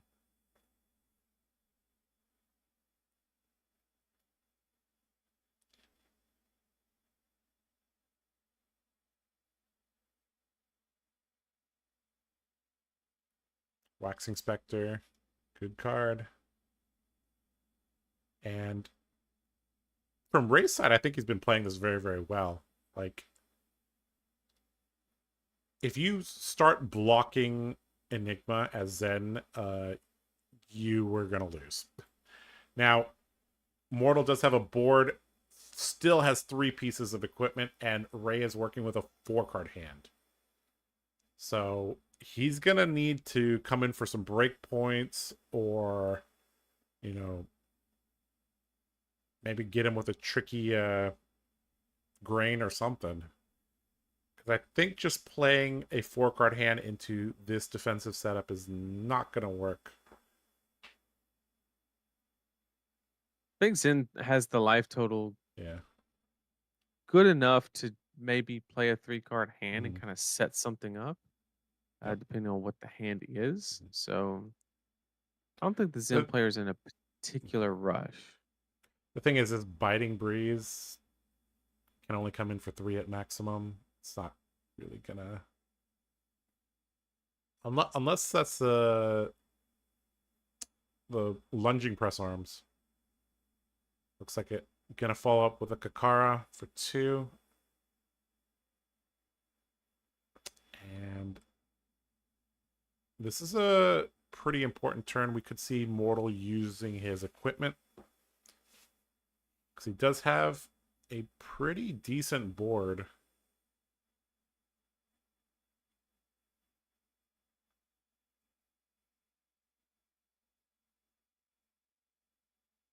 Gonna block this one out as well.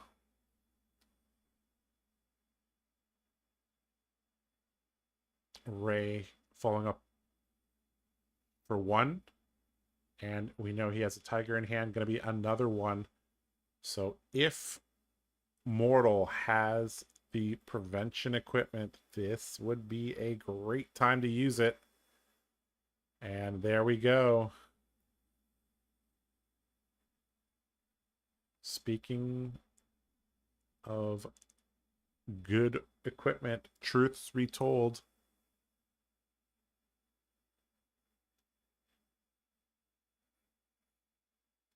And Mortal using 2 pieces of equipment to block these pesky little 1 damage attacks, and going to follow up with another 1 power card at the end, and Mortal using the equipment at the perfect time. And how much you want to bet, Nathan, that Mortal drafted those pieces of equipment pretty highly? I mean, For it's just such a exactly this strong situation. play. Yep. The fact that you have that much ward, and you're able to push this much damage is actually wild, because now the next turn you can literally, almost in a sense, take it off if you feel really threatened on the turn, and just have plenty of quote unquote tempo to reestablish the board. So as long as he doesn't draw a hand that doesn't block and or produce a board, then Mortal's in a pretty good spot here.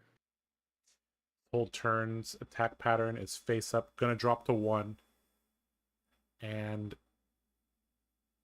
gonna block that out, especially with the card. And does Ray have an impactful chess piece? Does he have the Koi Blist kimono? He does. And this is and the his... key unleash is on the bottom. Yes, and the key unleash is at the bottom. So we were wondering why he didn't use the headpiece earlier. It was basically to set up his Koi Blist kimono. And here we go. Ray on the ropes, but he has a whole grip. He has a chi card in hand thanks to the Koi Blist kimono. We know there's a yellow key unleashed somewhere in the deck that can be summoned with Zen's hero ability. But Mortal has 3 ward auras on the board at the moment. Ray gonna start off the turn in classic ninja fashion.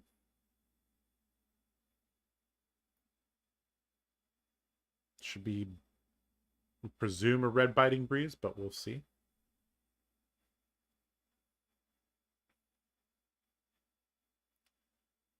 Mortal taking a count of the... Oh, no, just shuffling. Okay.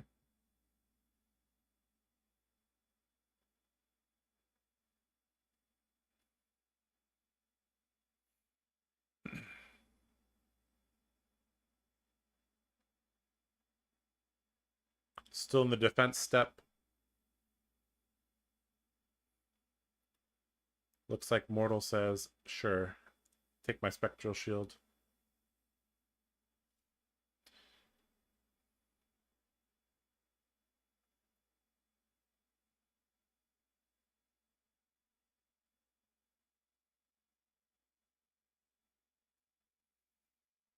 Rising Sun, Setting Moon gonna allow Ray to filter a little bit for a stronger, smoother offensive pattern.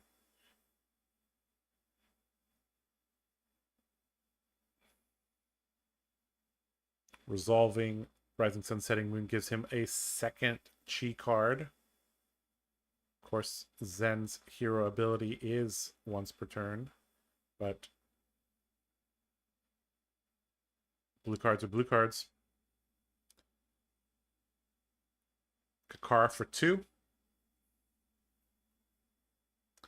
And it's very, very difficult to see the life totals. What are the life totals? I know Ray is at 1. Is Mortal Looks at like Ray 2? 1 and Mortal at... Let's see. It's real hard to tell. It looks like 2. Yep. 2 or 5. Mm-hmm. Tomorrow we're gonna get that fixed and make sure they're just on Black and white. black background. All right, Key Unleashed. It's been summoned from the deck. Now, Ray still has several cards in hand, so we're probably going to see we're going to see some sort of a middle section of this combo, and then, or maybe he doesn't. Maybe he just has a key and a not so useful card. He did have to commit 1 card to defense, so, and he has to pitch another card for the Key Unleashed, so. All right, completely out of cards, and Mortal still with 3 cards in hand and an aura on board.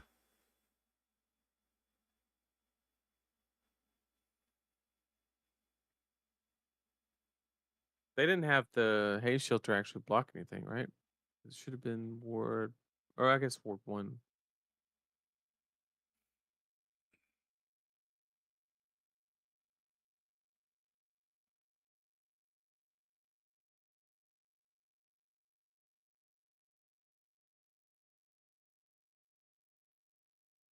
Mortal going to be able to keep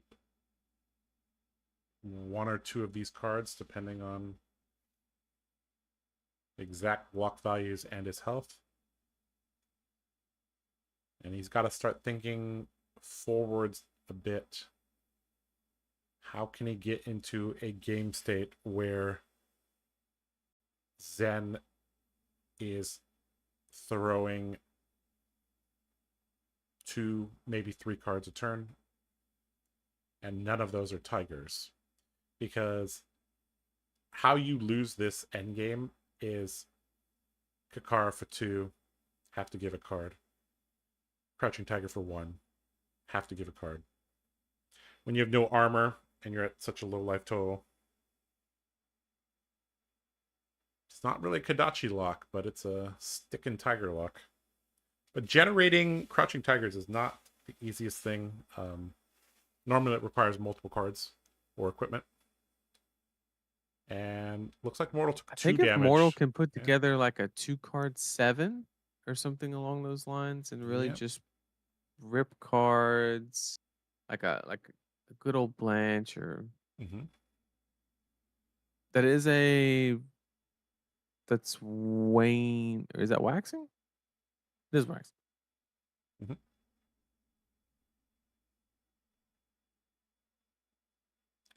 A lot of the cards look kind of the same, but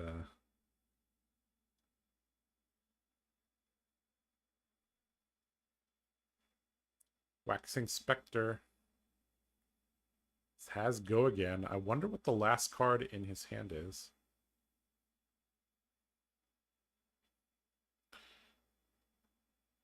Now, if it's a 0 for 4, that's basically game. It is. Yep. That's why drafting those 0 for 4s was really, really important. In and he has to give 2 cards. Oh boy. That's not good. Companion of the Claw, blocking for 2 only. Okay, so that attack was for 5. Okay. And here comes the shield. Oh, that didn't have go again. Okay, yep. Okay. Oh, that wasn't waxing. That was just a mystic attack. 5 power mystic attack. And to create a shield. And Ray clinging onto life, swinging his weapon, just trying to get any cards he can out of his opponent's hand.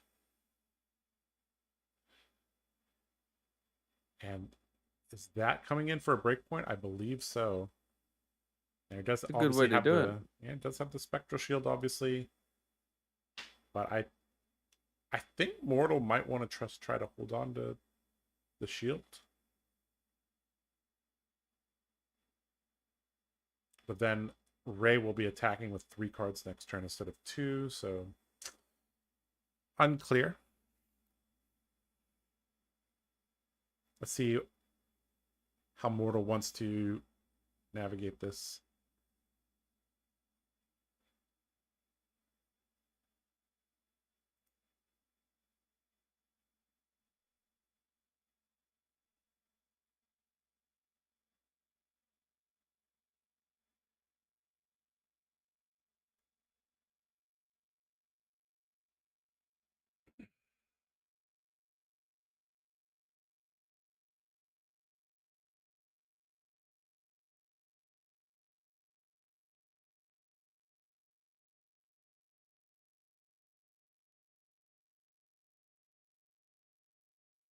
Tank on this one.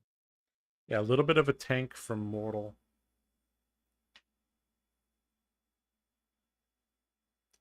And he comes to the conclusion that attacking and putting a ward on board, maybe arsenaling, maybe if it's a 0 cost attack action, maybe throwing that. But I think Ray's like, all right, cool. I get to play with a 3-card hand. That's significantly better. Especially if he can create a tiger. That creates a tiger. Yep. For example.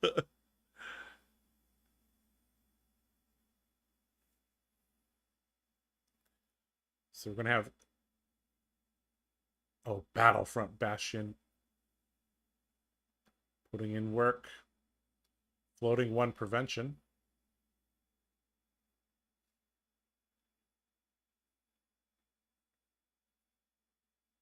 Ray with a tiger and an unknown card in hand. Gonna send the tiger. Oh, Off bingo on an card. adventure. Is that a bingo card? What is that one? Yep. Block Kakara with Battlefront Bastion and Tiger. Okay, yeah. Yep. Oh wait, it's technically not covering up the whole tiger. I don't know if it counts. We'll count it. We'll count it.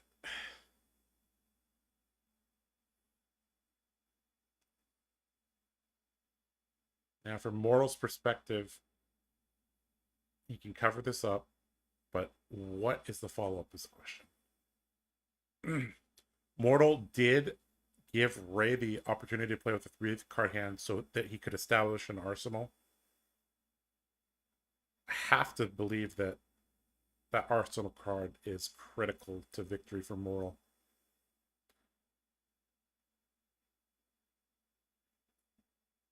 And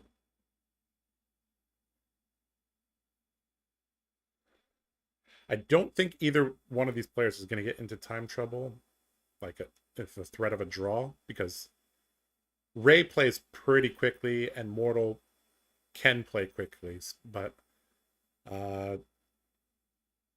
this game has been going on a little bit. So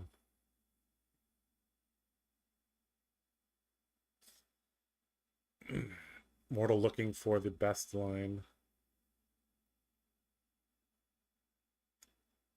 And it's not normally because he doesn't know what the best line is, or he can't find the line. It's between 2 lines that are very, very close.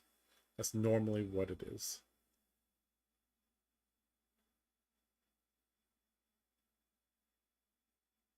Looks like this is pumping it to 5.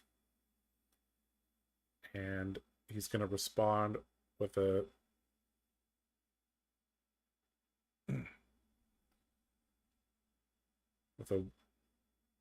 I believe that was waning.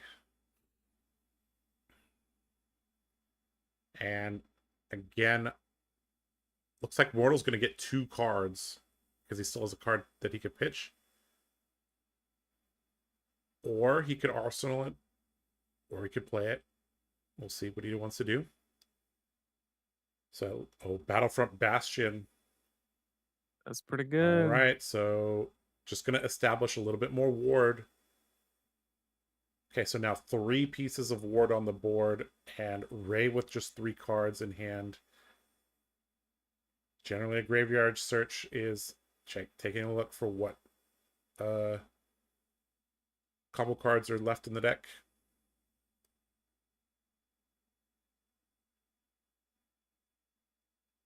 All right, going to preserve that.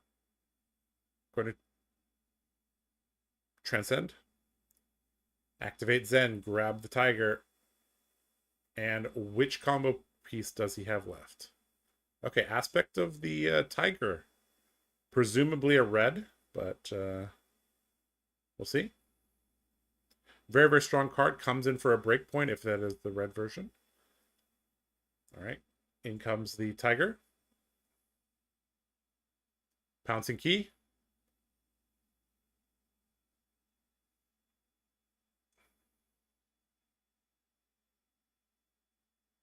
Players picking up the pace a bit. Maybe the judge told them that time was nearing.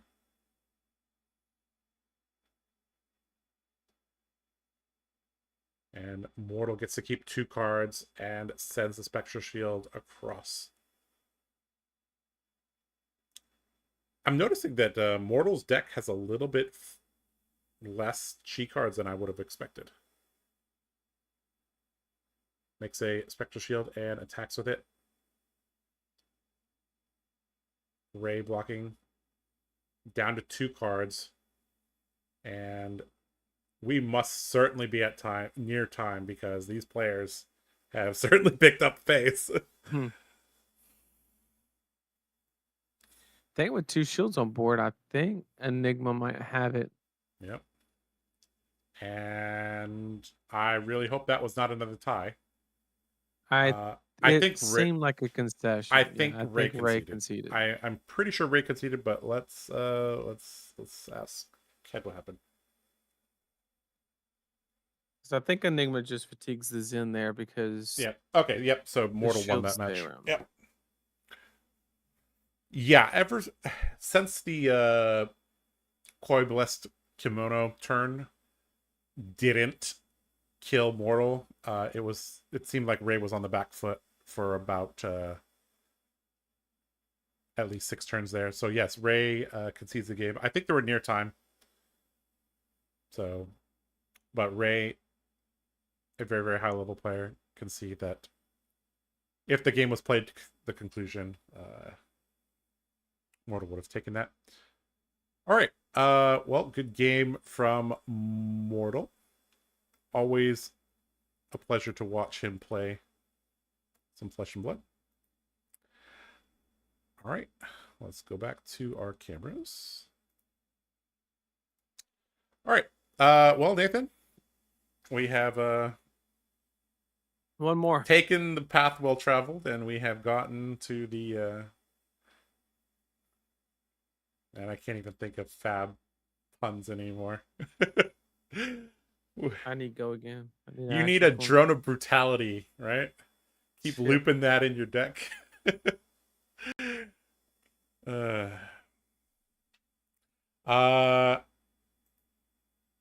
Vishra asking about the meta breakdown. So the meta breakdown, I do have that.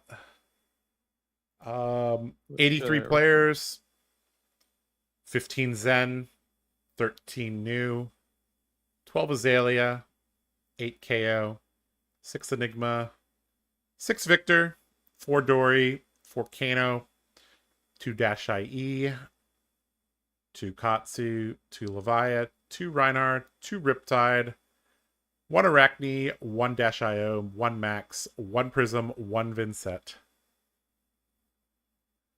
I realize looking at this now, Nathan, the top right of your bingo card is a 1 in 83 chance. There is a single Vincent. So there's that.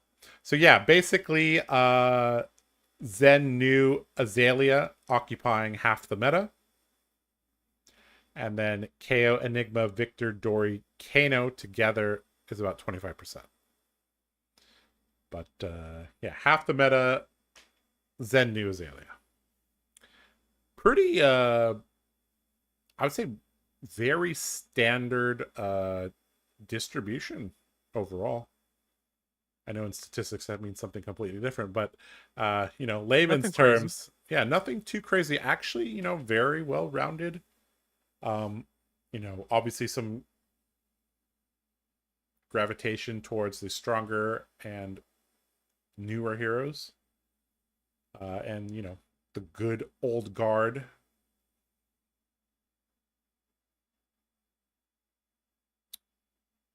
I don't even know. I don't know if we can consider Dory good old guard, but yeah. Anyways, yeah. The good thing about the match going to time is it should only be a minute or two. Yeah. They should be setting up very, very quickly. Looks like we might get to bed by 7, Nathan. Maybe. Come on, Zenmir, let's go. Zenmir. YOLO Zenmir, please. All right, final round of draft coming up very, very soon. We're just going to stay here with you guys. We ain't going anywhere. And then tomorrow is all CC. Yep, 6 rounds of Classic Constructed. We'll try to get the top tables, the most interesting match from maybe the first 5 tables, something like that. And yeah, we'll try to get the life total a little bit clearer, because it's very, very important whether you're at 5 or 2 in limited.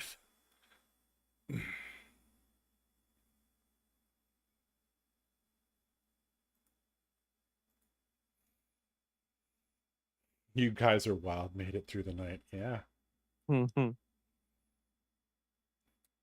We have been live for 9.5 hours.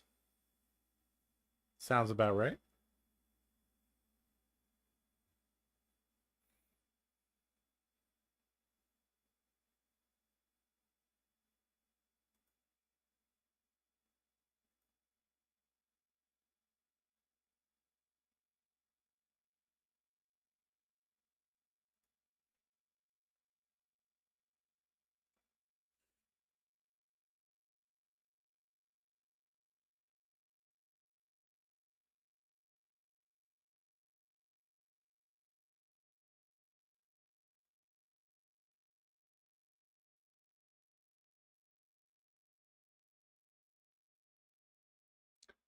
All right, for the bingo card, BFB block stick plus tiger. We're gonna give that one to you. Take it.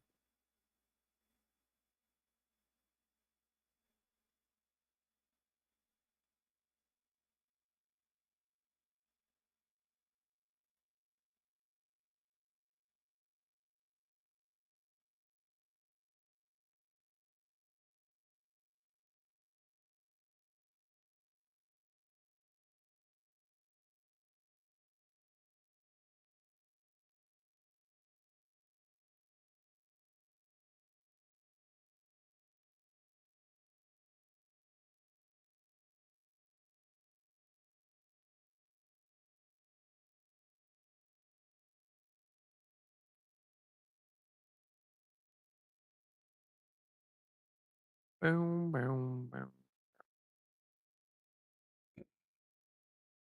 Oh man. Oh man.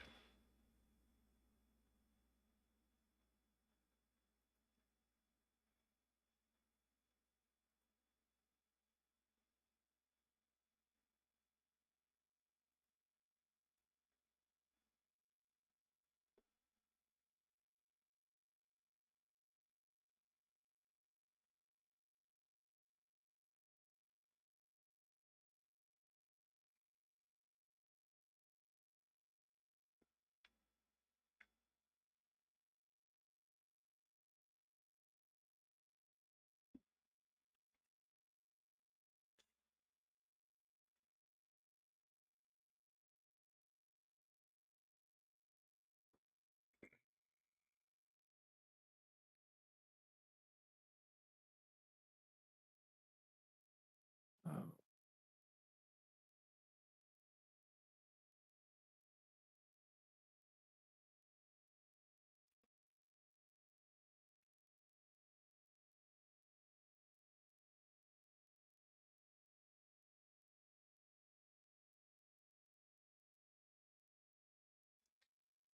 Can't believe in 5 games we still haven't seen somebody play a cheat card without transcending. Come on.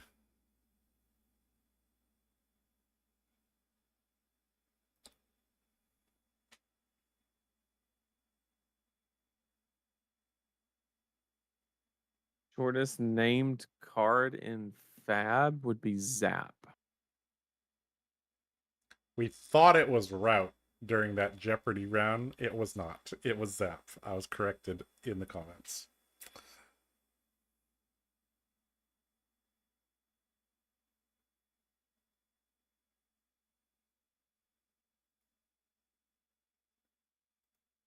Good old Zapparoonie.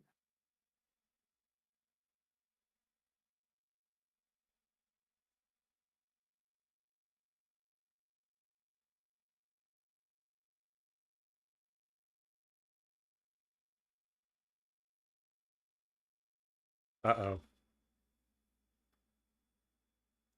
You know what? We have movement. We had a very interesting turn of events, Ken said. Ken said, nobody wanted to be on the stream table.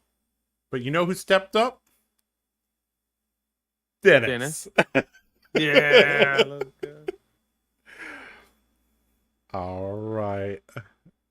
Well, unfortunately, I can't fulfill my bingo in draft of Dennis rolling a 1 unless he goes for the high roll to determine first or second and rolls a 1. Does that count?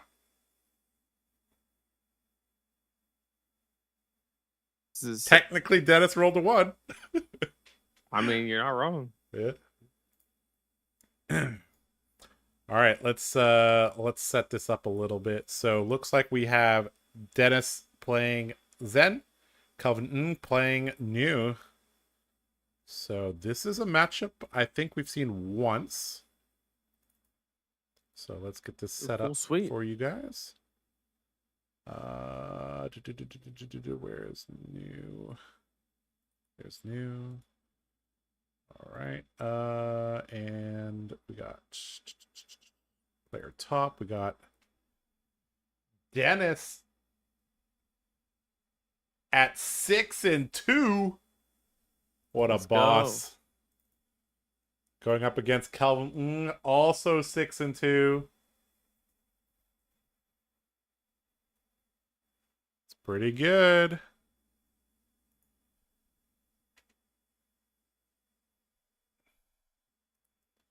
All right. Just trying to set things up as quickly as we can for you guys. We are doing everything you see live, basically. All right. Click there. Click here. Click here. Click transition. All right, we just got forcing us to play with exactly 30 cards is the best decision they've made for limited Flesh and Blood. I agree. All right, Dennis ain't wasting no time. He said, "Biting breeze, go again." Did Dennis roll a 1? I don't know what they rolled. Oh, dang. That's all right. Okay. Let's get into this matchup. So, talk to me a little bit from the macro perspective. What is well, I guess Zen is fairly straightforward. You're just trying to punch New in the face. Tell me a little bit about New playing against Zen. Are we trying to slow the game down? Are we trying to speed the game up? Are we trying to, play particular cards? Are we trying to, activate New's ability once, activate it, 2-3 times, or kind of, somewhere in the middle, kind of play things by ear? So as far as when it comes to Zen in limited specifically, I think the biggest thing that a lot of players do wrong is not playing enough blues. And what I mean by that is like doing the traditional like 10 to 11 blues.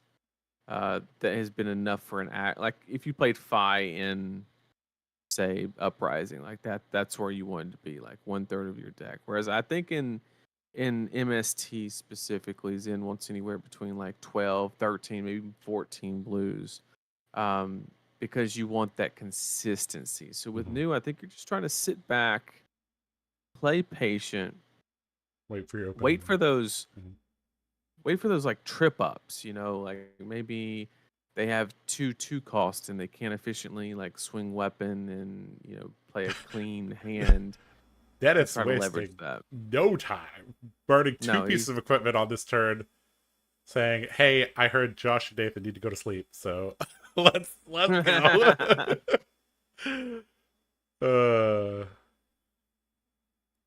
Losing 2 cards from the deck, or 1 card from the deck. The other card getting banished due to New's hero ability. Dennis with a 6-card hand. Well, 5 plus the arsenal, but we call that 6 cards. That arsenal looks very shiny. What in the world? Is that the sacred art? That is the sacred art. I was like, that is a card we have not seen. And here we go. Wowza. Okay, so that's 1 majestic. Can I see 2 majestics? Sacred art.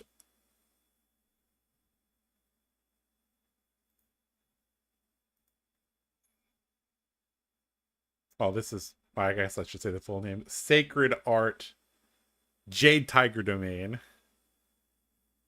Makes a pair of crouching tigers and gives them +1 for the turn. And also transcends. So And technically, Dennis did incorrectly play the order, and I'll explain why.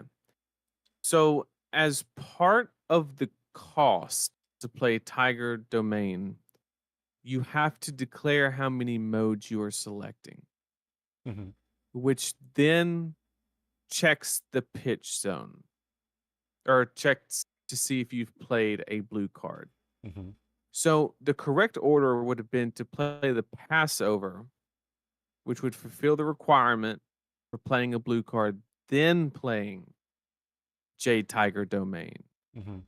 But Dennis technically did play the Tiger first, which means it's going to check to see if you have played a blue card because it's part of its cost and there's no priority window in that window. So basically, what that will translate to if the judge forces the ruling to stay will be you only get one mode, not all three. Yep. Or the judge could say, we know what he was trying to do. Now, if you verbalize that you're Go picking all 3 modes, and then you play the other card, and your opponent doesn't really say anything, like, it's like you're literally making an illegal game action, right? So looks It's like not illegal. It's not illegal game action. It's just a forced you pick one mode, not okay. which he did not put 2 tigers in his hand. So it looks like the Yep. judge Yep. forced him to stick with it. So Mhm. he only got one mode on On the the sacred domain. Yep. and he chose Transcend. transcend Yep. as the mode. Yep. Gonna So activate Zen. tiger. Gonna Yep, grab tigers do something not powerful. have +1, and he does not have 2 extra ones in hand. Now, to be fair, unless there's very specific cards in his deck, that's not really going to matter. It's going to be 2 wasted damage, probably. That's going to be probably the extent of a. It'll be at least 3 because he blocked with the boots and put a tiger into hand. There'd be You're 3 right. tigers You're total right. for +1 each. Mhm. So it's a card's worth of value that he Mhm. missed out on Yep. due to ordering. Yep. I mean that is a majestic, and I mean of the majestics to get to play incorrectly, that is probably, the sacred arts are pretty high up there, I think.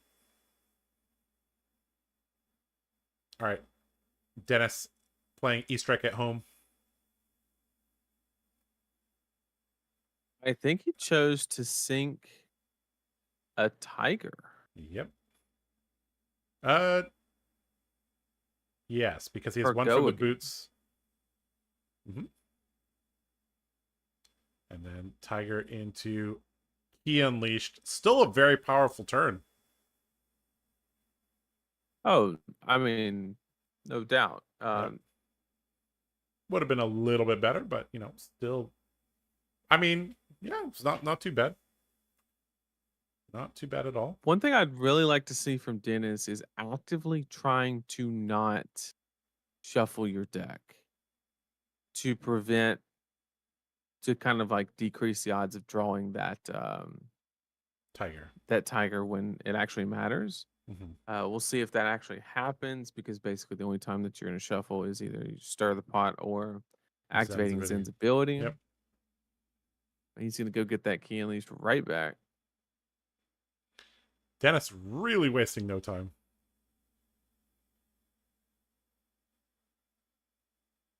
So well-timed Passover. Yeah, well-timed Passover. Yep. Key unleashed. Dennis remaining very, very calm for, the sacred art going south, plus the Wise and Whiskers not getting to fulfill its purpose. Still saying, that's all right. I got cards. My heart's pumping. Let's keep going.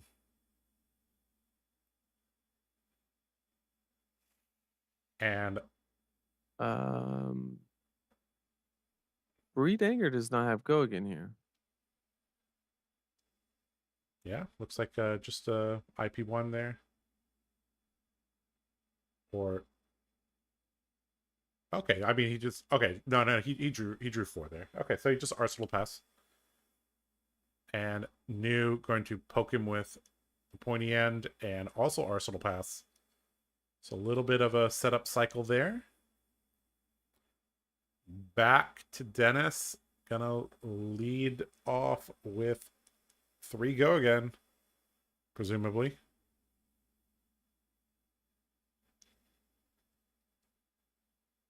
I think that's Biting Breeze. Flex oh, no. Balls. Sorry, Flex Balls.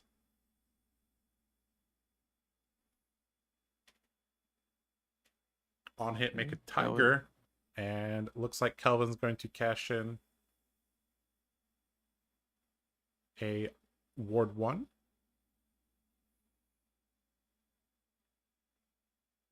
Now, full tempo, denying that is pretty important because Dennis could easily convert that Tiger into 1 damage with most 5 cards in hands. Second, looks like going to follow up with the Kakara. Calvin says no blocks, drops to 12. Untamed for 2, so it's a blue Untamed. And I believe that we're going to see the Tiger come out. And, or sorry, not Tiger, the Tiger body, aspect of Tiger body. Or mind, depending on which one that was. Looks like Kelvin down to 10. Dennis sitting pretty at 16, but Kelvin decided to keep some cards. And looks like Intimate Inducement Red gonna see the top 4 cards. And he's going to add a presumably blue Pouncing Key. And gonna put back the cards. Or no, it's a red. Oh no, it's blue. All right, losing a card from his deck again. So just lost a couple cards this game. Dennis playing with 4 cards once again. And let's see how he wants to navigate this turn. Looks like pitch Untamed, play Untamed. Pretty good. Looks like that's a yellow Untamed. Unconditional Go again. That's where you want to be. Yep. And that's a Blanche in hand. Now, how big is this Blanche for?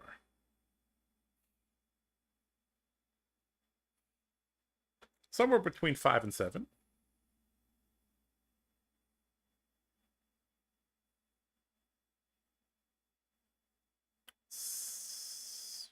Solo Battlefront Bastion.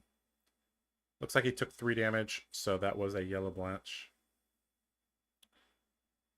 6 attack on 2+1. Nimblism into Wounded Blow, and that was the fastest no block I've seen. Instant take. Holy crap. This is why I love Dennis. Like, he plays on instinct. And you could tell, you know, you could just tell this guy loves playing cards, and he's pretty good at it too. If his limited games are this entertaining, yeah, just wait until he plays, you know, KO, or like he played OG KO in one of the Blitz events. I remember watching that. All right.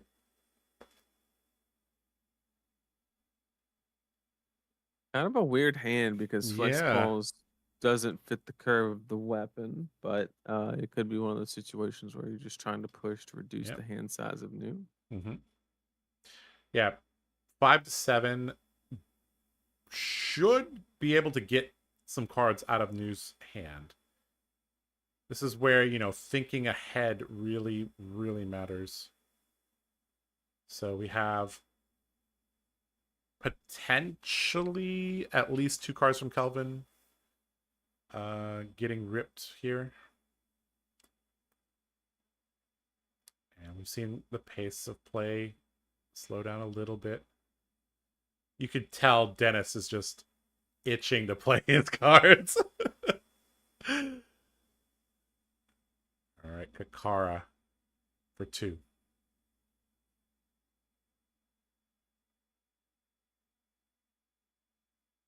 And depending on what color the tiger form was, looks like it's a blue. Gonna be 2 more damage. Calvin at 3 with 3 cards. All right. Kind of scary. Yeah, this potentially could be scary. Especially considering the end of that turn was fairly face up.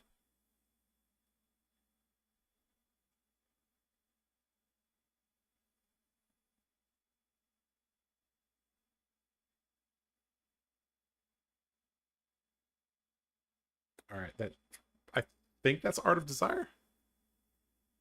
That's correct.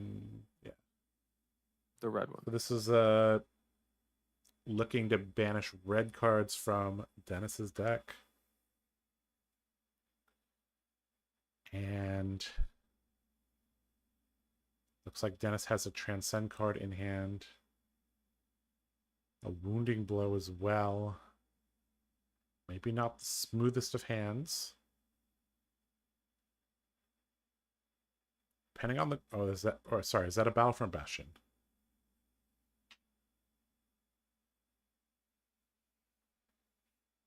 Where? Not sure. Wounding Blow and Battlefront Bastion can look the same. We'll let him shuffle his hand a little bit. We'll find out.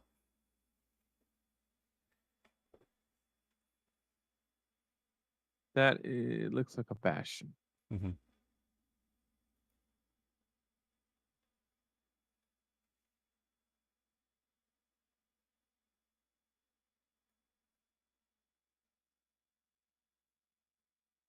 Does have the grain that tips the scale. Yep. And gonna give this go again.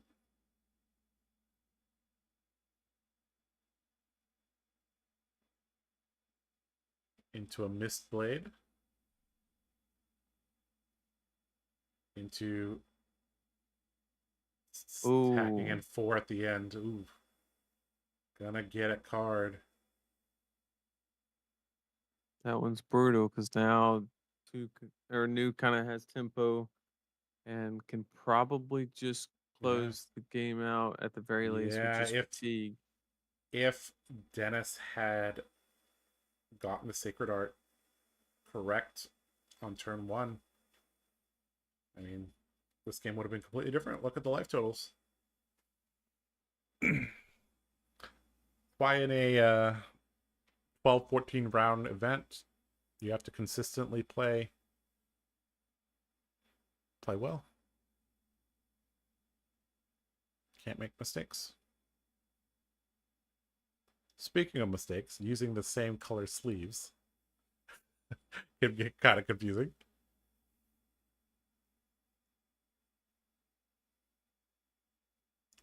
Card needs to be committed to defense.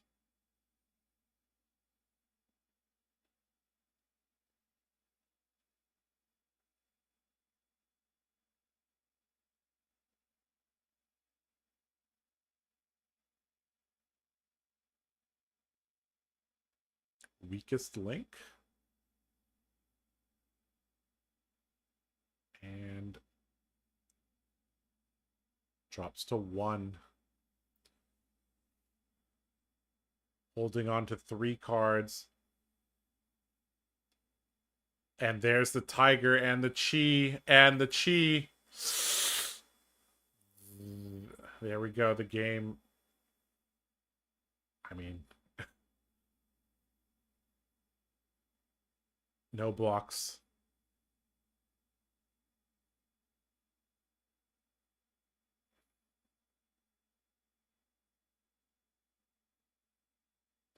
That crouching tiger came back, Nathan.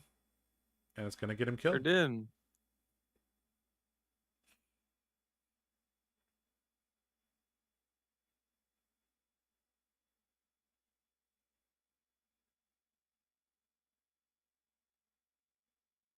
What's happening?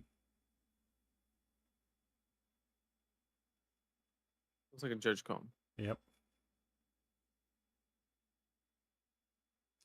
Well, what happens if we have 2 judge calls and they total to 5 minutes? For the bingo card.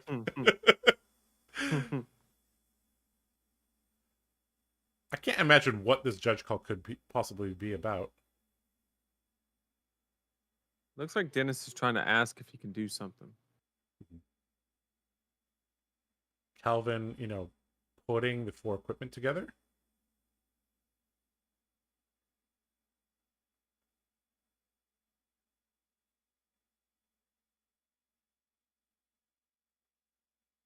Maybe he's wondering how he got this crouching tiger. It's like, maybe I started with this in my deck. I don't know.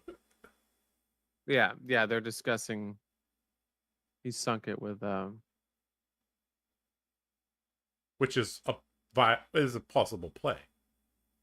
100%. Yeah.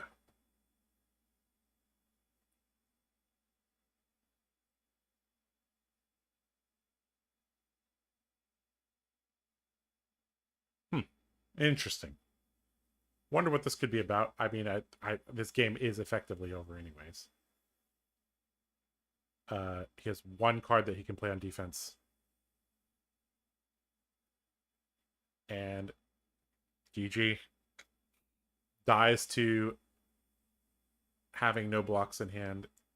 And really, heartbreaking. Comes down to, I mean, Dennis was playing.